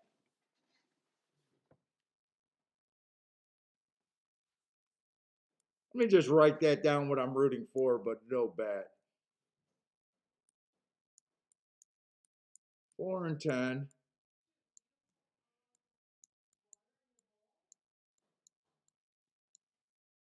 In a box.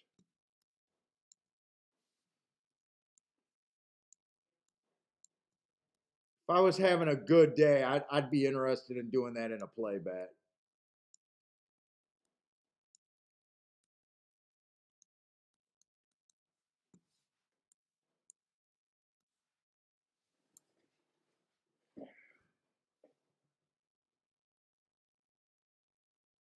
Jared likes the 4-5-6 over there at Fairgrounds.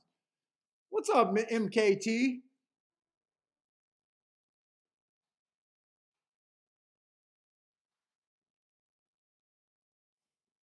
Yeah, I'm with you. I'm only interested in the 7 at probably higher than 5-1 and even higher than that.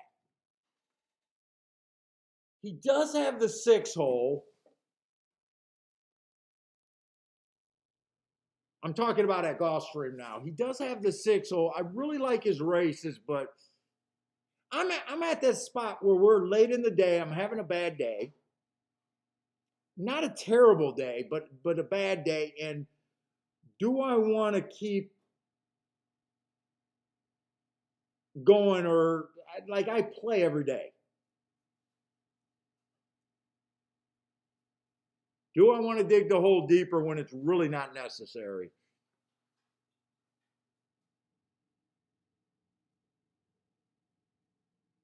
If the 7 was on the inside, I'd definitely be firing here. If the 7 was on the inside, I'll tell you that. I definitely would be playing here.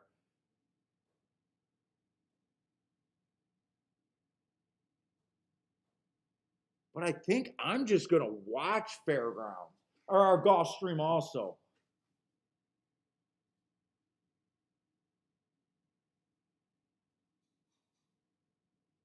Now, if it's inside, I think this 2 got some upside for first or second.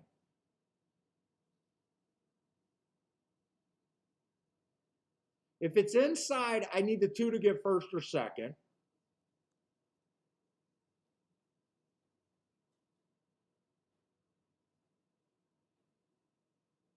Like, really, what has this one done? All he done was break his maiden. It's not like, and he got a highfalutin barn trainer.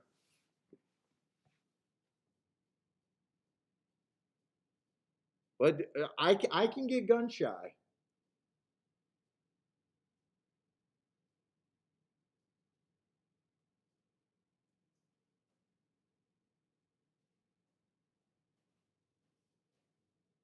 Now seven's 4 to 1, so it's getting even less tempting for me. It's getting less tempting. I was even thinking about going king off the 2 and the 7 and using the. This is what I was thinking of doing.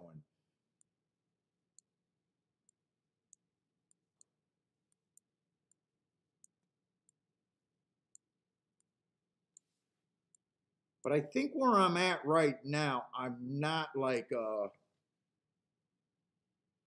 super tempted to do that right now.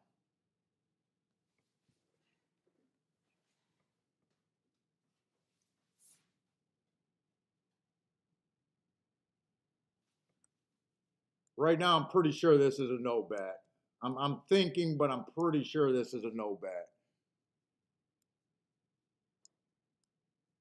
And I'm still thinking 7 to win is still a no bet too.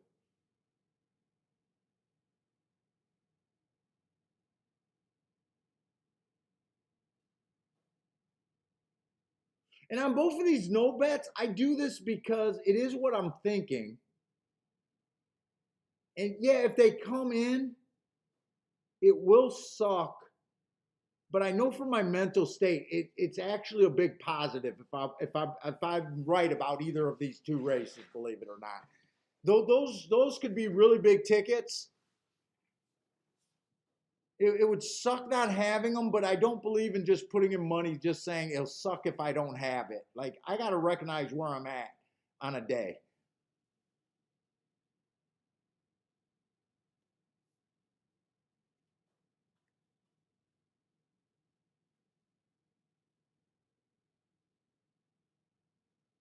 Yeah, I wonder if Parsons is still here. I wonder if he's going to try to do Turfway tonight.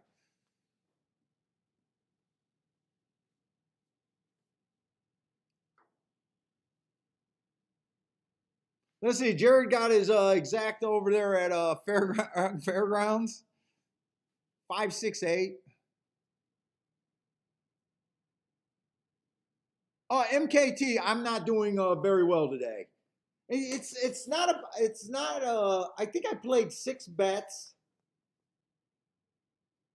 I haven't cashed one. I only made 1 real bet today, so I'm not even down that much. It just feels like the opinions weren't that great.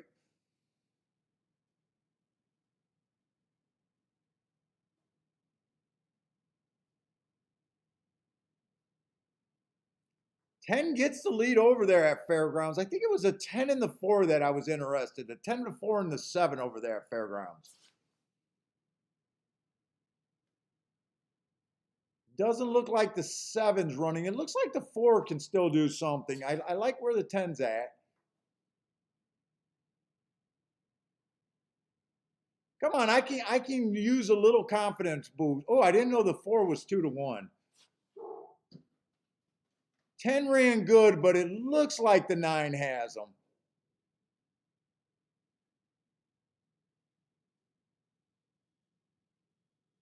Four's going to win the race, but I didn't see him at 2 to 1. I didn't see when they bet him down to 2 to 1.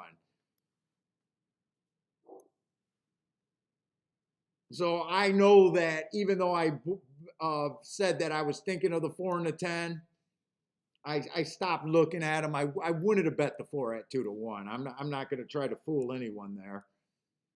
He was probably higher at one time, but I would have liked to see the 10 hold down for second and got a nicer confidence boost right there.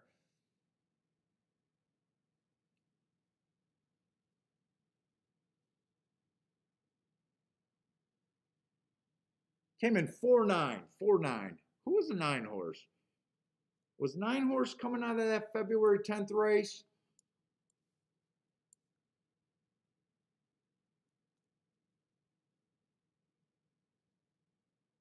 How did I miss him?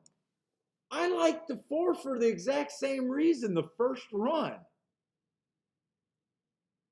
And him having speed. Oh my God.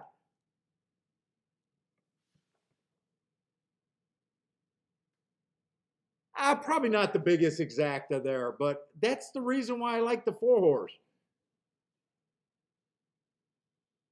I looked at the 8 and seen that the 8 closed.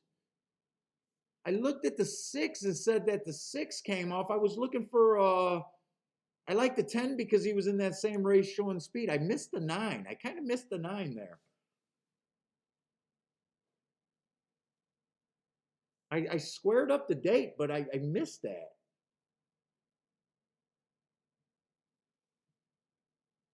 I don't think that's going to be a big ticket. And I did not put the ticket over there on Gulfstream. So I do got no bet on there.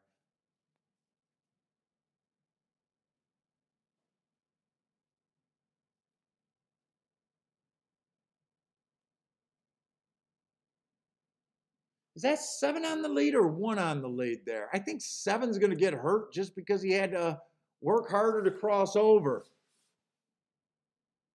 Come on, I still would not mind seeing a 7-2 here.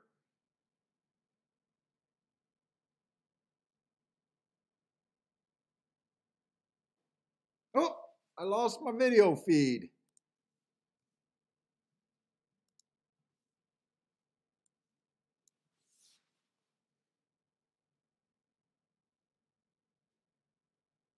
I think this is hurting the 7, though. I think the 2 is going to win the damn race or get second. Maybe not. Maybe he is flattening out. No, he's flattening out. Is he? Yeah, it looks like he's all in. 2's all in.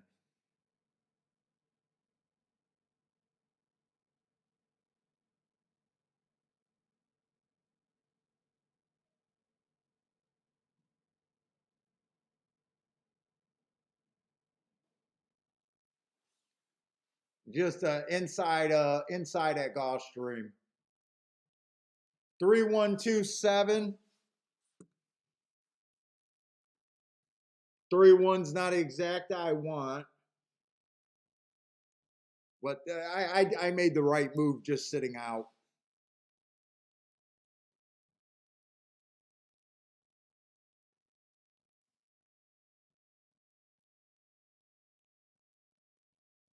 When one got jinky in the lane, I was hoping the 2 would suck up for second. That was the only shot the 2 had to beat that one.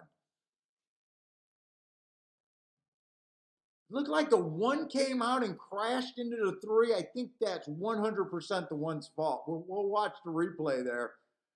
I think there's going to be an inquiry possible. But to me, it looked like that was 1's fault the whole way. We'll have to see that again.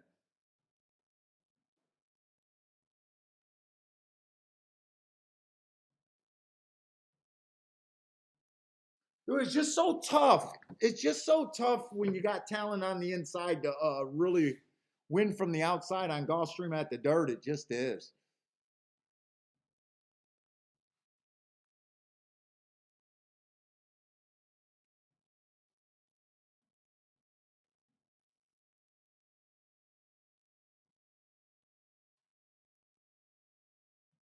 Who all hit the pick 4? It looks like a few of you guys hit a pick 4, maybe.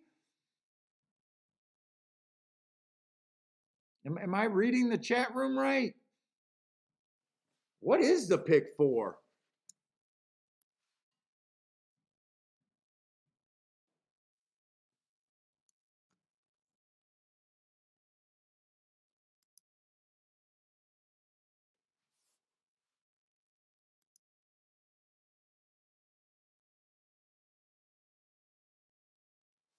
333 all gets you the pick four. Is that what Grandma played, or is Grandma saying that's what you needed?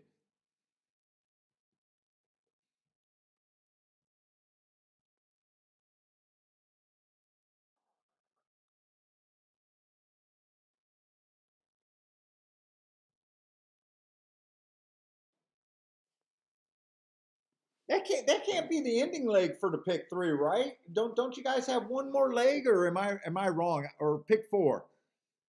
Not pick three, pick four. There was a pick four ending there.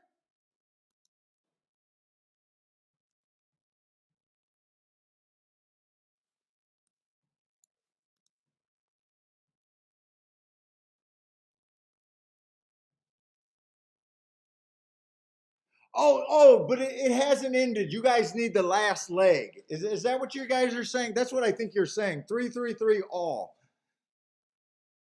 So you guys that followed Elliott already got it. It's not, it hasn't happened yet, right? Is that what you guys are saying?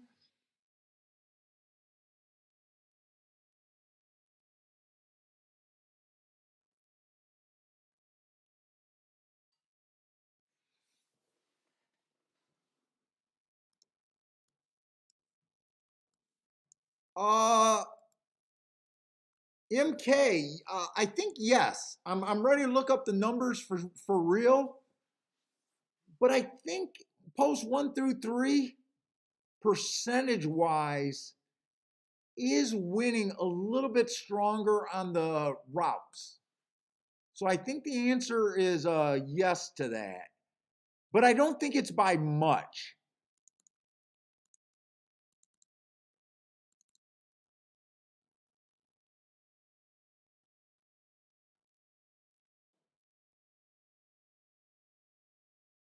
Oh, actually, I got it. I got it backwards. I got it backwards. It's a little bit stronger in the sprints than the routes.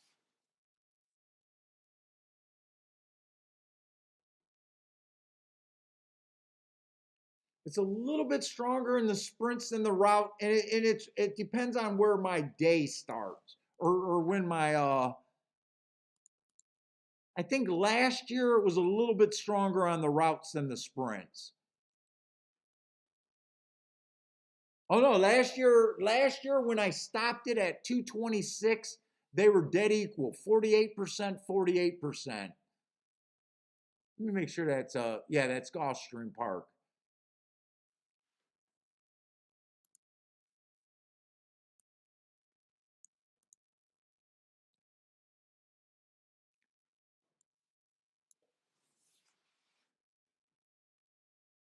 Okay, so I did interpret your guys' pick four right. 333 all was the ticket, so you guys got a guaranteed winner. So let's get something crazy happening in the last race.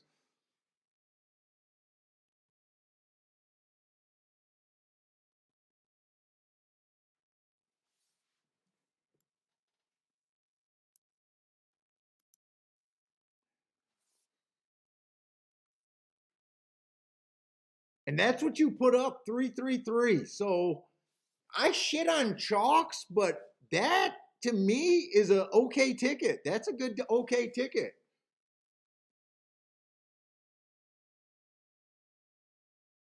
Single, single, single to all.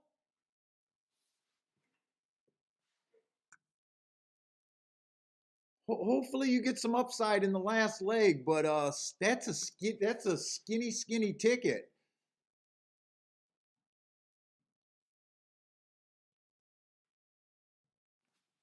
That's pretty much all. That's about as ice cold as I can even think.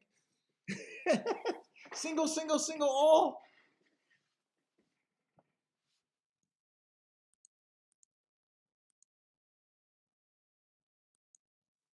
Hopefully you got some nice options there. What is that? Pick four?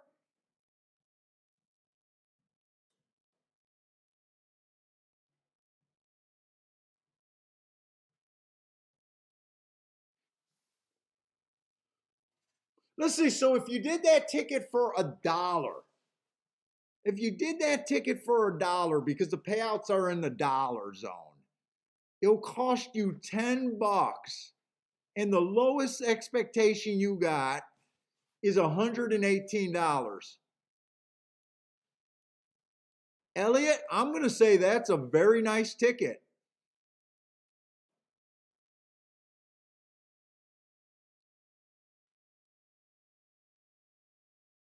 You got 3 tickets. You got a 30% ticket for over $900.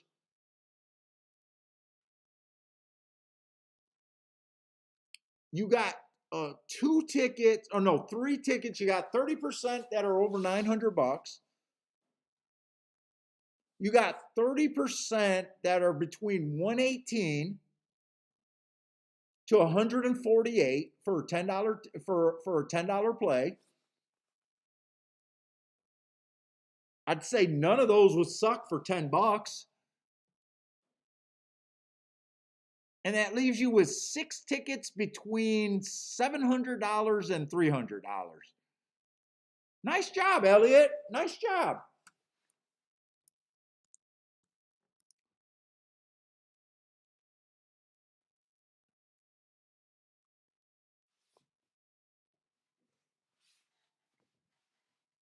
Jared has 2 tickets.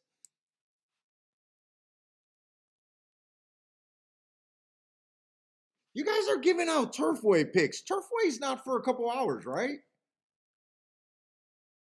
Turfway doesn't start till 6 something, right? 85 minutes.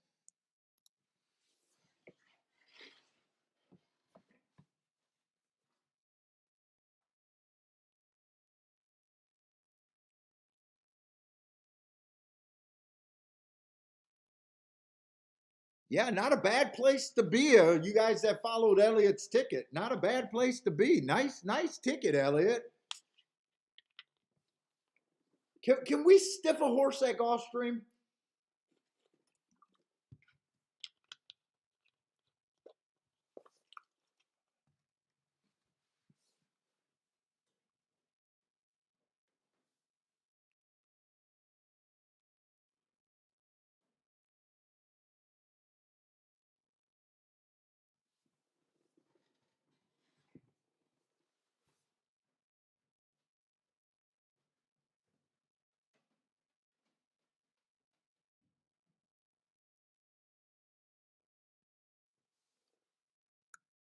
All right, let's see. We got the last race over there. Okay, you guys on your pick forward. Good luck.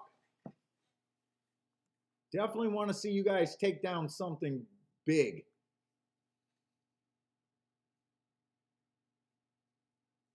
We got maiden claiming 35,000. The one horse I really do like his last race. Went too fast to win, stalking closing track. I put it out there that I do expect these poly horses that went too fast to win on stalking closing days to be able to come back on different surfaces and probably be good. So I do like him, or I at least like that last race. Let's see what else is there.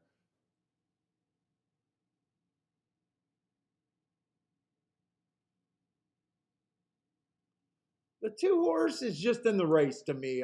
Ran against, let's see, he had the good part of the track first time out, but I didn't like his running style. And then next race was a 1 race sample, taking a bit of a drop. But I don't have a read on him either way. He's just in the race.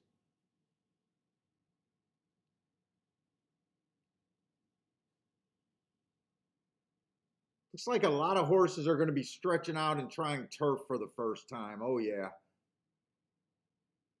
Oh yeah, this is a race where we can possibly get some fireworks too.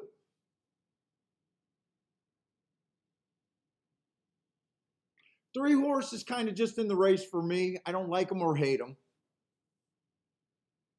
I think that he ran against an inside bias last race, but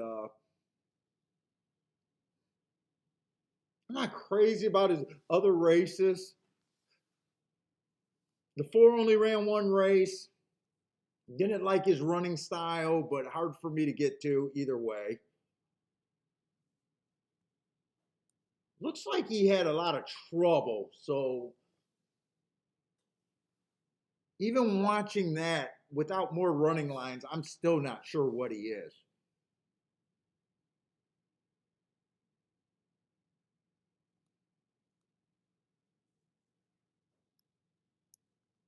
I thought this February 9th race was going to be more than one horse. That's why I squared it up. Five's coming out of the same race as the one, and actually did not run that bad of a race right there. I'd say the one ran a better race, but I wouldn't mind watching that replay. He was close enough where I would be interested in watching that replay to see when he made his move and when he flatted out. See if he did anything eye catching there.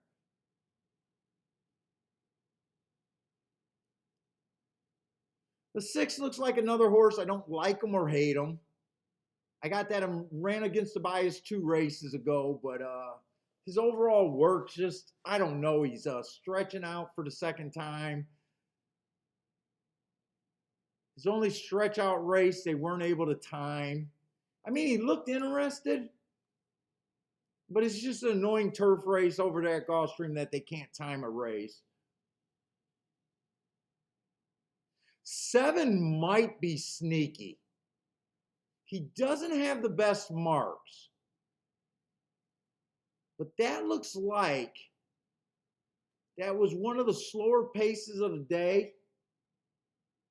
It's kind of hard to say because I don't know if he's an off the pace horse or not, but if he is, let's just put it this way. If he's a front runner, I don't like that race because it looks like it was a slow race of the day and he couldn't get the lead and he flattened out bad. But if he's going to end up being a stalker or a closer, I can look at that same running line and saying he was close to the pace because the pace was slow and he had lost his punch. But that's a lot of what ifs, what's not. Like that's a lot of just guessing, especially on a one race sample. But he could be a sneaky long shot that could have a little bit more upside than his morning line or the odds that he's being offered right now. He could be kind of on the sneaky end.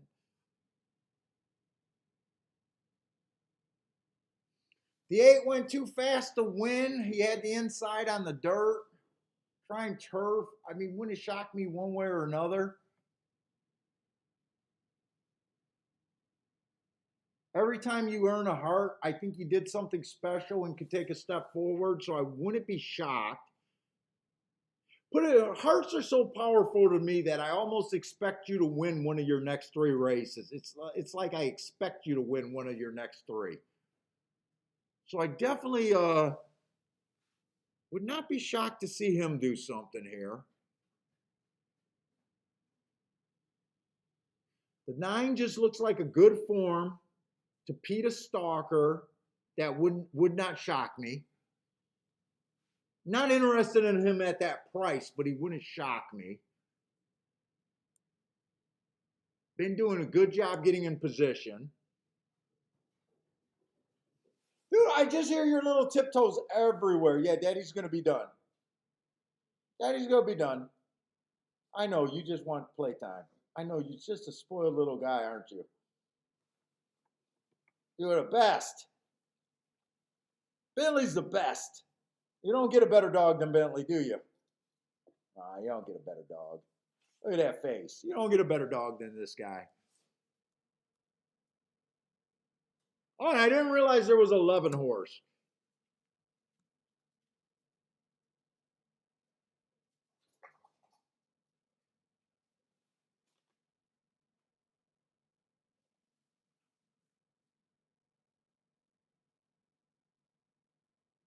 Eleven's been trying. I could see some things for the 11 horse also here. I obviously don't have a firm grasp of this race, but there are some horses that are interesting that I could possibly get to.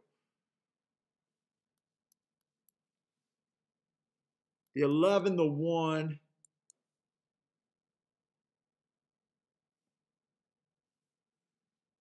I think the 9's a contender, but I'm not interested in that price. The 8's kind of an interesting horse to me.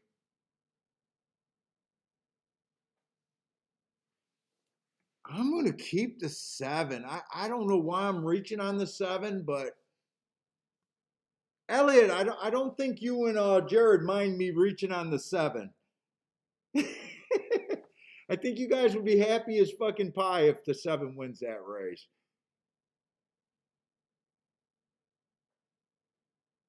And I even think the 5 horse has some upside here. I don't, this does not right now. I got a lot of contenders.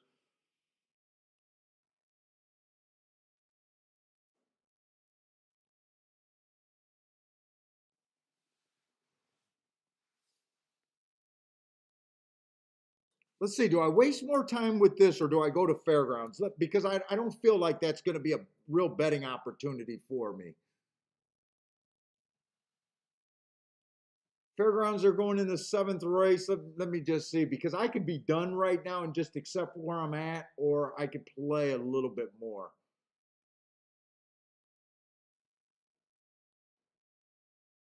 Fairgrounds, they do have the 2 chalks on the. Wait a minute, the 1's going to be in the 6 hole. I'm interested in the 1 and the 2. You know what? That's a 5-horse race. We got 3 horses or 4 horses basically being bet.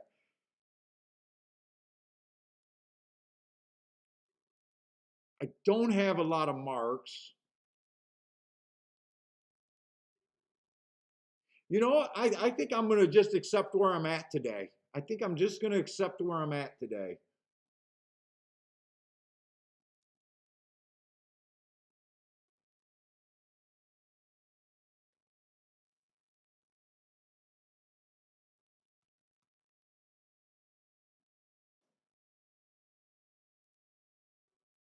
This 5-horse race just it looks to me like they're betting this race where you have to have a really strong opinion.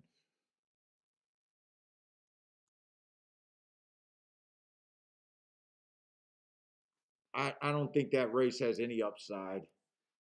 I'd rather be grabbing at Gulfstream than thinking about a serious play over there at Fairgrounds, or even a not so serious play. Let's see. I definitely wanted to watch the replay on this 5-horse.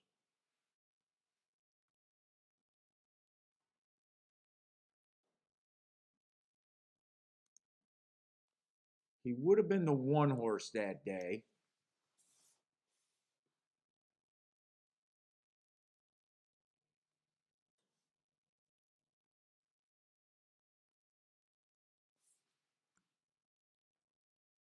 And the 1 and the 4-horse is coming out of the same race. So I'm looking at the 4 and the 1 that race.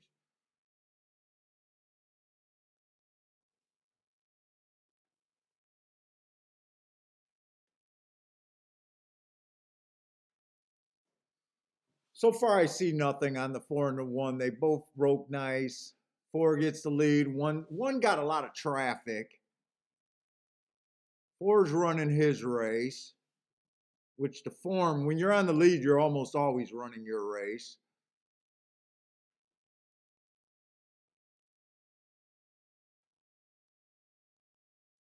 One's in connection, but he's in a position where he can't ask for anything or anything. He's just behind horses. There's no reason for him to be doing anything. Looks like he's trying to quicken at the half, right, which is where you want to see him move.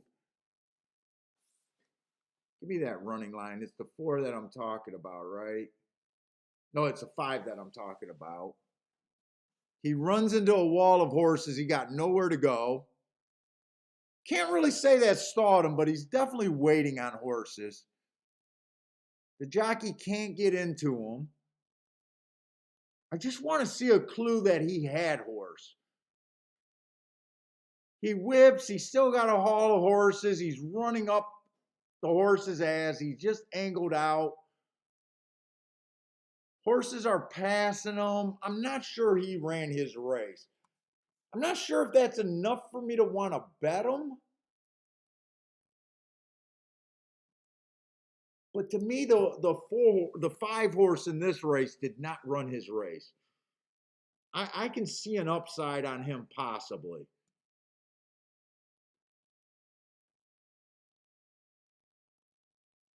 I wouldn't mind watching this replay on the 6 horse.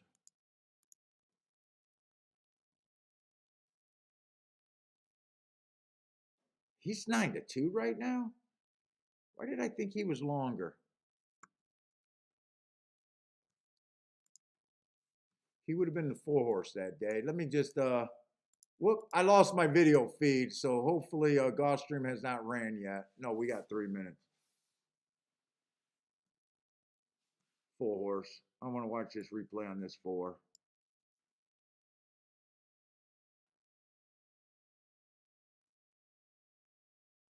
Steadied. Steadied hard. I agree with that steady on the comment. And he was steady for a long time. I think the 6 could have some possible upside here. He gets steadied, got himself out of trouble, then ran up on horse's butt to get into trouble again. I think his, on a slow pace too. Well, they did not time. Supposedly, they went almost 26 seconds there. I can't trust, obviously you can't trust the time that I'm seeing.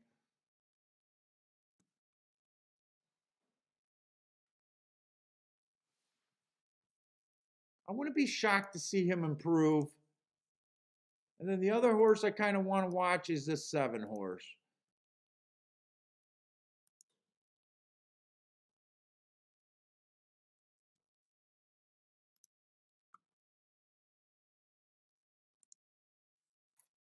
I usually don't bet horses off of 1 race samples very often.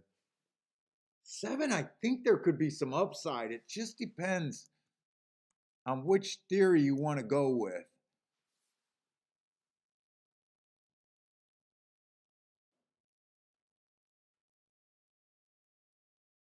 Did a nice job pulling to the lead.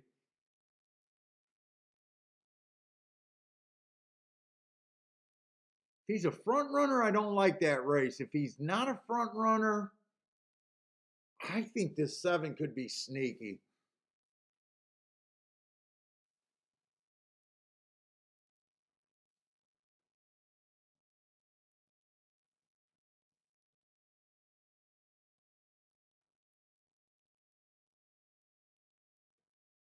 Still looks okay here.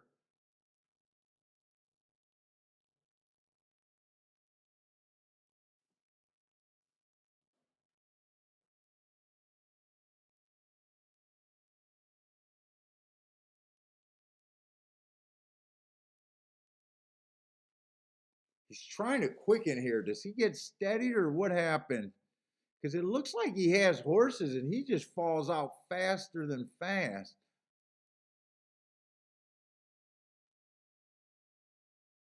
I think that was a useful first race. I don't know why I'm so like interested in him.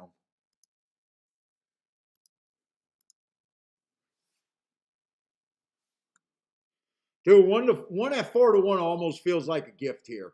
1 at 4-1 honestly almost feels like a gift.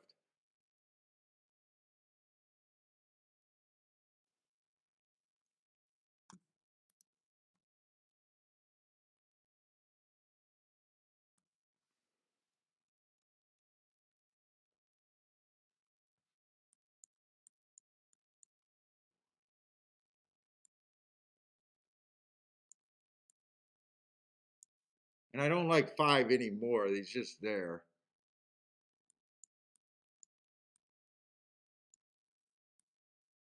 Dude, I think they're going to suck a bet out of me. I think they're going to suck a bet out of me.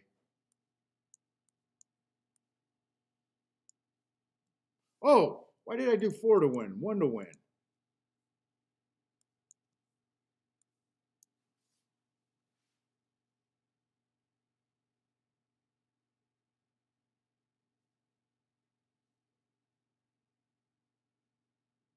Four to one just seems too good not to bet this one horse. I probably got that. If I had to make morning lines, I probably got this one at about 2 to 1 or less.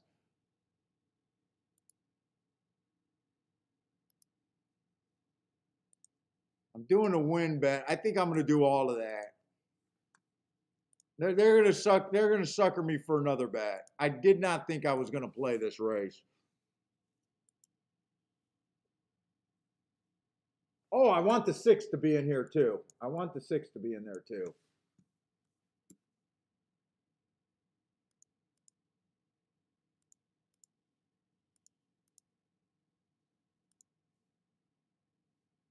And 11.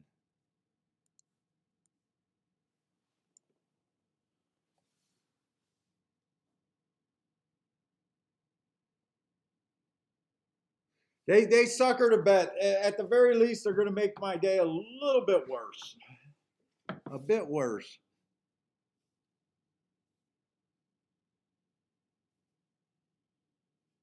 I'll be happy if the one can just run second and one of these long shots can hit the exacta for your guys' pick 4.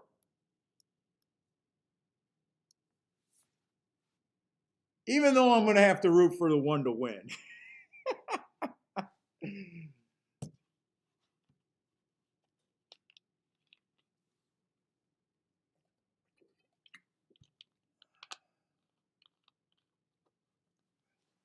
And I know I don't have anything more handicapped at fairgrounds, and I'm just ready to end the day.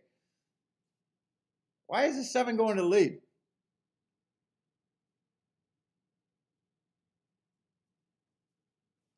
Come on, Bentley.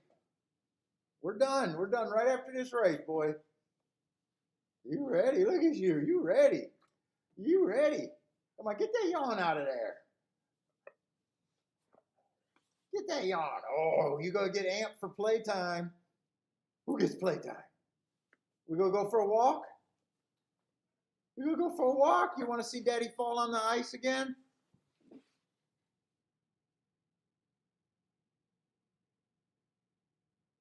Boy, it looks like everyone has a chance. They're really stacking up in this race. Can we keep this 7 going and just bring this 1? I don't know who the 2 is. Who's the damn 2? 2's the Belmont horse dropping.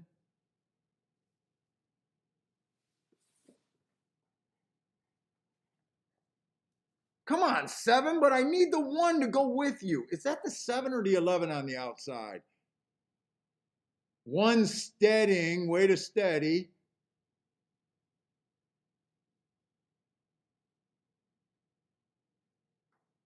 Come on, 11. No, we got nothing. Come on, 5. No, no, there's no chance. They're not going to beat this 9. Dude, though, I knew I was getting suckered in on that damn 1.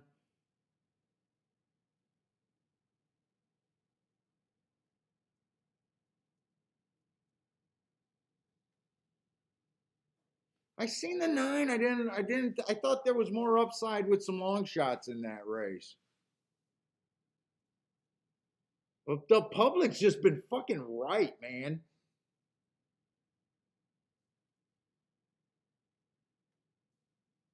11 ran a good race. 5 ran a good race.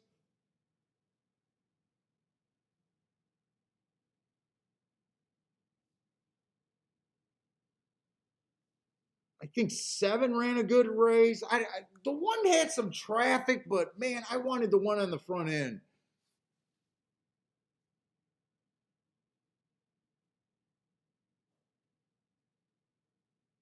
He suckered me. He made my day worse.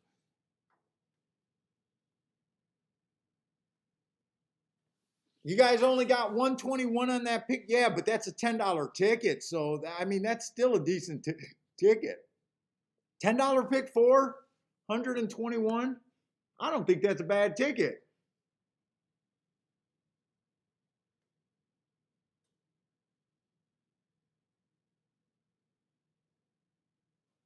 And you had the two long shots running second and third.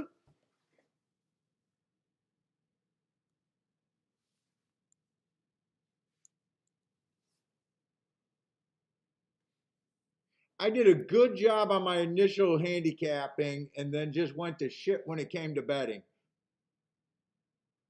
Ah, that looks like I was trying to box it.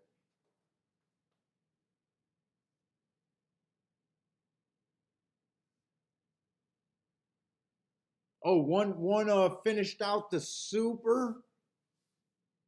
I don't play super. I don't even know what that would have cost.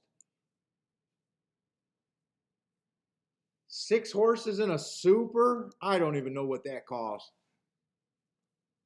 It looks like that'd be a good super if you're a super player, though. Oh, what did Grandma do? I got to check my email. Why do I think she hit the super? Or did she do something somewhere else?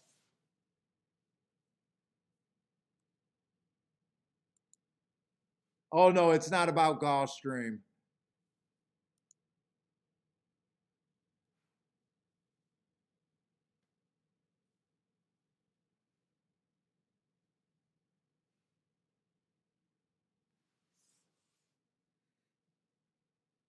Grandma, I don't understand this. Ticket paid off. What happened? They canceled before I got the last leg. So is this a ticket you hit?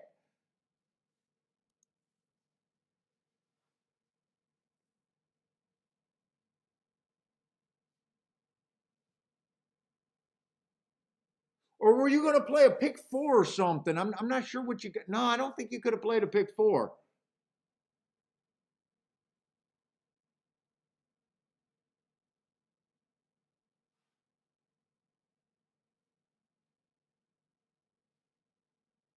Well, what do you mean by they canceled before the last leg?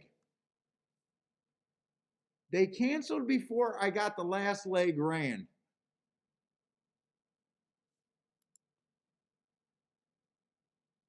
Hey, Grandma, can I show it?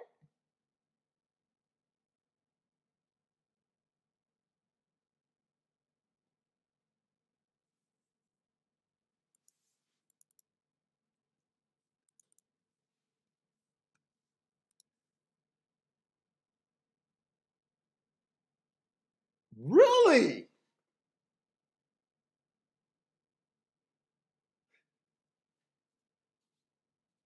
Hey, Grandma. Grandma,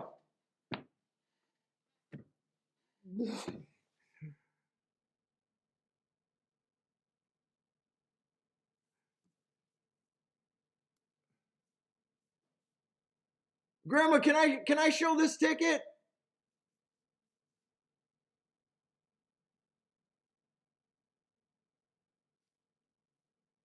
I don't see any information here that's bad. Guys, Grandma is just killing it. So from what I understand from Grandma paid a pick three. She got the first two legs ran, and then they canceled the card. So basically, they paid two out of three, and she still managed to get another $500, 495.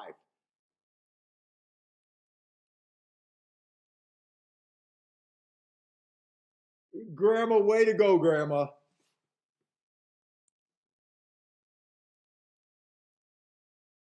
So what the hell? Wait a minute, Grandma. I got to look at something. I got to see what Grandma's hitting over there. Grandma's a beast. Grandma's a freaking shark.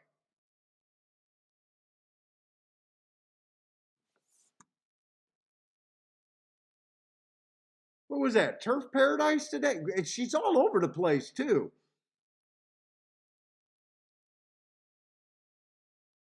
Was that today, Grandma?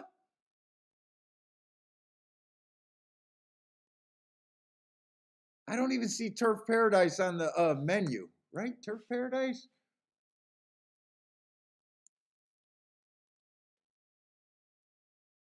Was that today? I just want to see what horses you hit on a skinny ass ticket.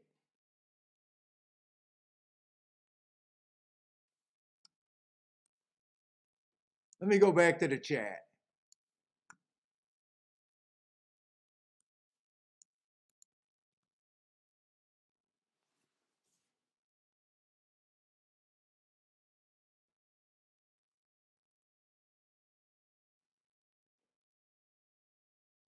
That was today? Huh. At Turf Paradise. Why don't I see Turf Paradise? Did they just take it off the menu because it got canceled? But why don't they have the result? Oh, Turf Paradise. It was all the way at the bottom.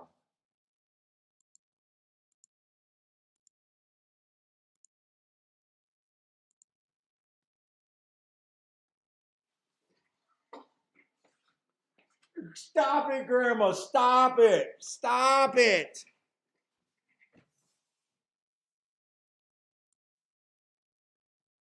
Stop it. Oh my God. Wait a minute.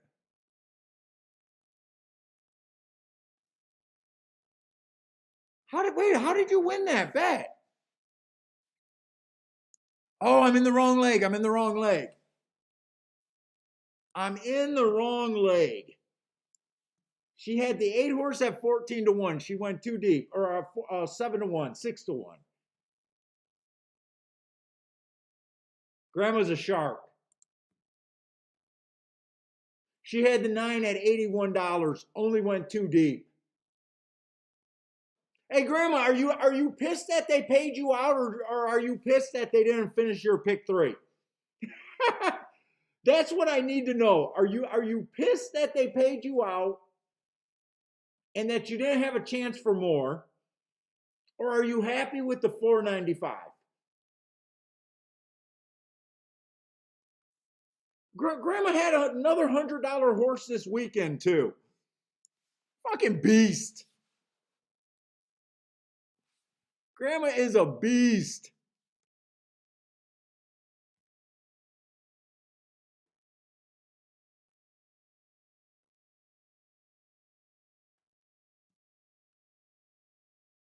Yeah, Case G, you're right. I had to look it up because I'm like, how the fuck does she get $4.95 back?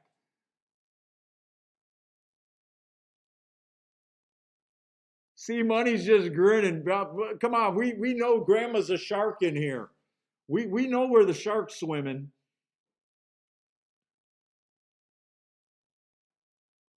Okay, so Grandma's gracious. See, I wanted to know what type of gambler are you? Are you happy with? Let's see.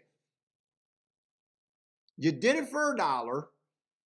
So you did 2 by 2, $4 by 2. So you did an $8 ticket. You got $4.95 back. They canceled you, but you're willing to say money in the hand is better than possibilities. Dude, you gotta respect Grandma. Her game is on fire. Okay, Bentley, we're done. We ready to go play? Daddy got to walk off some steam. Daddy's gonna have to email Grandma and ask for some lessons. Yeah, yeah. All right, guys. Grandma, thank you very much for sharing that. Thank you very much for sharing that with us. Grandma says, Jared, you just have to find the bias. I got a bias convert in Grandma. But anyways, guys, I know it was a bad day for me and I wish I had better insight today, but fuck, it happens. It's horse racing. But anyways, I hope you guys did better than us. I love seeing Grandma's last ticket. Elliot, nice job on that pick 4. You got some people followed your bet. Well done. I wish it would have turned out a little bit better than that 9 horse, but well done anyways. Uh, Tomorrow, another show. We're doing a show tomorrow. Hopefully, Gulfstream will be a little bit better price wise than today. But thumbs up for the winners today, and us losers got something to think about. But if you guys are playing, I might play Turfway tonight. I'm tempted. I don't know why I got a little itch right now. But